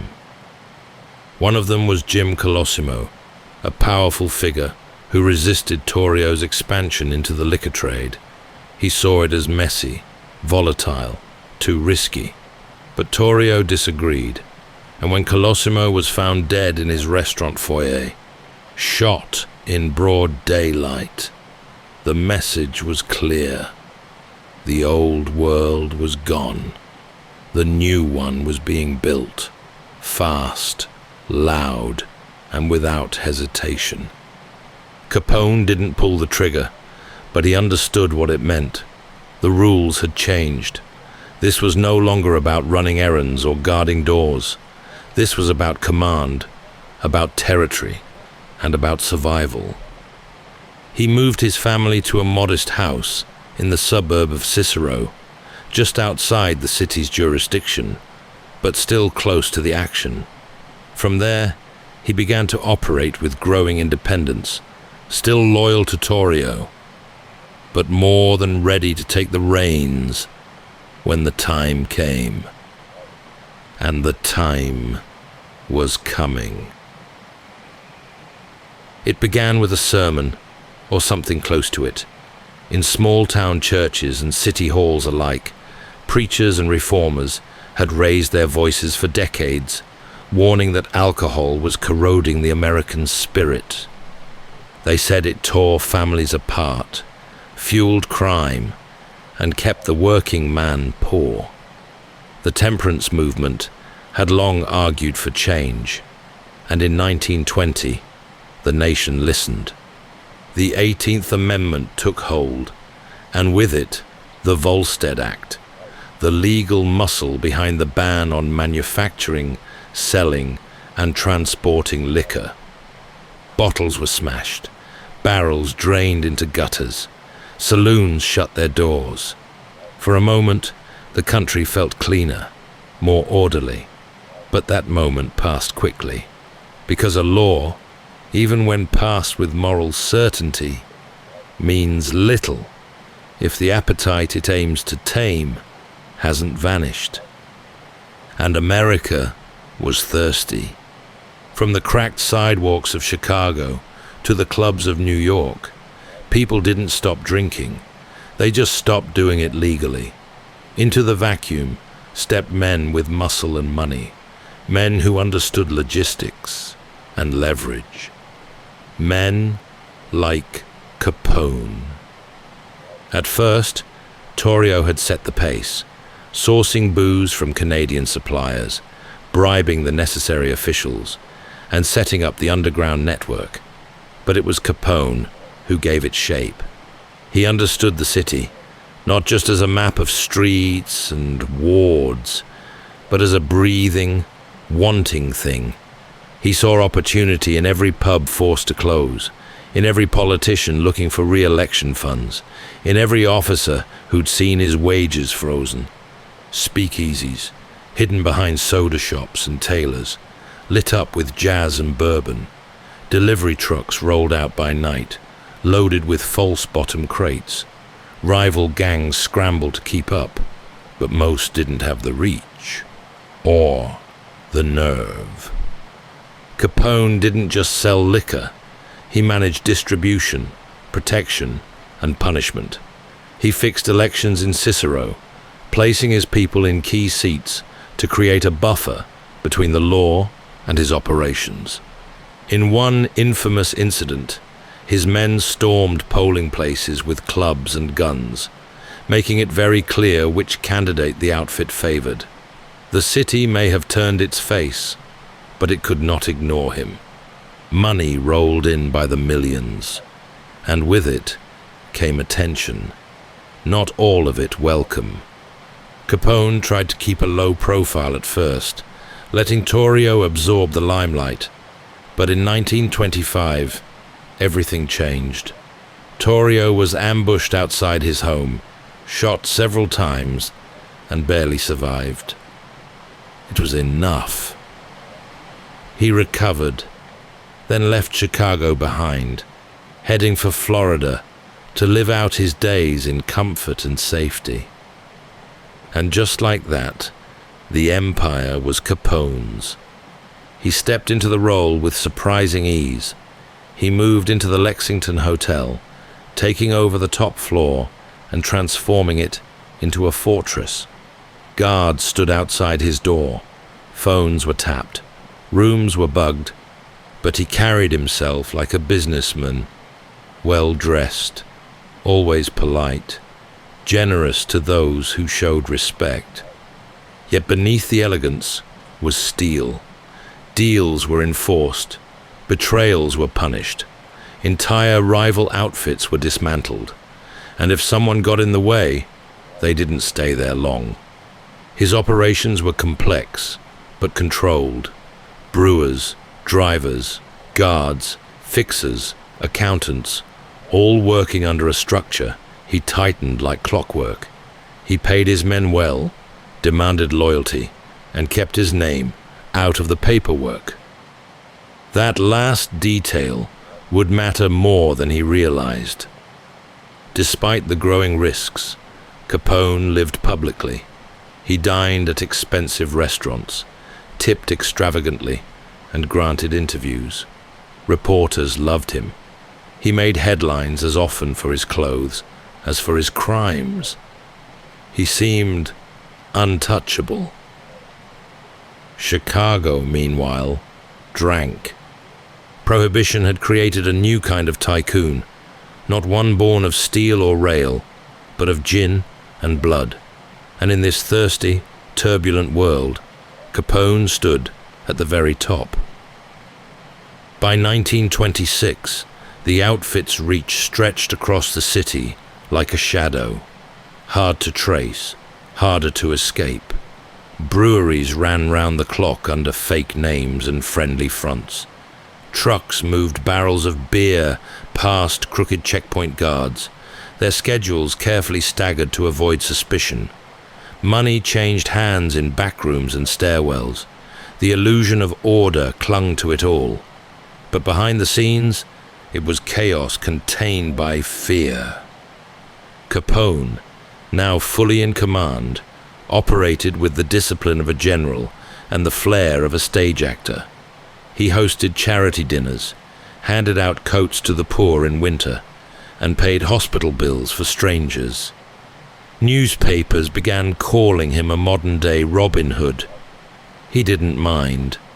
Let them think that. It made the rest easier. But image was only half the game. He controlled gambling dens, brothels, smuggling operations, and an ever-growing network of enforcers. There was no loyalty without incentive, and no incentive without fear. Those who crossed him didn't usually get a second chance. Still, he rarely acted impulsively. Decisions were measured, Consequences weighed. His genius lay in how easily he moved between roles, charming dinner guest one moment, calculating strategist the next. The Lexington Hotel served as his fortress and his court. The top floor buzzed with meetings, messengers, ledgers, and murmurs. Outside, photographers waited, hoping to catch a glimpse of the man in his tailored grey suits and cream-coloured fedoras. Inside, he paced like a conductor, every movement deliberate, every nod a command. He made deals with politicians, paid off precinct captains, and knew the names of judges' children. In Cicero, his influence was law. He opened clubs with dancing girls and hired orchestras to play late into the night. Inside, glasses clinked and laughter echoed. Outside, the alleys stayed slick with blood. For rivals, the rules were simpler: comply, surrender, or disappear. When Dean O'Banion, a North Side competitor, refused to play along, his fate was sealed. He was shot in his flower shop, hands still clutching a pair of shears. The message was clear: territory would not be shared. The killing sparked a cycle of violence that hardened the city's underworld. Drive-by shootings became more frequent. Bodyguards became essential. Capone survived multiple attempts on his life, including a daylight ambush that riddled his car with bullets. He survived them all, and each time his legend grew. But even legends need structure. He promoted lieutenants with precision, each given a corner of the empire to oversee. They reported up the chain, passed on payments, enforced rules.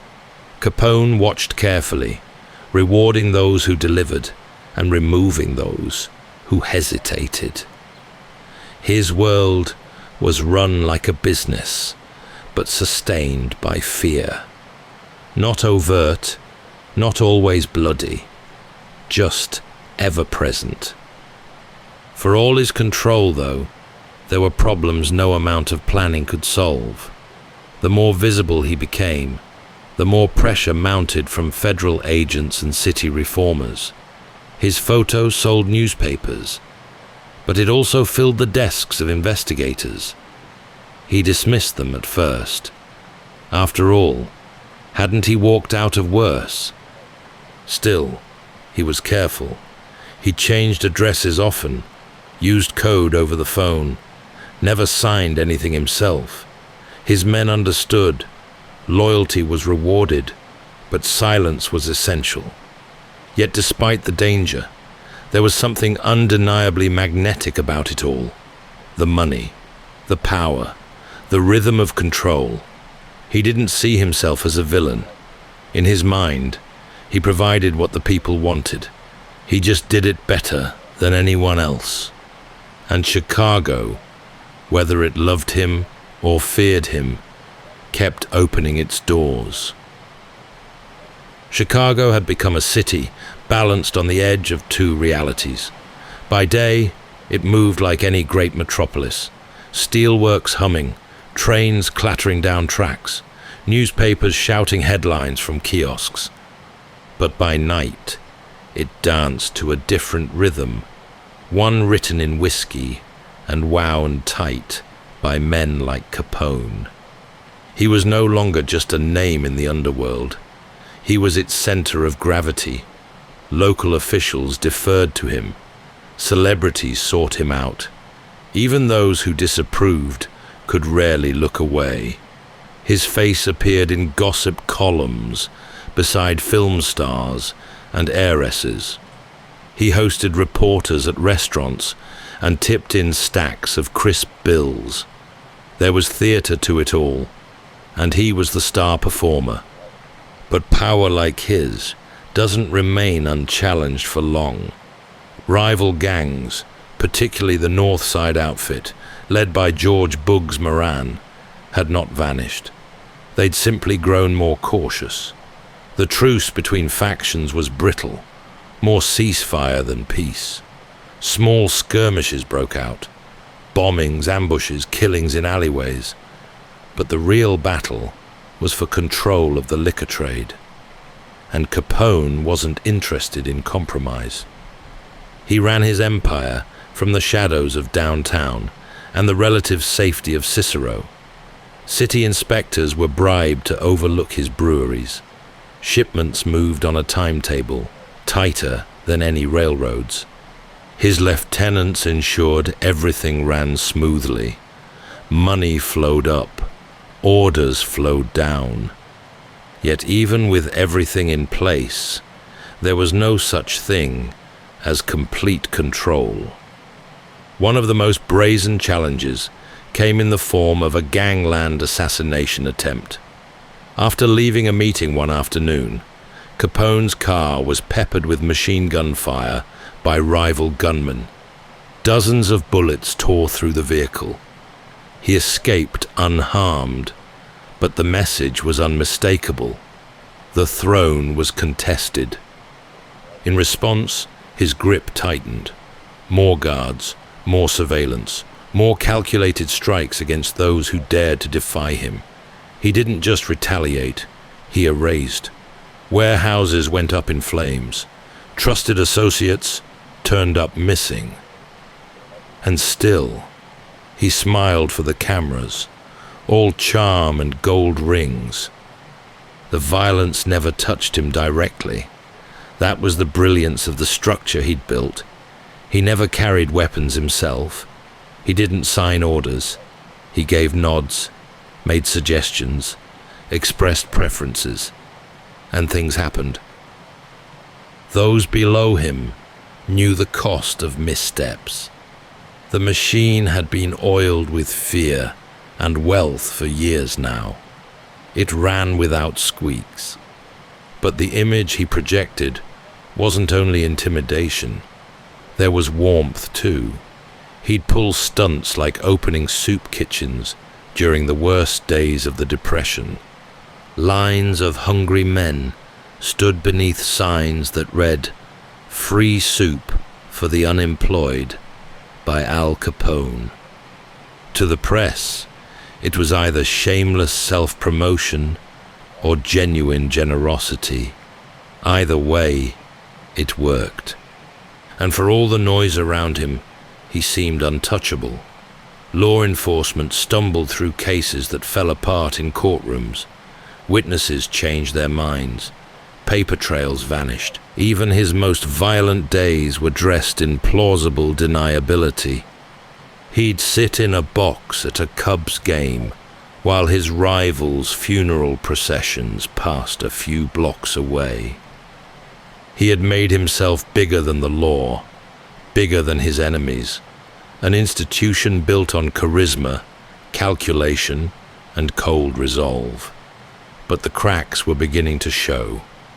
Agents watched from unmarked cars. Files grew thicker, and somewhere, in the distance, came the slow, measured ticking of a clock he hadn't yet noticed. The snow fell gently that morning, softening the hard corners of Chicago. It dusted the rooftops, muffled the traffic, and clung to the collars of men as they walked hurriedly through the city's north side. It might have been any Thursday in February, if not for the 6 corpses and 1 dying man laid out in a brick garage on Clark Street, each dressed sharply, each cut down with cold precision. The papers would call it the St. Valentine's Day Massacre. 7 men executed in broad daylight by a team dressed as police officers. They'd lined up obediently against a wall, expecting a raid. What they got was a bloodbath. None of the bullets came from Capone's hand. He was in Florida at the time, nursing a supposed flu and fielding questions from reporters. but no one was in any doubt about who had ordered the strike. It was the most brazen act yet in a long, simmering war with Bugs Moran. The target had been Moran himself, a known rival, brash and persistent. He'd refused to be bought out or bullied into submission. Capone had offered him money to get out of town. Moran declined. He stayed. And so came the plan, simple, brutal, and theatrical. But it failed in its one key objective. Moran, running late that morning, had seen the police car pull up and quietly slipped away. The men inside weren't real police, of course. They were gunmen in disguise, carrying Tommy guns beneath long coats. They gunned down Moran's men, most of whom had no chance to draw a weapon. One of them, Frank Gusenberg, clung to life for a few hours. But when the police asked who'd shot him, he managed just one defiant phrase. "Nobody shot me." The massacre shook the city. For months, the violence had felt like background noise, an inevitable hum beneath the music of jazz clubs and the rattle of streetcars. But this was different. This was spectacle. Civilians recoiled, politicians blustered. The newspapers ran photographs of the bodies, sprawled on the floor, their hats fallen beside them. The public, once amused by Capone's bravado, began to turn. He felt the shift, even from Florida. Reporters grew more pointed in their questions. The attention, once flattering, began to carry weight. He returned to Chicago with fanfare, but tread carefully. For the first time in years, the air felt unstable. Yet he didn't retreat. If anything, he doubled down. He still walked the streets with confidence, still dined at the best tables, still handed out $20 tips like they were scraps. He reminded people, subtly, that he was the man who kept the city running, who paid off debts and kept bars open when others could not. And for a while, that message held. But behind the scenes, things were shifting. Federal agents had begun building cases, not on the murders. They were too clean, too carefully executed, but on the business itself, the ledgers, the bribes, the movements of money. A silent war was unfolding in back offices and courtrooms, far from the streets Capone controlled. Even within his organization, there was tension. Ambitious lieutenants watched closely. Rivals re-emerged. The days of easy dominance were ending, and in their place came suspicion and calculation. Every move had to be measured. The massacre had made one thing brutally clear. Capone would not be ignored, but it had also made him a target. The city no longer chuckled at his swagger. It braced for the next body to fall. And somewhere, deep within the federal government, a small group of men began to ask a simple question. How do you catch a man who leaves no trace? The snow had melted, but the chill remained, not in the air, but in the atmosphere around him. Something had shifted. The massacre had brought silence on the streets, but it had also stirred a new kind of noise. Whispers in Washington, cautious inquiries in City Hall, cautious fingers leafing through bank ledgers in dimly lit rooms. Capone sensed it.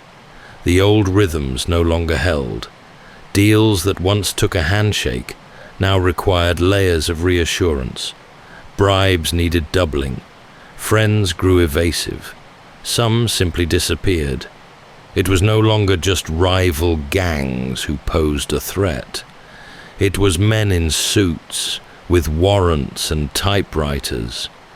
Still, the organization ran. Trucks moved on time. Cash flowed, but the smooth machinery of his empire began to grind a little. There were more arrests, more headlines. Some of his men were caught and didn't come back. Others started talking, hoping to buy their own way out. Nothing immediate, nothing fatal, but the cracks were there, hairline at first, just enough for light to get in. Capone responded, as he always had, with confidence and force. He brought in new muscle, paid off new judges, pushed his reach further west, beyond Chicago, into small towns where the law wore a friendlier face. He showed up to events in expensive suits, laughing loudly, tipping bigger than ever. The world would see strength, not worry. That was the plan. But behind the show, the pressure was mounting. One of the names in the growing crowd of adversaries was Elliot Ness, a prohibition agent young enough to be dismissed, at least at first. Ness assembled a small team, hand-picked for their honesty, immune to the usual temptations of cash and fear. They started raiding Capone's breweries, seizing trucks, disrupting supply lines. The press would later call them the Untouchables. Ness didn't arrest Capone. He didn't even get close, but he made things difficult, unpredictable. Costs rose, schedules slipped, and more importantly, he drew attention. Headlines started using Capone's name alongside words like investigation and corruption. He was no longer a charming rogue in the eyes of the public. He was something else now, something dangerous and exposed. The federal government, meanwhile, was playing a longer game. They weren't chasing bullets or bodies. They were chasing numbers. Accountants combed through years of transactions, looking for what Capone had always believed could never hurt him: the paper trail. He paid in cash, used aliases, avoided formal records. But in an empire that large, mistakes happen, and mistakes were beginning to surface. Still, he kept moving. There were lavish parties, new clubs, late-night poker games that stretched into dawn. He welcomed guests with champagne and steak, made jokes at reporters' expense, and insisted he was just a businessman, providing a service the people clearly wanted. "If I break the law," he told one interviewer, "my customers are as guilty as I am." But charm had its limits. The mood in Chicago had soured. The police, once comfortably on his payroll, now eyed him warily. A new mayor had taken office on promises of reform, and the public, burdened by a slowing economy and rising violence, had less patience for extravagance. Capone, ever aware of optics, tried to soften the edges. He funded soup kitchens. He made generous donations to churches. But the harder he worked to polish his image, the clearer it became that something was wrong. The empire wasn't crumbling, not yet, but it was shifting beneath his feet. And for the first time, there was no clear target to strike, no rival to remove. His enemy was something colder, something patient. Paperwork, subpoenas, ledgers, whispers in closed rooms. For a man who had built his world on movement and momentum, it was the stillness that threatened him most. By 1931, the music had dimmed. The clubs still played, the whiskey still flowed, but the mood had changed. What once felt like swagger now seemed like noise. Capone could feel it in the way men spoke to him, in the long pauses, the sideways glances, the sudden disappearances. They hadn't got him for murder, extortion, bootlegging, or violence. They couldn't. There were no fingerprints, no signed orders, no eyewitnesses willing to speak. But they'd found something else, something mundane, something he had never considered his undoing. Unpaid taxes. It began with audits, then interviews. Numbers were matched, records cross-checked. They had informants, witnesses from within his own ranks, flipping not out of fear, but for lighter sentences and smaller cells. Agents followed the flow of money through clubs, brothels, breweries, and asked one simple question: where were the declared earnings? Capone had always worked in cash. That had been the shield. No invoices, no receipts, no trail. But there were cracks. A few wire transfers, property records, lavish purchases that couldn't be explained by his official income, which, on paper, barely reached the level of a clerk. Meanwhile, he was living like royalty. Diamond rings, tailored suits, a fleet of cars. A grand jury was assembled. Indictments followed, first for tax evasion, then for multiple violations of the Volstead Act. There were murmurs that Capone laughed when he first heard the charges. Evasion. He thought they were bluffing, that they wanted a headline, a warning. But when the trial date was set, the laughter stopped. Still, he didn't panic. He brought in the best lawyers money could buy. He tried to buy the jury, as he'd done before, but the feds were watching closely. Jurors were swapped at the last moment. The courtroom was locked tight. At trial, Capone's defense claimed he had no clue about the bookkeeping, that he was too removed from the day-to-day, that he simply took care of his family and occasionally invested in property. But the prosecutors had paper. They had bank ledgers, wire records, testimonies, enough to lay a path from the beer barrels to his accounts in Miami. The conviction came quickly. 11 years in federal prison, plus heavy fines. Not for murder, not for racketeering, for taxes. It was almost absurd. A man who'd orchestrated an empire of vice and violence, brought down by arithmetic. He was first sent to the U.S. penitentiary in Atlanta. It wasn't easy, but it wasn't the end of the world. He still held some sway. Guards could be coaxed, routines bent. There were whispers he lived comfortably. Better than most inmates. But the government had expected this. And so, a year later, they made a move. Alcatraz. A new kind of prison, perched on a rock in the San Francisco Bay, isolated, cold, unforgiving. Escape was said to be impossible. There would be no influence here, no favors, no sway, and that was the point.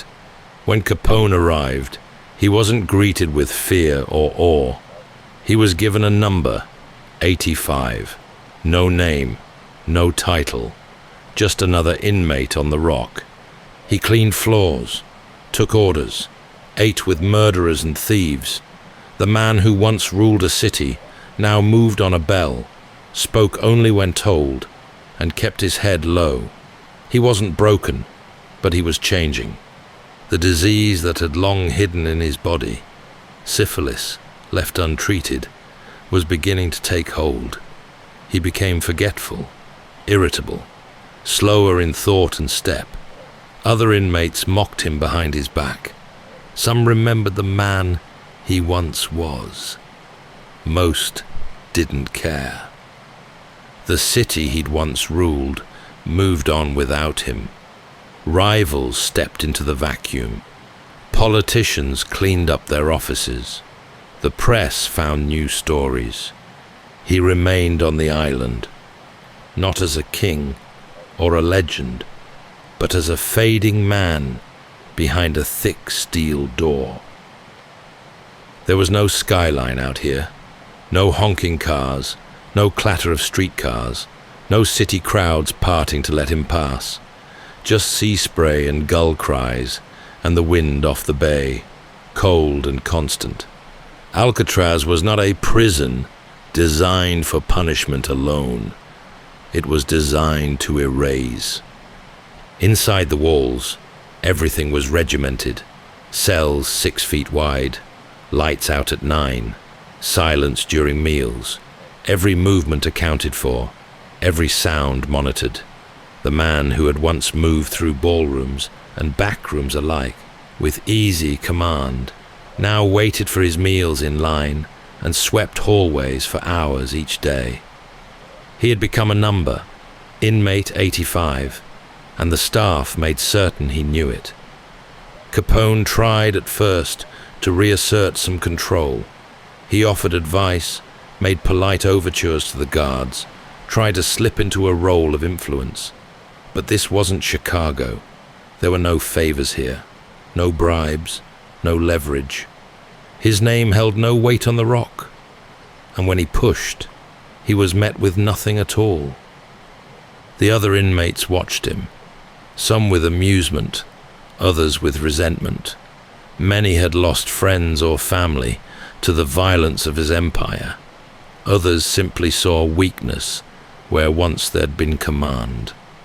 Capone had brought the gangster image into the newspapers, into legend. But here, in the narrow grey halls of Cell Block B, legend meant very little. His health began to unravel. The syphilis he'd contracted decades earlier, long ignored and untreated, now settled into his nervous system. At first, it was subtle. Forgetfulness, headaches, then confusion, periods of vacant silence, sudden flares of temper, followed by long stretches of emptiness.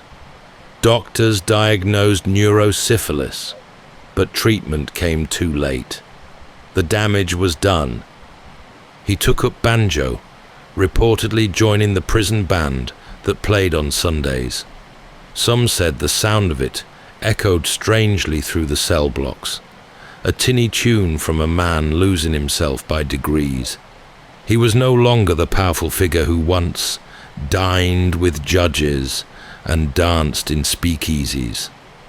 He wandered the prison yard slowly, head lowered, often alone. His letters home grew scattered. His wife, May, remained loyal, though the visits were rare. She saw what others didn't, the man inside the fading figure. Their son was growing up in Florida, far from the myth and the headlines. Capone would sometimes ask about the weather down there. He seemed to like the idea of it. Sunlight, quiet, familiar food, a life outside these walls. After nearly 5 years on Alcatraz, the authorities transferred him to a lower security prison in California.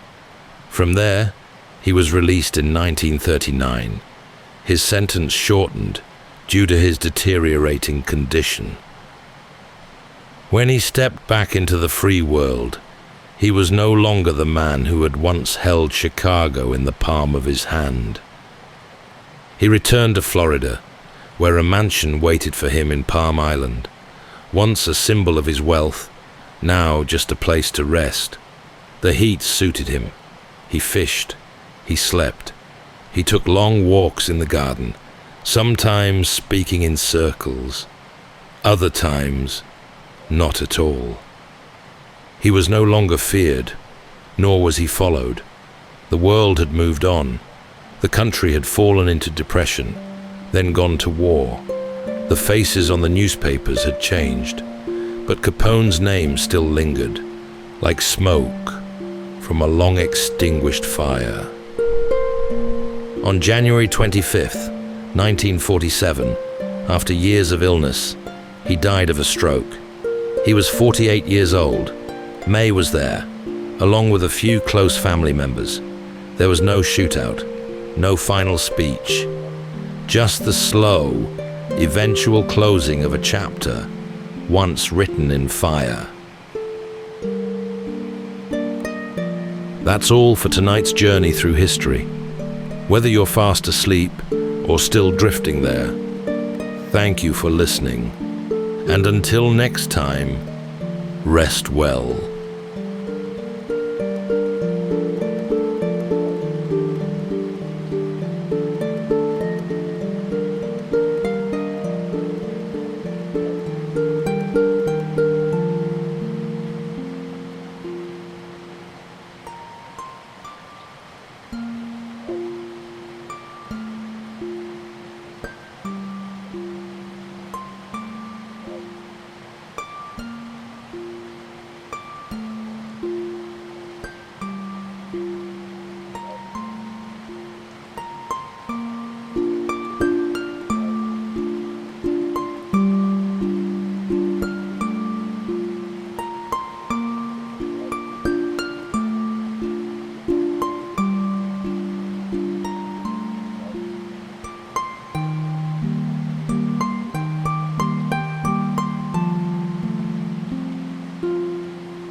Welcome to Sleepytime History.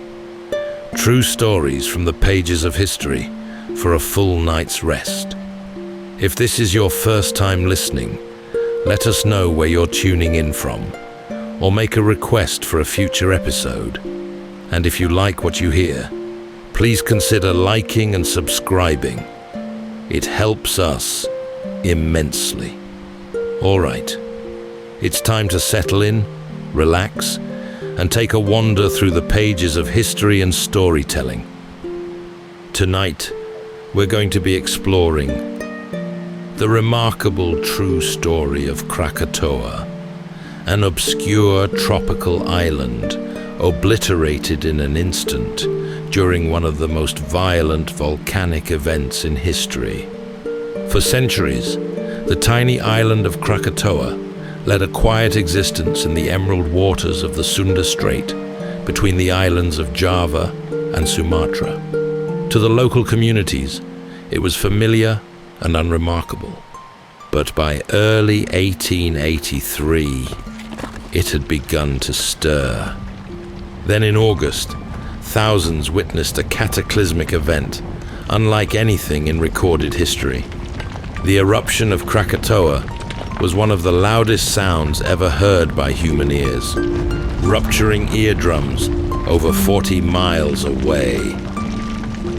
Most of the island vanished entirely, with an explosion 13,000 times more powerful than the Hiroshima bomb. The earth rang like a bell, with audible shock waves that circled the globe over and over, taking nearly a week to subside. Ash shot over 50 miles into the upper atmosphere, where it lingered for years, causing sunsets around the world to turn a vivid blood red. Eyewitnesses described a midday sun eclipsed by an ashen shroud, blacker than any night, and flickering with a multitude of jagged blue lightning. 11 square miles of island-turned ash transformed turbulent seas into mud that retreated suddenly from fishing villages, only to return as towering tsunamis. Tonight, as we drift into sleep, we'll reflect not just on the violent eruption of Krakatoa, but on the heroic acts and the resilience of those who faced the unknown with grace and courage. So settle in, take a deep breath, and let's journey together through the final days of Krakatoa.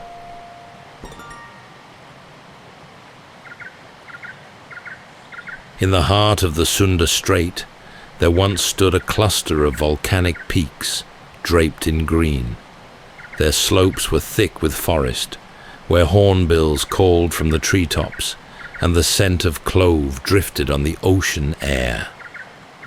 These were the islands of Krakatoa, steeped in mystery, quiet in demeanor, and long folded into the rhythms of local life. Long before maps were drawn or colonial names assigned, people from nearby coastlines knew these islands by older names, older stories. Among the Javanese, there were whispers of a cataclysm long ago, when the sea had risen to swallow the land. Some told of a time when fire had cracked the sky and thunder had rolled for days. Tales passed down like sea-worn stones, smooth but heavy with meaning. In the evenings, fishermen would watch the horizon and speak of the mountain that once vanished beneath the waves, as though Krakatoa carried a memory older than it let on. Centuries passed. Boats came and went, traders from Aceh, Makassar, and further still. They brought cinnamon, stories, and sometimes sorrow. The Sunda Strait was always busy with commerce, but the islands themselves remained sparsely visited. Though rich in bird life and ringed with coral, Krakatoa had no great port, no city to speak of, just thick jungle, curious rock formations, and a faint smell of sulfur that hung about the place like a secret.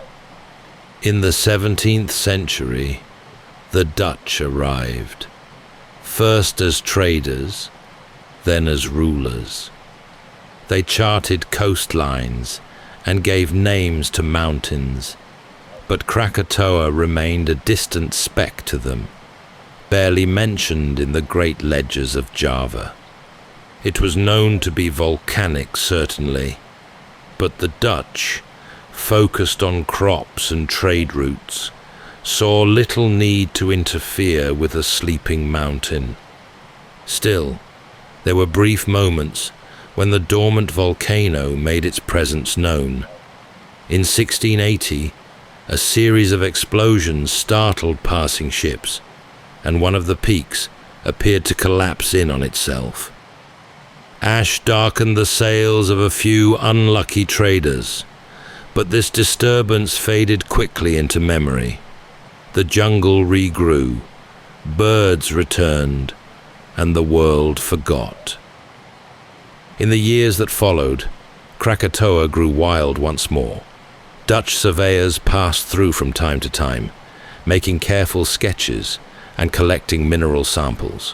One, a German-born naturalist named Franz Wilhelm Junghun, visited in the mid-19th century and noted the broken, oddly shaped cliffs. Signs, he said, of something ancient and terrible. But no great eruption followed. The island simply breathed its sulphurous breath and waited.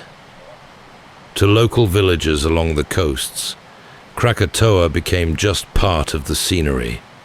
They fished in its shadow, collected driftwood from its shores, and sometimes used it as a marker when navigating between the islands.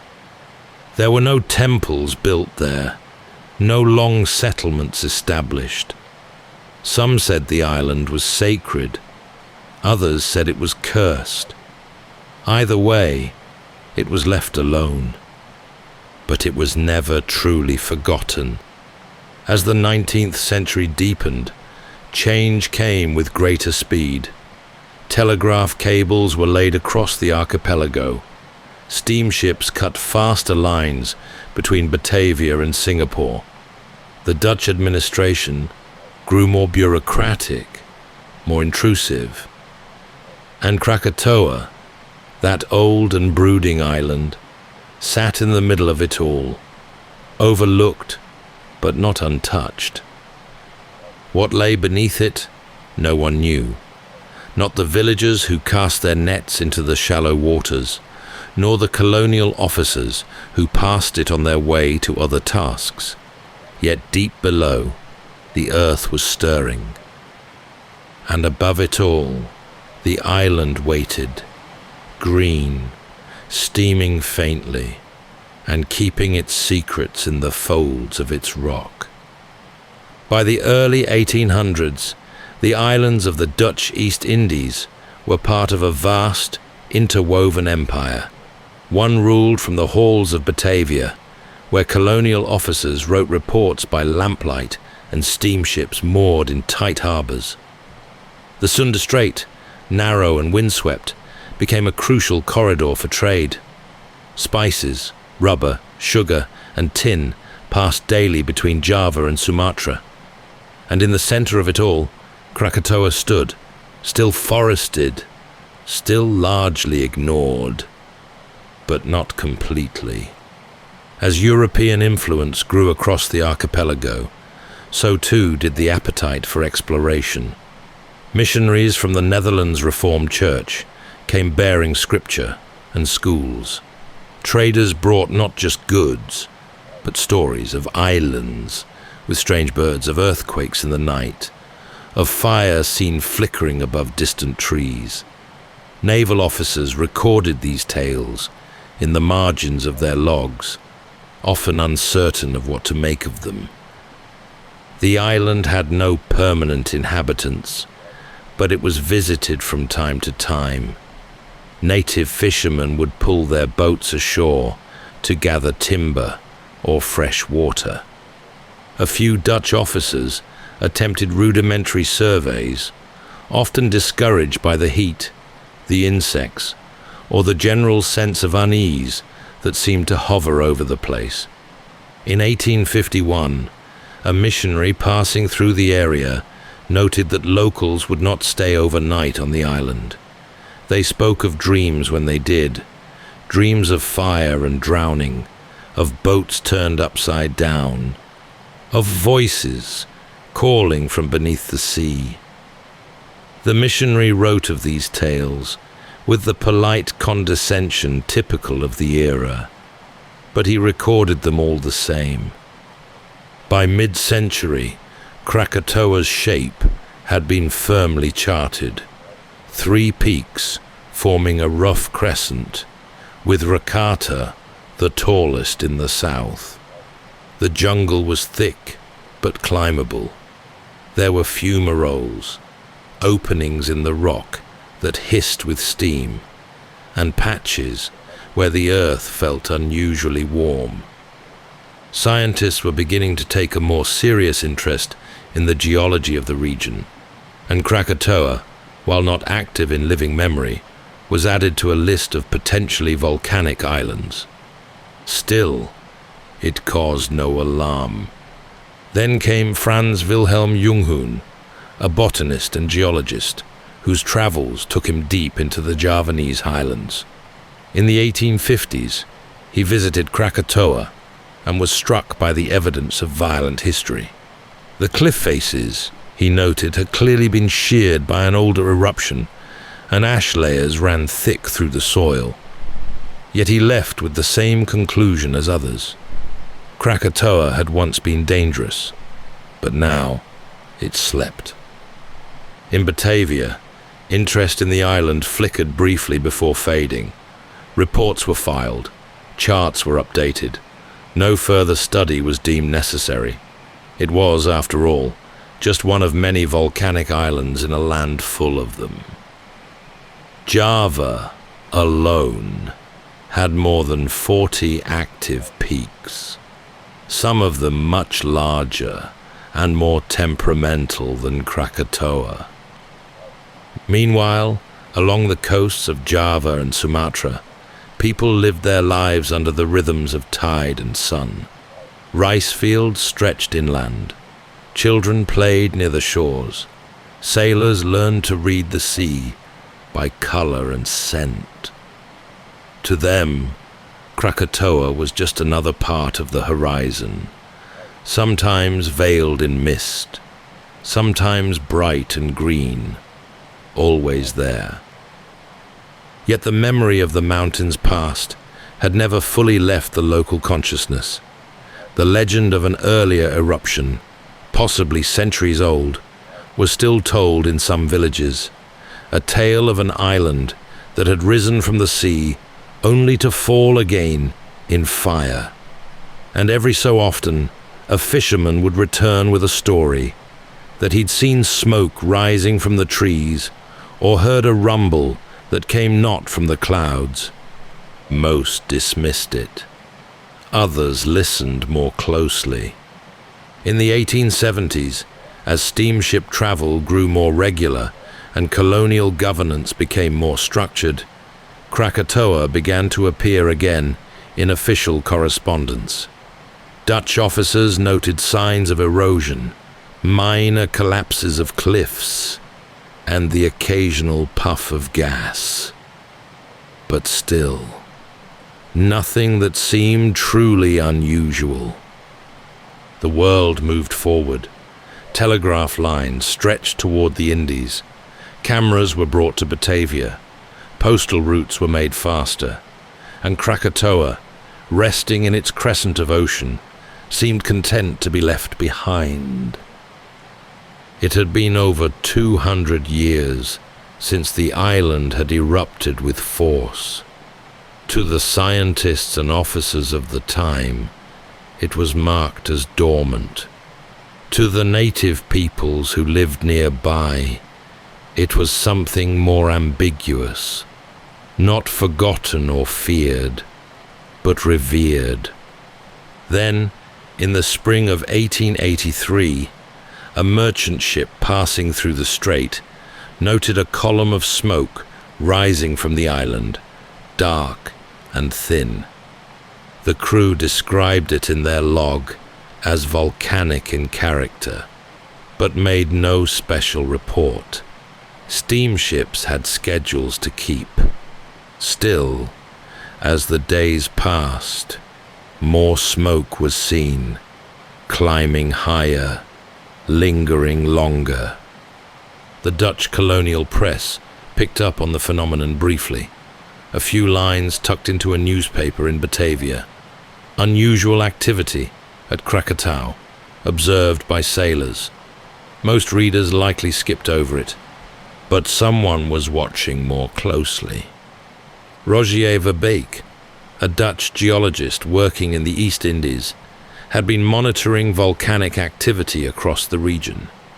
When the initial signs were reported, he urged caution, not alarm, but attentiveness.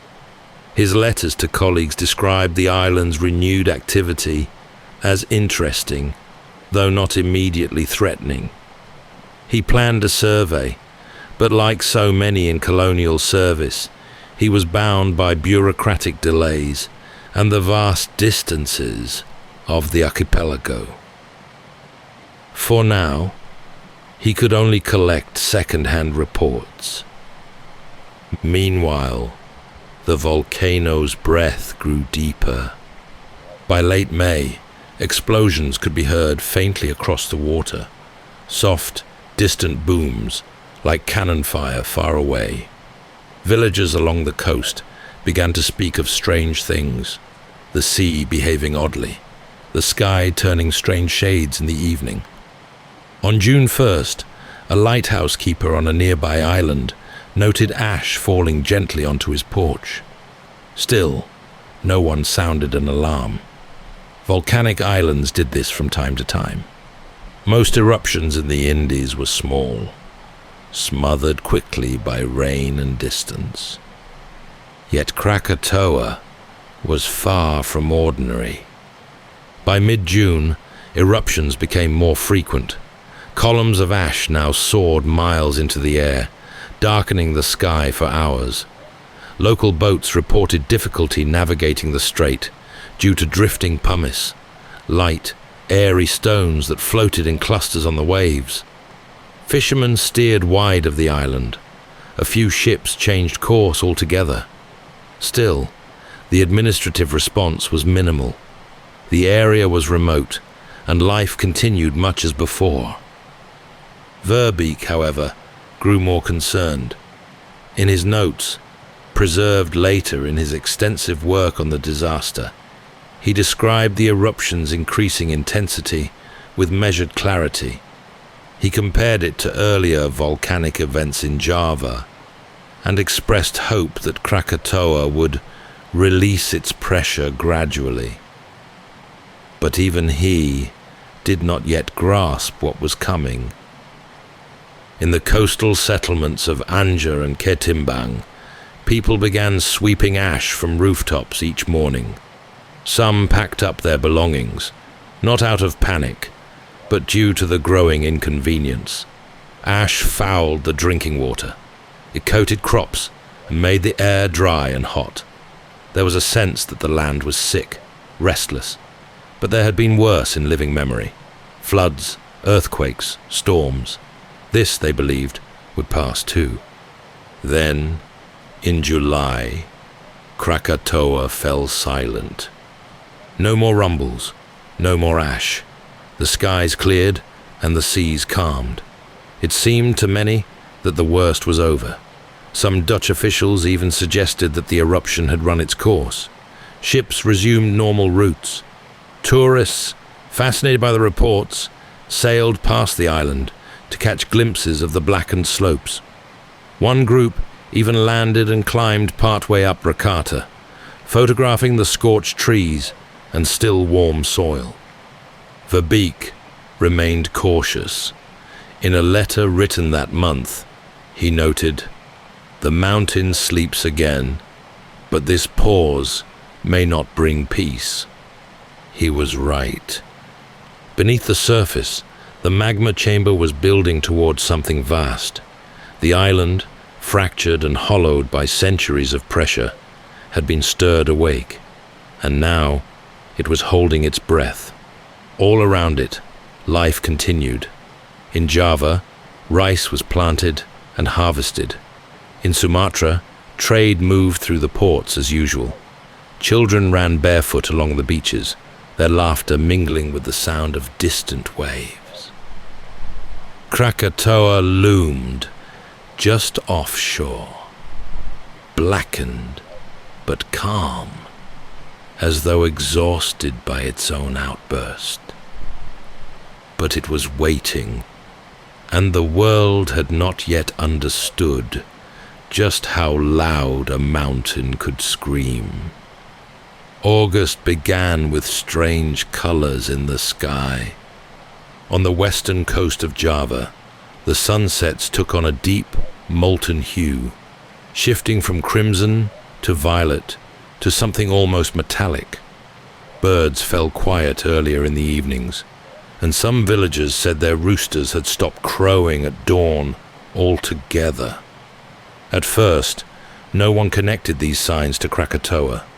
The island had been calm since mid-July, but beneath its blackened trees and fractured slopes, a pressure older than memory was gathering force.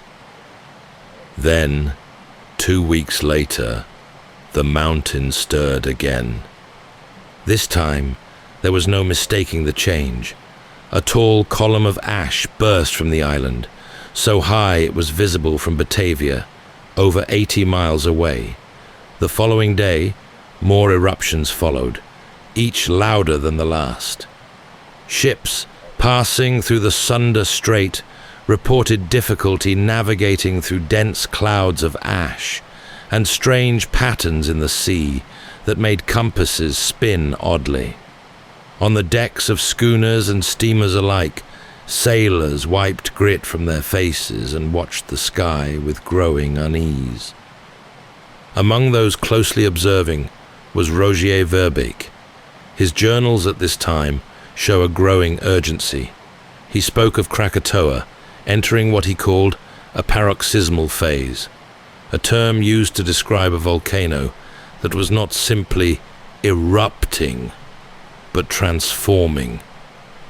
He requested new instruments from Batavia and warned that what was unfolding might be far more serious than previously thought. By the 24th of August, ships were turning back altogether. The sea was thick with floating debris, branches, pumice, and dead fish. A fine, stinging ash fell in sheets. Reports from coastal towns spoke of midday skies turning grey as twilight. In Ketimbang, families covered their wells to protect them from contamination. In Teluk Betung, just across the strait, children were kept indoors, their mothers watching the horizon with dread. Then, only 2 days later, Krakatoa began to roar. Not in a single moment, but in steady, rhythmic blasts, dozens of them, rolling out across the sea like thunder.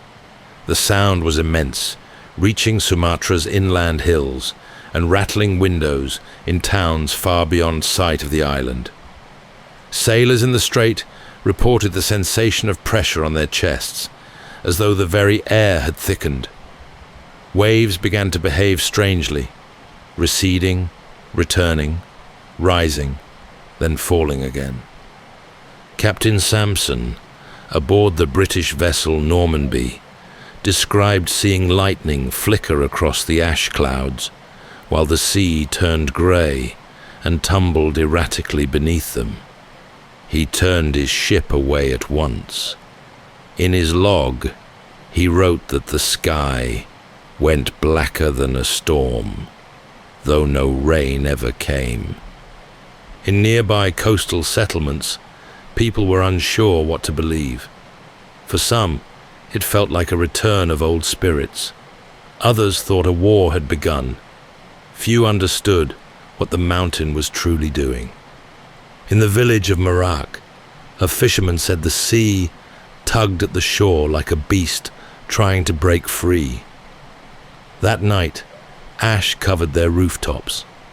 By morning, some of the older men had gathered in silence outside the mosque. No prayers were spoken.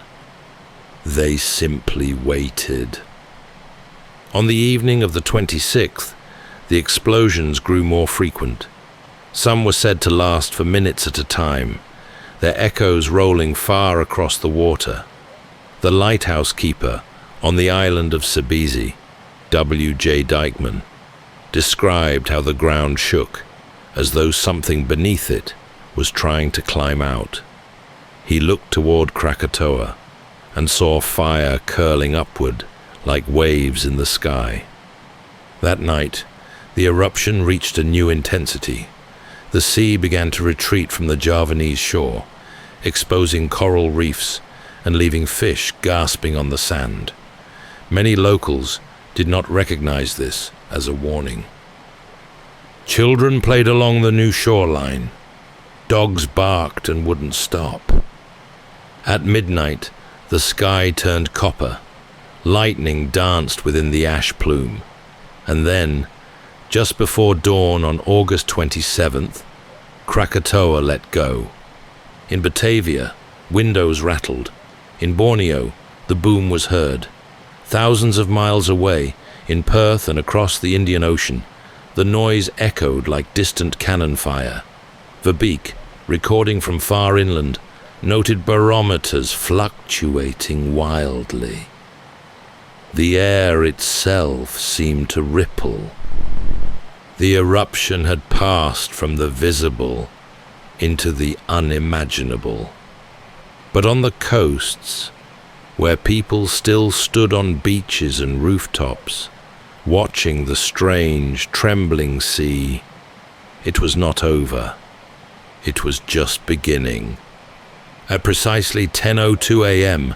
on the morning of August 27th, 1883, the air above Krakatoa exploded with a force so vast, so sudden, that it altered the atmosphere of the entire planet. The final eruption tore through the heart of the island like a cannon through paper. It was not a single blast, but a series of them, each greater than the last, culminating in a detonation so fierce it is still considered the loudest sound ever recorded by human ears. It ruptured the eardrums of sailors 40 miles away. It was heard clearly in Perth, Australia, over 2,000 miles distant, and on Rodriguez Island in the Indian Ocean, more than 3,000 miles to the west. The sound circled the globe 4 times in under a day. Barometers around the world, from Calcutta to Washington, D.C., ticked with the shock waves. From the deck of the Charles Ball, a British ship passing well beyond the danger zone, a crewman watched the sky darken with alarming speed. Ash fell in hot flakes across the sails. The captain ordered the crew aloft into the rigging as the sea rose around them, and just in time, they barely escaped a massive wave that crashed across their decks moments later. He would later write that he had never known the sun to disappear so quickly in all my years at sea. Closer to the source, there was no time to climb. On Sebazi Island, the Dutch lighthouse keeper, W.J. Dijkman, was thrown into the sea as the waves shattered his post. He would later survive by clutching driftwood, describing how the water boiled beneath the surface, and the air itself seemed to burn his throat. On the coast of Sumatra, in the settlement of Ketimbang, villagers ran inland as the sea drained suddenly, exposing the seabed. Then it came back, roaring and towering. A wall of water more than 30 meters high raced toward the shore, dragging trees, homes, oxen, and people back out with it as it receded. The waves, triggered by the collapse of the volcano into the sea, were so powerful they carried a 1-ton coral block over 600 meters inland. Some were tall enough to sweep over the hills behind the shoreline. Entire villages vanished without a trace. Wooden homes splintered and scattered like leaves, boats hurled deep into jungles, mosques lifted off their foundations. Survivors clung to palm trunks or debris, battered by floating wreckage. Many never resurfaced. From Verbeek's vantage point inland, the horror was revealed slowly. At first, he could see only the towering cloud, a pillar of ash and gas, 50 miles high, punching into the stratosphere. Then the ash began to fall, thick and choking. By midday, the sky had turned to near night. Lamps were lit in homes and public buildings. Horses refused to move. Verbeek noted in his journal how even indoors, the ash crept through shutters and under doors, coating every surface with a fine grey film. Ships that had been in the vicinity of the Sunda Strait vanished from records. Among them, the Berau, a Dutch gunboat, last seen steaming toward the coast near Telok Betung. It likely met the first tsunami head-on. In total, over 36,000 people lost their lives, the vast majority drowned or swept away by the waves. Others died later of disease or exposure, caught in a land stripped bare by the force of both sea and ash. By the evening of the 27th, Krakatoa itself was gone. What had once been a trio of peaks, forested and steaming, was now mostly ocean. The northern and central parts of the island had collapsed into a massive submarine caldera, leaving only the southern peak of Krakatoa standing, a shattered crescent of rock that smoked faintly against the red-streaked sky. The sea surged in and out of the void it had left behind, swirling with hot gases and fragments of pumice. For those who had survived, there was no understanding of what had truly happened. Villagers in Western Java said they had seen fire climb to the heavens. In Sumatra, the ash was so thick it muffled sound and stung the eyes. People wandered in silence, barefoot, through heaps of timber and shattered stone. In some places, they found nothing at all. No houses, no neighbors, no trees, just flat grey plains where life had once stood. That night, across the Indies, the world felt dimmer. A choking haze blanketed the islands. Stars disappeared from view. And even in Batavia, nearly 100 miles away, people stood in their doorways, wondering whether daylight would ever return. When the light returned, it was distorted, filtered through layers of suspended ash and sulfur, casting a peculiar yellow sheen over the land. For days after the eruption, the sun struggled to break through the haze. It rose and set like a dim brass coin, its warmth dulled, its glow subdued. And for those who survived Krakatoa's fury, nothing they saw looked familiar anymore. Along the coasts of Java and Sumatra, the world had been redrawn. What once were villages were now smooth, ashen plains, with only the odd charred stump to mark where trees had stood. Rice paddies were buried beneath a grey crust. Wells were filled with filth. In some places, bodies lay in lines wrapped in sailcloth or coconut mats, their identities lost beneath the layers of soot and seawater. In others, there were no bodies at all, just an eerie silence and a sweeping, unnatural flatness where life had once bustled. Inland, survivors emerged from jungles and hillsides, dazed, carrying little but their own breathless stories. In Katimbang, a Dutch officer later recounted how a woman stumbled into the settlement barefoot, her clothes in tatters, cradling a child who had died days before. She spoke of waves that climbed trees and skies so dark she couldn't see her own hands. A local elder, who had survived by sheltering in a limestone cave, said he believed the mountain had fought the sky. On Sabesi Island, W.J. Dykeman, the lighthouse keeper, drifted ashore after clinging to debris for hours. He was half blind from the ash, his hands blistered from gripping wreckage. In his account, later passed through Dutch newspapers, he described the sea as a cooking pot and said the sky had been as thick as river mud. His lighthouse had simply vanished. The entire island was flattened, stripped of trees, covered in sharp pumice.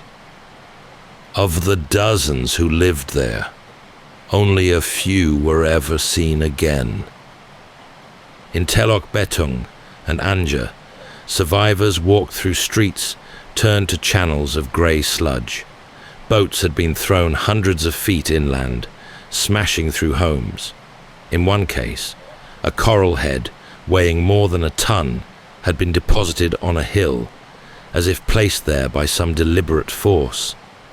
Few buildings stood intact, and those that did were filled with fine, choking dust that turned food to poison and water to grit. Rogier Verbeek, who had watched much of the disaster unfold from a distance, began traveling through the affected regions as soon as it was possible. His task was to observe, to record, to make sense of devastation that had no precedent.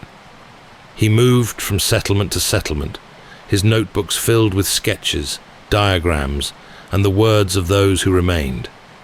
He was deeply affected by what he saw. In his writings, he noted, "There are no longer landmarks. The land itself has changed." He documented the strange shapes left in the landscape, giant ripples of ash on hillsides, as if the wind had frozen in place. In some places, palm trees stood scorched and stripped, like blackened toothpicks. In others, they had been uprooted entirely, carried miles from their origin. He studied the pumice that floated thick on the sea, vast rafts of rock that made it difficult for ships to pass. He recorded temperature readings, measured the thickness of the ash, and described how even the sounds of the jungle had vanished. In the weeks after the eruption, the Dutch colonial administration began to reckon with the toll. Official figures estimated that over 36,000 people had died, most from the tsunamis, others from burns, suffocation, or starvation in the days that followed. Whole families were wiped out. Dozens of towns and villages were erased. The coastline of Western Java had been redrawn, and Sumatra's shores had shifted, reshaped by the fury of the sea. Relief came slowly. Steamboats brought rice, blankets, and medicine, but the ports they once knew were gone, and the survivors had scattered inland. Disease followed the disaster. Dysentery, cholera, and fever spread through the camps. Many died long after the eruption itself, their names forgotten, but their suffering no less real. And still, the mountains smoldered. From the shattered remnants of Krakatoa, steam and gas continued to rise. The sea hissed around the rim of the new caldera. Nothing green remained. No birds flew above it. Verbeek described it as a new landscape, bare, boiling, and born from violence. But among the people of Java and Sumatra, life had already begun to stir again. The farmers who had lost their fields began clearing the ash, planting hardy crops that might survive. Families rebuilt huts from driftwood, and in the villages untouched by the waves, prayers were said for the dead. They had no monuments to erect, only stories to pass on. And so, beneath a sky still colored by the mountain's breath, they began to tell them. Though the heart of the disaster lay in the Sunda Strait, the true reach of Krakatoa's fury extended far beyond the steaming shores of Java and Sumatra. Even as survivors picked through ash-laden fields and colonial officers mapped a coastline transformed, the rest of the world was beginning to notice that something, somewhere, had gone terribly wrong. The shockwave from Krakatoa's final eruption on August 27th did not simply echo through the waters of the East Indies. It raced outward across the globe, with instruments recording sudden jolts in atmospheric pressure. These barometric pulses, documented meticulously by observatories across the globe, revealed something almost unbelievable. The wave had circled the Earth, not once, but 7 times. In the weeks that followed, skies across the planet began to change. In London, artists noticed the sunsets growing unusually vivid, streaked with purples and reds so intense they seemed unreal. In New York, people paused in the streets to gaze up at what some thought were signs of divine intervention. In Norway, a young painter named Edvard Munch was struck by the strange blood-orange light over the fjords. Years later, that sky would inspire his now iconic painting, titled The Scream. Rogier Verbeek, now back in Batavia, began to gather and compile data from across the Dutch East Indies. He compared accounts from lighthouse logs, ship journals, and weather stations, alongside telegraph dispatches and reports sent from the colonial outer territories. It was clear to him that Krakatoa had done something no volcano in recorded history had achieved, altered the very fabric of the world's atmosphere. Ash from the eruption had reached over 50 miles into the sky, well into the stratosphere, where it would linger for years. These fine particles scattered light in every direction, cooling the Earth by more than a degree on average, and shifting weather patterns across hemispheres. In 1884, global harvests suffered. In India, drought deepened. In Europe, heavy rains and snowfalls arrived off-season. Newspapers everywhere, particularly in Britain and the Netherlands, began printing stories of the vanished island. Artists tried to capture the color of the skies. Scientific journals reprinted fragments from blogs, some of which read like quiet confessions. "The sea turned to stone," wrote one British crewman, "and the sky burned, yet gave no heat." For many in the West, the eruption became a fascination. The idea that a single volcano, barely known outside of Indonesia, could send its shadow around the globe stirred both fear and awe. It marked, in a way, the beginning of a more modern understanding of interconnectedness. What happened in one corner of the Earth could now reach them all. Verbeek worked tirelessly, even as ash continued to fall in isolated regions. In 1885, he published his masterwork, a detailed volume titled Krakatoa. It contained maps, eyewitness accounts, geological assessments, and data from dozens of international observers. But threaded through the cold measurements and charts was a tone of humility, a sense that even with all the instruments and diagrams, what had happened at Krakatoa was still beyond full comprehension. While the scientists measured, the survivors mourned. In Java, many believed the strange skies were the mountain's lingering spirit. Farmers watched their fields fail and wondered whether the earth had been cursed. Some took the brilliant sunsets as signs from their ancestors. In Lampung, elders began to mark the anniversary of the eruption with small offerings, food, flowers, and prayers, to calm whatever force had awakened beneath the sea. And all the while, ships passing through the Sunda Strait continued to steer wide of the empty space where Krakatoa had once stood. Only Rakata remained, jagged and blackened, steaming faintly above the waves. The rest had vanished into the sea, swallowed by the caldera that now marked the site. Beneath the surface, the earth was still shifting.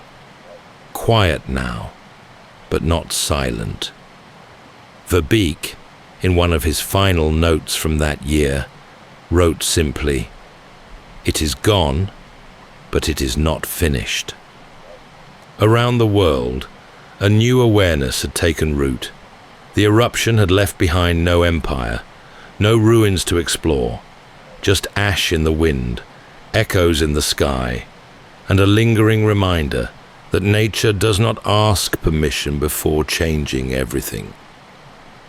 When the ash began to settle and the waters calmed, the landscape revealed itself, altered beyond recognition. Where once coastlines curved gently toward the sea, there were now jagged scars and long grey expanses that stretched inland like bruises. Trees that had stood for centuries were gone, leaving behind no stumps, no roots, just smooth plains of fine ash, swept clean by water and wind. For those who had lived near Krakatoa, returning home meant returning to a place that no longer existed. In the lowland settlements of Western Java, families who had fled the waves began to make their way back down from the hills. They walked barefoot across ground that crunched beneath their feet. Layers of cooled pumice, broken coral, and the remains of houses reduced to dust. Landmarks they had known since childhood were gone. Rivers had shifted, roads had vanished. Even the smell of the air was different. It held a sharpness, metallic and dry, mixed with decay. In the ruined village of Anja, once a lively coastal town with markets and mosques, only fragments remained. A shattered bell from a schoolhouse lay rusting beside a palm that had been snapped at its base. A steamer had been lifted from the harbour and deposited 3 streets inland, its hull torn open like fruit. Survivors scavenged what they could: nails, cloth, bits of timber. Most found little more than silence and grey powder. On the Sumatran side of the strait, it was the same. Entire fishing villages had been swept clean. In some places, only the stone floors of mosques remained, pressed into the earth like fossils. The survivors were few, and those who spoke often did so in hushed tones. One man described returning to where his home had been and finding only a single wooden spoon lodged in a tree, far above where the ground used to be. Another told of standing where his father's field once grew, unable to find even the smallest trace of it. The Dutch colonial authorities arrived slowly and with limited resources. Their first task was to count the living, then the dead. But in many areas, no records could be reconciled. Villages had ceased to exist. Entire family lines were extinguished. Local officials struggled to locate their jurisdictions. Maps had to be redrawn from scratch. Rogier Verbeek returned to the region during this time, making his way along the altered shores. He noted in his field journals how the coast has been lifted and erased in equal measure.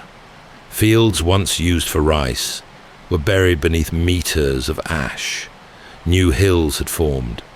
In one location, the sea itself had pushed inland and remained there, forming an entirely new lagoon. He spoke with villagers, drew diagrams, and took careful measurements. But even he admitted the futility of trying to restore order to a place so fundamentally changed. Amidst the devastation, disease began to spread. Wells were fouled with ash. Stagnant pools of seawater bred fever and flies. Aid came in slow trickles from Batavia and Singapore. Rice, medical supplies, canvas for makeshift shelters, but the scale of the loss outstripped every effort. Families shared what they had. Some chose not to return at all, resettling deeper inland, where the ground still held its old shape. In local communities, stories began to evolve. The eruption was no longer just a natural event. It became a marker in time, a before and after. Children born in the years following would hear of the year the sea came in, or the time of the ash sky. In some traditions, it was said the mountain had been angered by human arrogance. In others, it was a cleansing, a return to balance. These beliefs wove themselves into the rebuilding, not as superstition, but as understanding. For Westerners, the view was different. Krakatoa became an object of fascination. Verbeek's reports were reprinted in Europe. Scientific societies requested samples of ash, pumice, coral. The eruption was studied as a global phenomenon, an atmospheric event, a climatological case study. The island itself, however, was treated as an abstraction.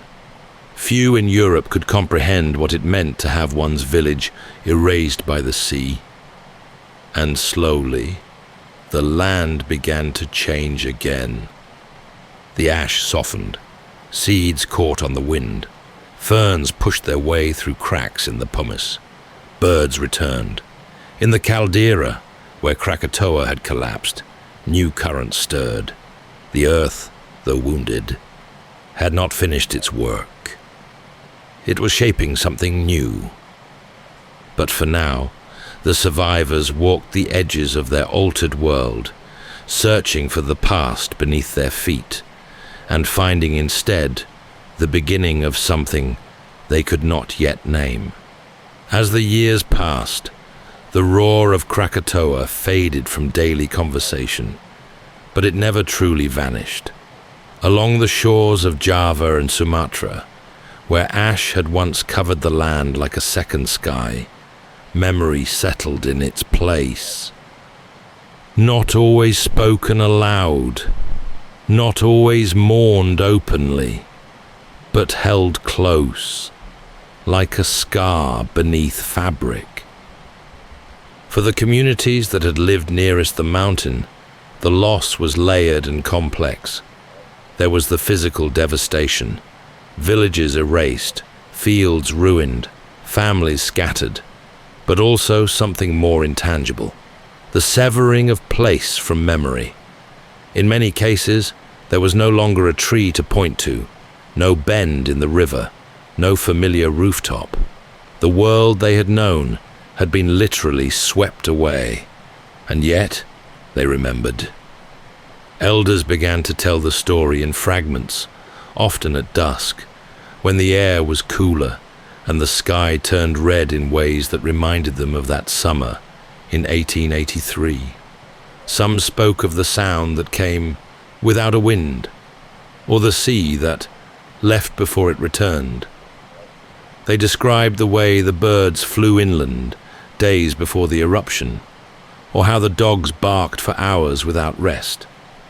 These memories, often delivered without flourish or embellishment, became part of the region's oral tradition.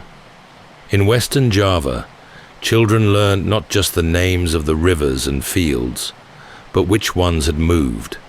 In Sumatra, some villages built small stone cairns to honor those who had vanished.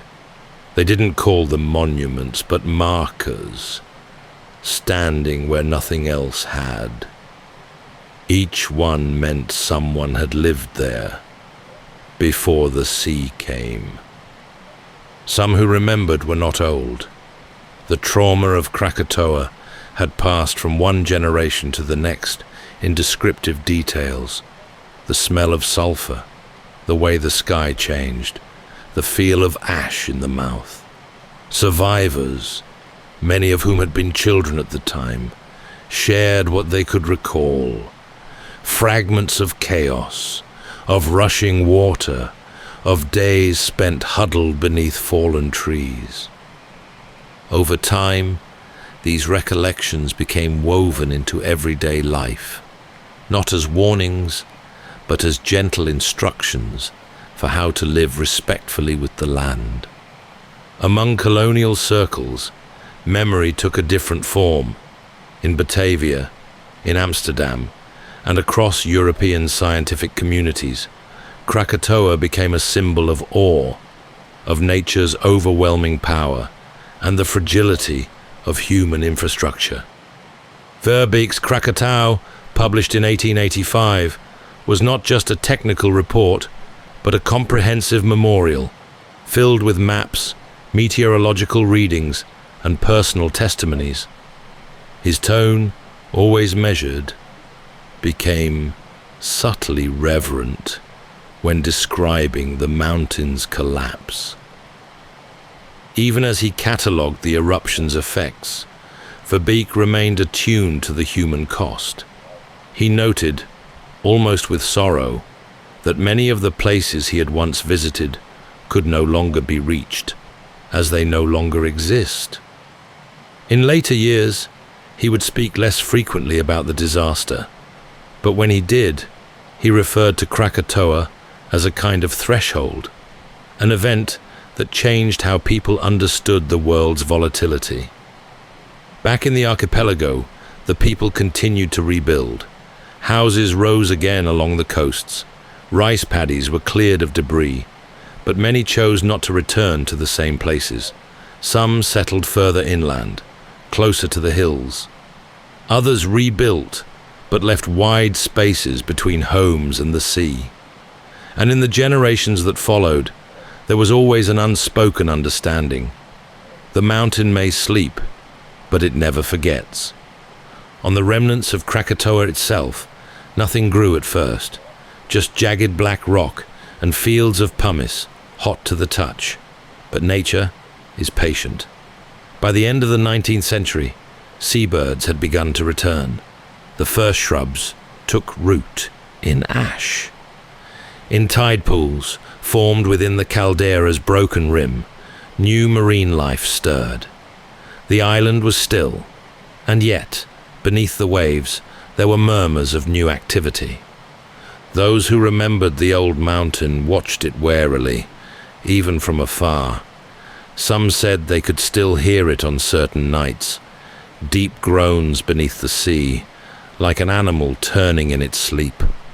And always, there were stories, gently passed down, shaping how the people of the strait understood their place in the world, not with fear and sorrow, but with reverence. In the early light of 1927, nearly 44 years after Krakatoa's terrible collapse, a plume of steam was spotted rising from the sea. It came from a spot inside the sunken caldera, roughly where the center of the old island had once stood. At first, it was just a faint breath, a curling thread of vapor rising from beneath the waves. Then came gas, then smoke, then stone. From the depths of the Sunda Strait, the mountain stirred once more. The new formation emerged slowly, cautiously. First a vent, then a ridge, then an island, not as large or as tall as the old Krakatoa, but alive. The Dutch scientists who observed it gave it a name, Anak Krakatau, the child of Krakatoa. A small black dome, steaming against the tropical sea. The people of Java and Sumatra watched its return with a solemn gaze. The old stories had not left them. The wounds of 1883 were healed over, but never forgotten. Some referred to the newborn island with a kind of familial dread, a child born of fire and salt, returning to a world still marked by its parents' fury. Few dared approach it in those first years. Fewer still stayed long. But scientists, of course, were drawn to it. Geologists and volcanologists arrived from Europe to study the rebirth. Instruments were placed on the island's slopes, recordings taken, samples gathered. Rogier Verbeek had passed away by then, but his influence lingered. His observations of the original Krakatoa had become foundational texts in the study of volcanoes. Now, his successors walked among the fresh lava, measuring the same forces He had once tried to decipher from ash and silence. Anak Krakatoa grew quickly, an inch here, a foot there, spurred by regular eruptions. It would spit ash into the sky, then fall quiet. Months later, another pulse would lift its shoulders further above the sea. Like the child it was named for, it was restless, volatile, unpredictable. By the mid-20th century, it had become a permanent fixture, a new island, forged from the wound of the old. Locally, the return of the mountain was treated with a wary respect. Fishermen avoided its shores. Passing boats gave it wide berth, but it was no longer feared with the same urgency. The memory of 1883 remained, but it had become generational now, less a personal grief, more a whispered inheritance. Still, the people knew better than to trust its stillness, and indeed, it did not remain still. In 2018, Anak Krakatoa erupted once again, and part of its flank collapsed into the sea. The event triggered another tsunami, one that struck coastal communities with little warning. It was not as deadly as the eruption of its predecessor, but still, lives were lost. Over 400 people taken by waves that rose without warning under a starlit sky. Among them were musicians playing at a seaside concert, swept away mid-song. It was an echo of what had come before, a reminder that the mountain, though changed, still held its voice. The story of Krakatoa is not only one of eruption and ruin, it is a story of return, of a land reshaping itself, of people who endure. The island vanished, and from its absence came something new, fragile, volatile, and deeply alive. And in the twilight, as the waves roll gently through the strait and birds wheel above the dark slopes of Anak Krakatoa, there is a strange peace, a sense that the earth, for all its fury, also remembers how to begin again. That's all for tonight's journey through history. Whether you're fast asleep or still drifting there, thank you for listening. And until next time, rest well.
Welcome to Sleepytime History.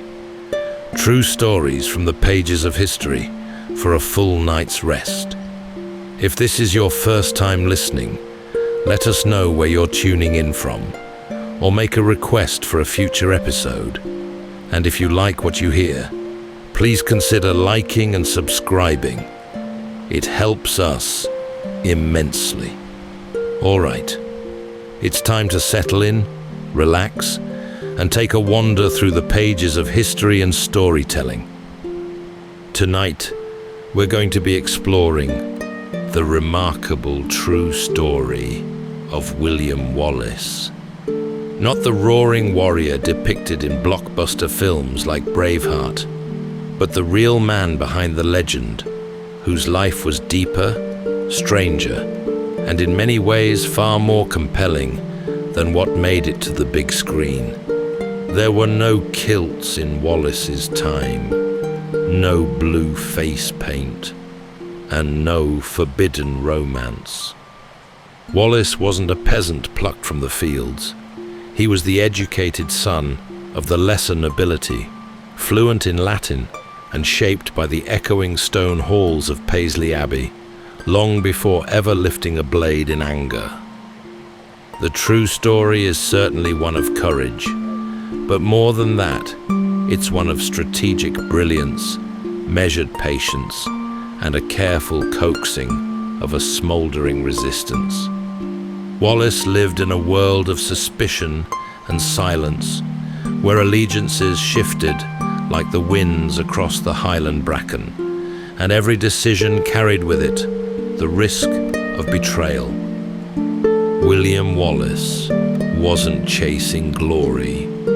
He wasn't crowned by crowds. He was hunted, doubted, and at times nearly forgotten, yet he endured. Tonight, as we drift into sleep, we'll follow Wallace through black forests and hidden glens to quiet counsel and bold declarations. So settle in, take a deep breath, and let's leave behind the glamour and spectacle of Hollywood for the halls of power and consequence at Holyrood. Let's meet the reluctant leader who became a symbol of national identity and defiance that endures to this very day.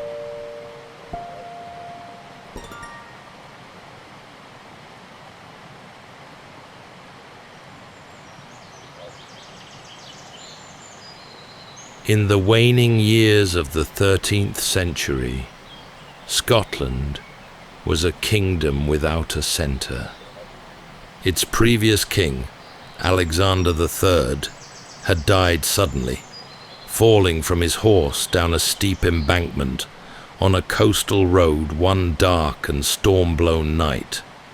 With no adult heir to follow him, and only a young granddaughter in distant Norway left to inherit the throne, the country slipped into uncertainty.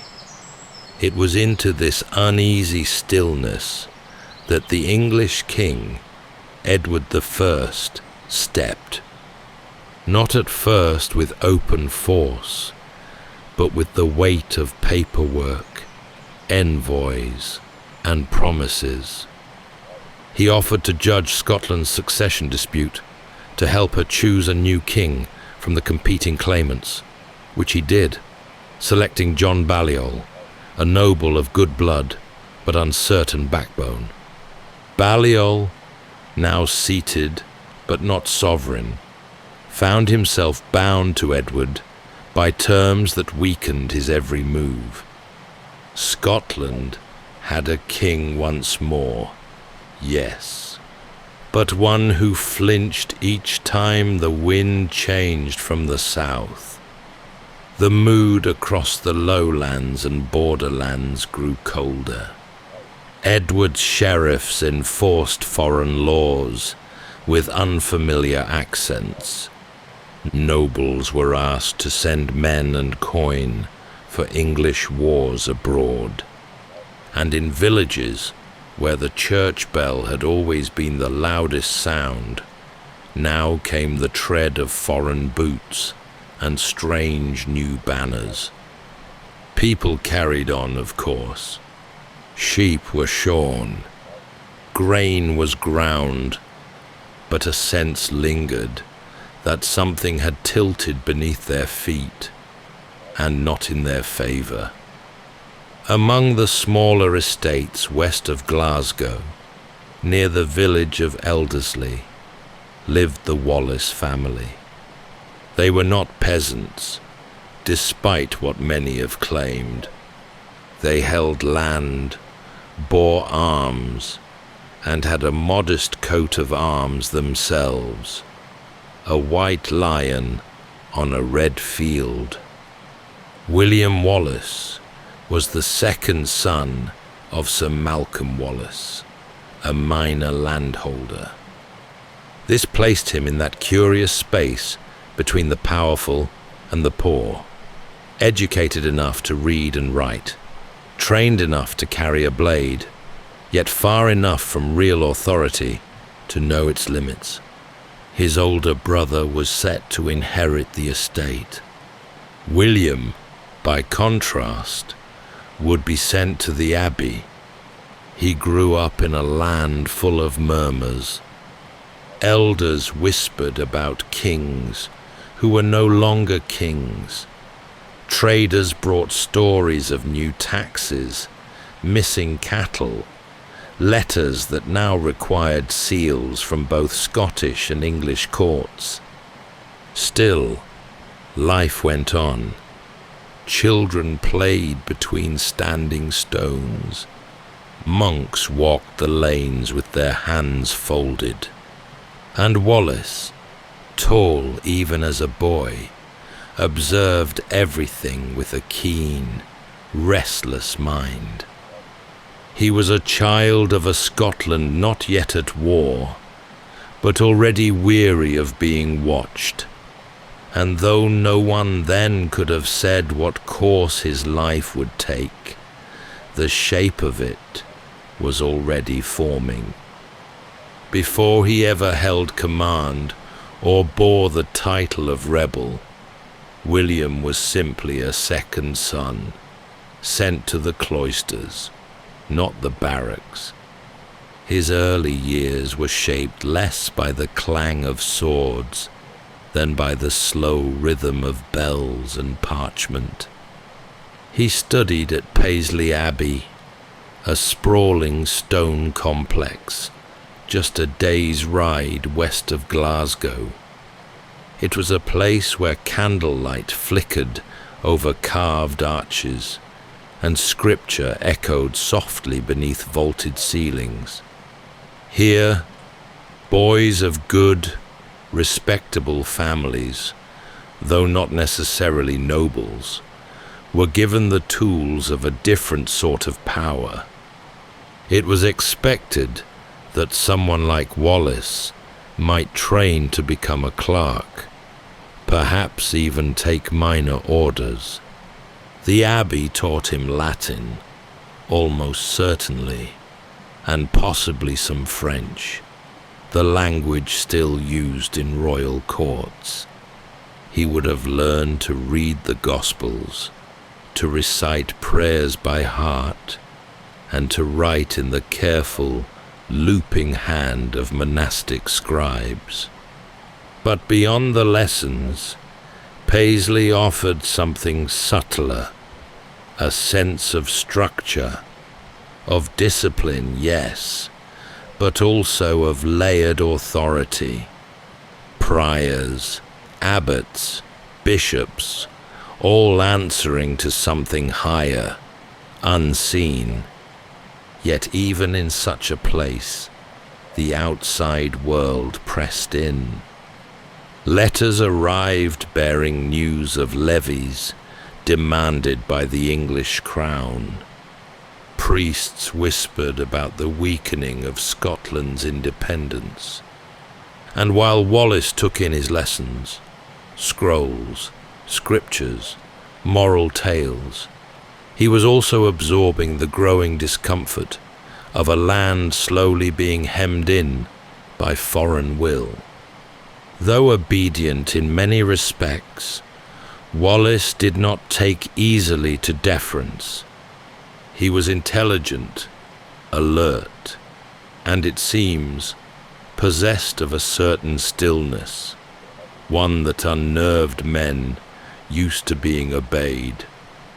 There are hints, though difficult to prove, that he clashed with authority even here.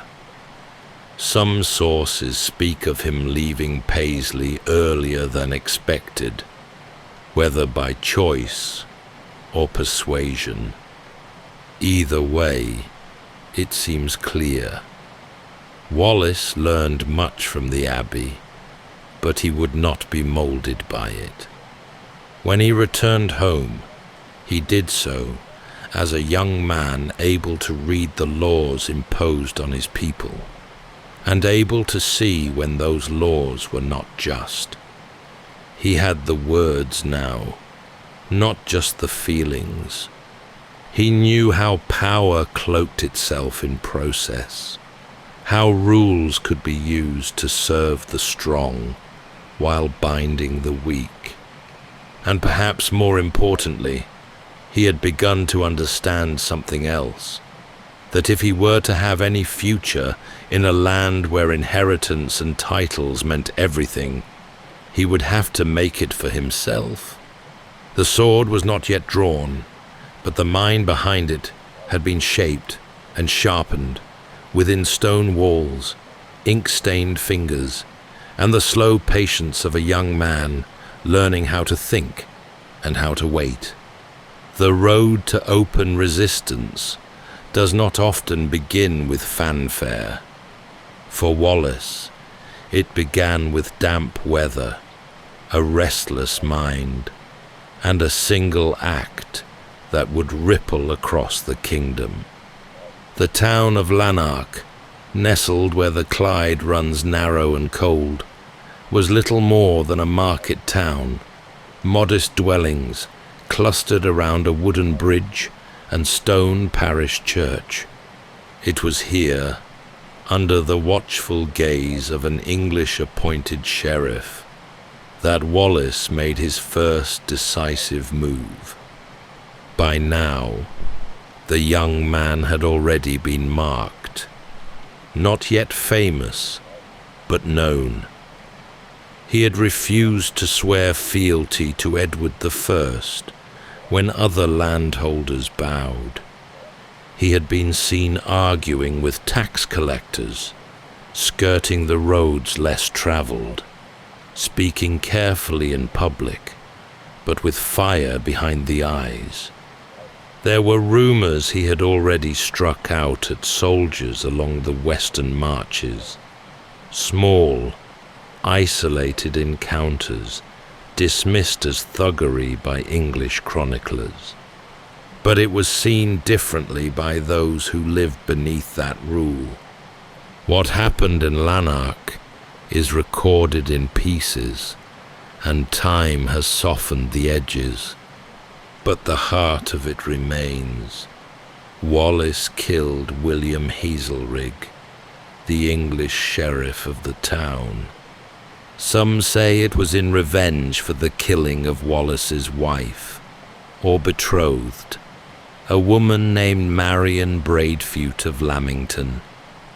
Others suggest it was less personal, more political, a deliberate challenge to English authority. The truth may lie somewhere in between. What is known is that this was no fit of rage. Wallace did not linger after the act. He disappeared into the surrounding woods before reinforcements could be summoned. To those in power, it was murder. But to many Scots, watching from behind shuttered windows, it was something else entirely. The first breath of open defiance. In the days that followed, patrols doubled, and proclamations were issued. But Wallace was gone, riding through the wet fields and low-wooded hills of Clydesdale. Those who sheltered him did so at great risk, yet more than a few were willing. A baker might offer a crust without speaking. A stable hand might turn his back for just long enough.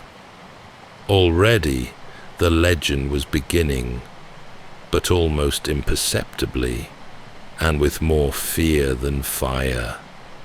There were no grand armies yet, no banners or charges, just rain in the gutters, the distant toll of a bell, and whispers of a man who would not bow.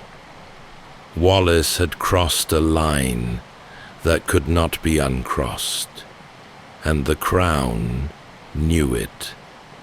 From then on, Lanark would be remembered as a place where silence gave way to action. Wallace did not return to Lanark. He did not boast, nor carve his name into stone. Instead, he vanished into woodland, into rumour, into the low mist that hung over the braes of southern Scotland. From this point onward, his life became a pattern of evasion and emergence. No fixed base, no standing army, just movement, message, and the slow gathering of trust. If rebellion was to grow, it would do so carefully, under the cover of deep forests and ancient stones. Much of Wallace's early organizing took place not in halls or castles, but in the open. Forest clearings served as council chambers, and those who joined him were not mercenaries, but farmers, tradesmen, younger sons with little to lose. They came in twos and threes, some on foot, others leading worn horses. Many brought weapons handed down by fathers or fashioned by local smiths after dark. Few had matching arms or formal training, but they had purpose. Wallace understood the land as few others did, and he knew how to use it. Camps were set near ancient standing stones, or deep within familiar glens, places where stories already held power. The people who came to him were not stirred by speeches, but by presence, the calm authority of a man who did not blink under pressure, who asked for loyalty without shouting for it. As word spread, raids grew bolder, targeting supply convoys, outposts, and tax depots. English officials responded with warrants and patrols, but Wallace remained one step ahead. At times, his men would vanish for days, only to strike suddenly miles away. These were not victories won with numbers, but with precision and daring. It was around this time that Wallace joined forces with Andrew de Moray, another leader rising in the north who shared his cause. Moray had led his own rebellion near Inverness, and their combined strength was now drawing attention far beyond the borders. Still, their forces were uneven and their resources thin. The English crown dismissed them as rabble. But then came Stirling.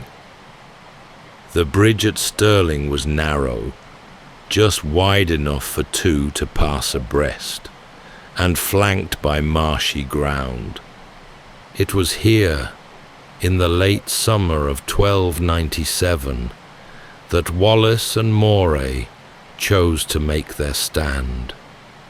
English forces under John de Warenne and Hugh de Cressingham approached with heavy cavalry and supplies. Wallace, studying the lay of the land, saw what others did not, that this bridge, not the battlefield beyond it, would decide the day. As the English began to cross, Wallace waited. Only when a portion of their forces had moved past the halfway point did he strike. The trap was swift, brutal, and strategically flawless. Those caught on the bridge had no room to maneuver. Many fell into the river. Others turned back too late. The rest never crossed at all. The victory at Stirling was not just a blow to English arms. It was a message. Wallace, once a fugitive, now stood as a commander capable of defeating a larger, better equipped force. His name moved from whispered tale to spoken fact. But even as celebrations spread through the hills, Wallace remained aware. This was only the beginning. Victory brought attention, and attention in a land still divided could be as dangerous as defeat. In the days after Stirling, Scotland held its breath. The unexpected victory had sent tremors through the English ranks and stirred new energy among those who had once kept to the shadows. But with triumph came expectation, and soon eyes across the land, noble and common alike, turned to William Wallace. He was not a lord. He held no great estate. And yet, in October of 1297, Wallace was named Guardian of the Realm of Scotland, ruling in the name of the imprisoned King John Balliol. It was not a royal title, but it carried enormous weight. As Guardian, Wallace was tasked with defending the kingdom, administering justice, and speaking on its behalf abroad. It was a role usually reserved for high-born nobles, men with lineage, influence, and deep political ties. Wallace had none of these. What he had was momentum, clarity, and a reputation that had outpaced his origins. It was a strange honor, one that placed him not above the people, but awkwardly among the ruling class, who had until recently ignored or opposed him. Many nobles resented his sudden rise. Few offered more than lukewarm support. In meetings of the realm's council, Wallace often stood alone, surrounded by titles, but lacking allies. His authority rested on what he had done, not who he was. Still, he acted. From the small stronghold of Scone, and later Perth, Wallace issued proclamations in the name of Scotland's freedom, though always in measured legal terms. He sent letters to cities in Germany and the Low Countries, most famously to Lubeck and Hamburg, announcing that Scottish ports were open once again for trade. It was a bold move. Scotland, he was saying, had not been broken, but there were signs of strain. Supplies were short. Loyalty among nobles wavered. The church offered tepid blessing, and the English crown, far from defeated, had begun preparations for a renewed campaign. King Edward I, now returned from his continental wars, was determined to reclaim what he saw as his rightful dominion. Wallace, meanwhile, faced a growing dilemma. He had no court, no treasury, no formal army. What he had were men who believed in him, soldiers, farmers, and craftsmen who had tasted something rare, the feeling of standing unbowed. He knew that feeling alone could not win the future, but he also knew he could not return to the shadows. And so, as the days shortened and winter drew near, Wallace raised his banner with resolve. He sent messages to outlying regions, called for grain and arms, and mapped the road southward. His next move would be a calculated risk, one meant to show the world that Scotland could act, not just react. He would march into England. The decision to cross the border was not made lightly. Wallace knew the risks. His forces were lean, drawn mostly from the central lowlands and the lands north of the Clyde. Supplies were limited, and winter crept ever closer. But in late 1297, he led a bold incursion south into Northumberland and Cumberland, English soil. This was not conquest. It was pressure. Wallace's aim was strategic: to weaken English morale, disrupt their preparation, and perhaps compel the nobility to think twice before committing more forces against Scotland. His movements were swift, sometimes brutal, but carefully measured. He targeted garrisons and supply depots, not cathedrals or sacred sites. While chroniclers in England describe burning towns and desecration, it's worth noting that Wallace often spared churches and monastic holdings. This was not the reckless pillaging of a marauder, but the deliberate work of a commander who understood battle tactics. Still, hardship followed them. The campaign pushed Wallace and his men through hard country, moors, hills, frost-laced valleys. Snow came early that year, soft at first, then relentless. Roads became streams of mud, and the foraging parties returned with little more than thin oats and smoked fish. Even hardened men began to feel it: the weight of cold, the gnaw of hunger, the long silences broken only by the cough of a horse or the groan of wet timber underfoot. They made camp in ruined villages and abandoned steadings. Fires burned low, more for smoke than warmth. It's thought Wallace kept to himself during these nights, studying maps, listening to scouts, speaking only when he had to. His leadership was reserved, yet unwavering. No flourish, no declarations, just presence. It was in this bitter season that his men began to call him more than commander. They called him steadier things: protector, guide, sometimes simply him.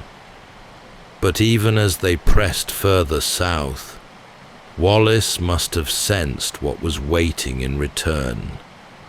England was stirring. King Edward had returned in full strength, drawing up fresh armies, calling favors from loyal lords, and rallying nobles who had once been indifferent. The time for delay was over. Wallace's raids, effective though they were, had drawn the eye of a monarch who did not forget challenges. By early 1298, Wallace knew his men could not remain in the south. The land, scoured and barren, could no longer sustain them, and winter's bite was deepening. He gave the order to return, and so, over hills powdered with frost, they retraced their steps, worn, thinned, but largely intact. They had achieved what they set out to do, reminded England that Scotland could still strike. But Wallace also knew that warning bells had been sounded. The next time he faced the English, they would come in force. And so, as he crossed the border once more and disappeared into the haze of lowland farms and rising mist, Wallace must have felt the strange weight of foresight. He had bought time, but he had also invited the full weight of the crown. The fields around Falkirk were soft in the early summer of 1298, grass just tall enough to sway in the breeze, the ground firm from weeks without rain.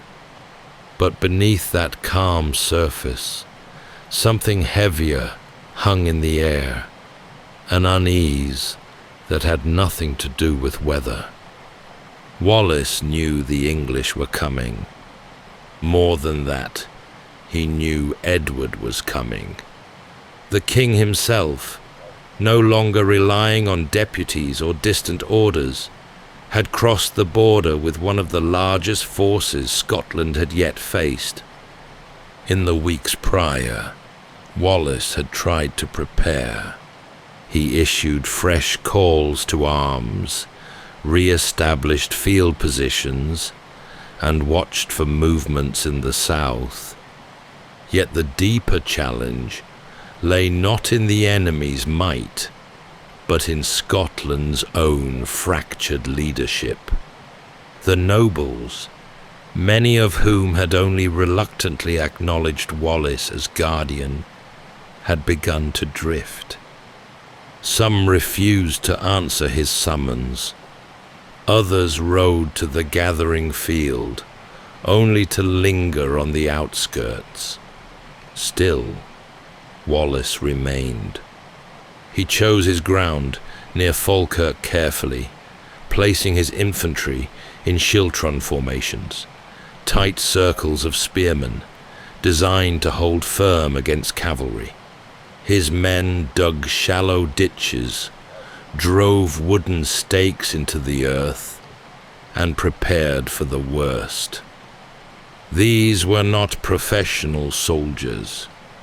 Many were farmers, apprentices, tradesmen, but they believed in Wallace, and they stood their ground. The English arrived in overwhelming force. Knights in armor, archers from Wales, foot soldiers hardened by years of campaign. Edward had brought nearly 2,000 cavalry alone. It was, in every sense, a reckoning. The battle, when it came, did not last long. The English archers broke the schiltrons from a distance, their arrows finding the gaps that even the tightest ranks could not fully seal. Cavalry surged in, cutting through the weakened lines. The Scottish nobles, many of whom had held back at the rear, gave little support. Some fled the field early, others watched and did nothing. Wallace's forces held as long as they could. There was no collapse, only erosion, a slow, tragic unraveling of men outmatched and under-supported. When retreat became the only option, Wallace withdrew his remaining forces in order, protecting as many lives as he could. He did not die at Falkirk, but something else did. In the aftermath, Wallace resigned as Guardian of Scotland. It was not a gesture of defeat, but of clarity. He had seen the limits of his position, the ceiling placed upon him not by the enemy, but by his own countrymen. Without unity, there would be no lasting resistance, and if others wished to lead, he would no longer stand in their way. He vanished from the public eye, slipping back into the shadows from which he had come. No speeches, no declarations, just the fading sound of hoofbeats and the long quiet that follows a cause caught in the hands of too many. Falkirk was not the end, but it was a turning point. The legend might live on, but the man, now stripped of title and command, would continue his journey alone. When the dust of Falkirk settled and Wallace relinquished his role as guardian, he did not return home, because in truth, he no longer had one. His name was now both shield and target, known across the kingdom, praised in hushed tones by those who saw him as Scotland's only true voice, and condemned by others who preferred order, even at the cost of independence. What followed was not well recorded. These years of Wallace's life slipped through the grasp of history, mentioned only in fragments, stray letters, vague reports, the kind of records that suggest movement but rarely confirm it. And yet, it is in this absence, this misted chapter, that we find perhaps the truest version of him. A man moving by instinct, relying on memory and terrain, never staying long, always watching. He passed, it is believed, from glen to glen, taking shelter in the hills above Loch Lomond, the pine woods near Tindrum, and the twisting paths of Glen Nevis. He travelled light, with only a few trusted companions, and never announced his arrival. When he needed food, sympathetic villagers would leave parcels hidden at marked stones. When he needed word of the outside world, he listened rather than asked. Despite his isolation, Wallace had not given up. He travelled beyond Scotland, perhaps even to France, seeking support from King Philip IV. Records suggest he carried letters with him, formal declarations from Scottish clerics or remaining councilmen, requesting aid against Edward's encroachment. Some say Wallace hoped to travel to Rome, to lay Scotland's case before the Pope. Whether he reached the Holy See remains uncertain, but the effort itself speaks to the kind of resolve he carried, a belief that even from the margins he could still shape the fate of his country. Back home, however, the tides were turning. With Wallace absent, New leaders emerged, nobles more acceptable to the political class, some of whom had once ignored or opposed him. Treaties were signed, compromises made. The cause for which he had risked everything was still alive, but it had changed shape, less about open resistance, more about negotiation, diplomacy, careful steps rather than bold leaps.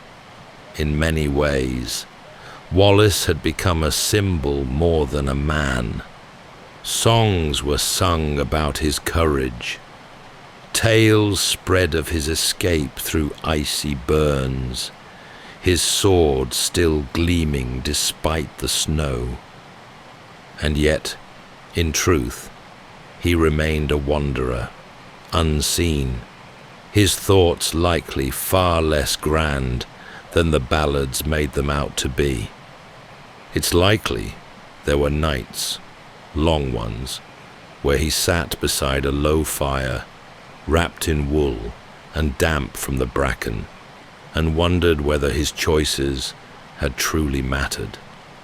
Whether the freedom he had chased was now just a banner someone else would carry, or whether it had slipped into the fog like so many of the voices that once pledged to follow him. Still, he did not stop. He moved, listened, planned. Even without an army, without a council, he remained in motion. And perhaps that, more than anything, was what made him dangerous. Not what he commanded, but what he still believed. It was near Glasgow, they say, that it happened. After years of shadowed travel and narrow escapes, Wallace was finally captured, not on a battlefield by English knights, but through betrayal. The man who turned him in was Sir John de Menteith, a Scottish noble and once ally, who had aligned himself with the English crown. The details are sparse, blurred by time and retellings, but the effect is clear. Wallace, the steadfast figure who had spent years evading armies and outlasting campaigns, was taken in the hush of familiarity. No fight, no chase, just a trap sprung with unnerving precision. We don't know exactly what Wallace felt in that moment, if there were words exchanged, if he suspected it before it unfolded. What is known is that he was seized, bound, and delivered to English custody. From there, he was transported south, under heavy guard. It was a long journey, taking him from the wild hills of Scotland through English towns, where his name was more accusation than legend. He passed through Carlisle, then through smaller villages, the faces at the roadside curious or hostile, depending on what they'd heard. Some stared at him with open disdain. Others merely looked away. Wallace bore no crown, no banner, no parade of loyal men. He was chained, cloaked in the dust of the road, and stared down by those who had once feared the mention of his name. When he arrived in London, the city was swollen with the heat of summer. Its streets were loud with commerce and rumor. Word of Wallace's capture spread quickly. He was taken to the Tower, that looming stone structure on the Thames, where prisoners rarely lingered long before judgment. For the English crown, this was a triumph, a symbol that the rebellion, or at least one version of it, had finally been quelled. But even here, in the heart of his enemy's domain, Wallace did not bend. When brought before the court, he acknowledged no guilt. He denied the charge of treason outright, stating simply that he had never sworn loyalty to the English king. So how, then, could he betray him? For Wallace was a man of principle, who saw himself not as a criminal, but as a man who had defended his homeland from foreign control. In that moment, stripped of power, he still held to the one thing no one could take from him: his conviction. The trial was short, the verdict predetermined. He was condemned to death. The sentence, carried out with medieval severity, was meant to send a message. Yet history remembers little of those who presided, and much of the man they hoped to erase. In the days before his execution, Wallace was held under close guard.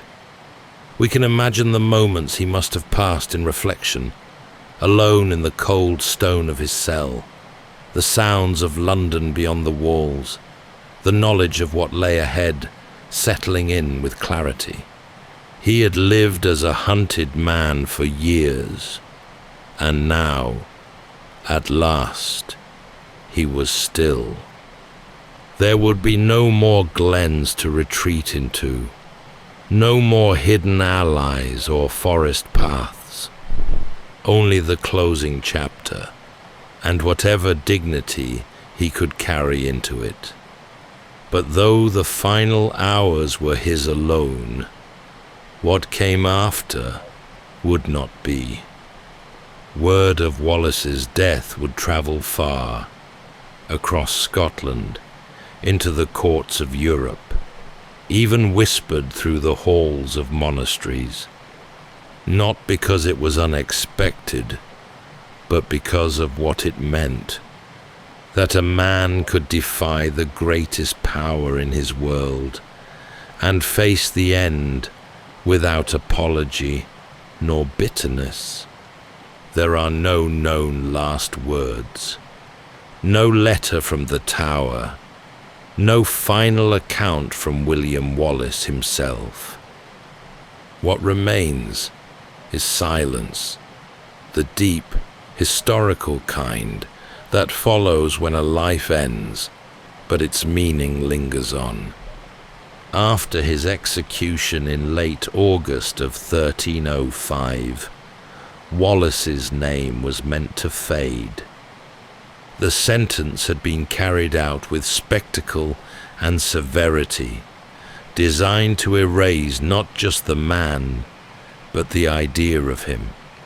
His body was quartered, his remains sent to various towns across England and Scotland, warnings nailed in wood and iron.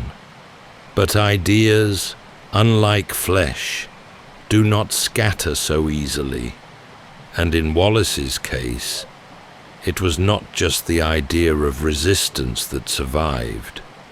It was the idea of endurance, of a man who stood not because he believed he would win, but because he refused to kneel. Within Scotland, his legacy took root unevenly at first. The nobles who had once distanced themselves from him found his absence a useful symbol. Later uprisings, most notably those led by Robert the Bruce, would draw quiet strength from Wallace's memory. Bruce himself had once opposed Wallace's methods, but as the wars for independence deepened, even he could not ignore the power of what Wallace had stood for. In abbeys and among the clergy, his name was kept alive in small ways. Notes in margins, mentions in chronicles, the occasional prayer spoken with care. Across Europe, The letters Wallace had once sent from his position as guardian were preserved in archives, rarely studied at the time, but not discarded. The ports of Lübeck and Hamburg remembered the Scotsman who had written to them with diplomatic courtesy, announcing Scotland's intent to stand as its own. It was not until generations later that Wallace's story took fuller form, retold, reimagined, sometimes adorned. The truth, though simpler, is no less powerful. He was a man born into a time of confusion and uncertainty, who chose a path most would have avoided. But even in defeat, he remained constant, believing truth and justice are worth fighting for. And perhaps that is why his memory remains. That's all for tonight's journey through history. Whether you're fast asleep or still drifting there, thank you for listening. And until next time, rest well.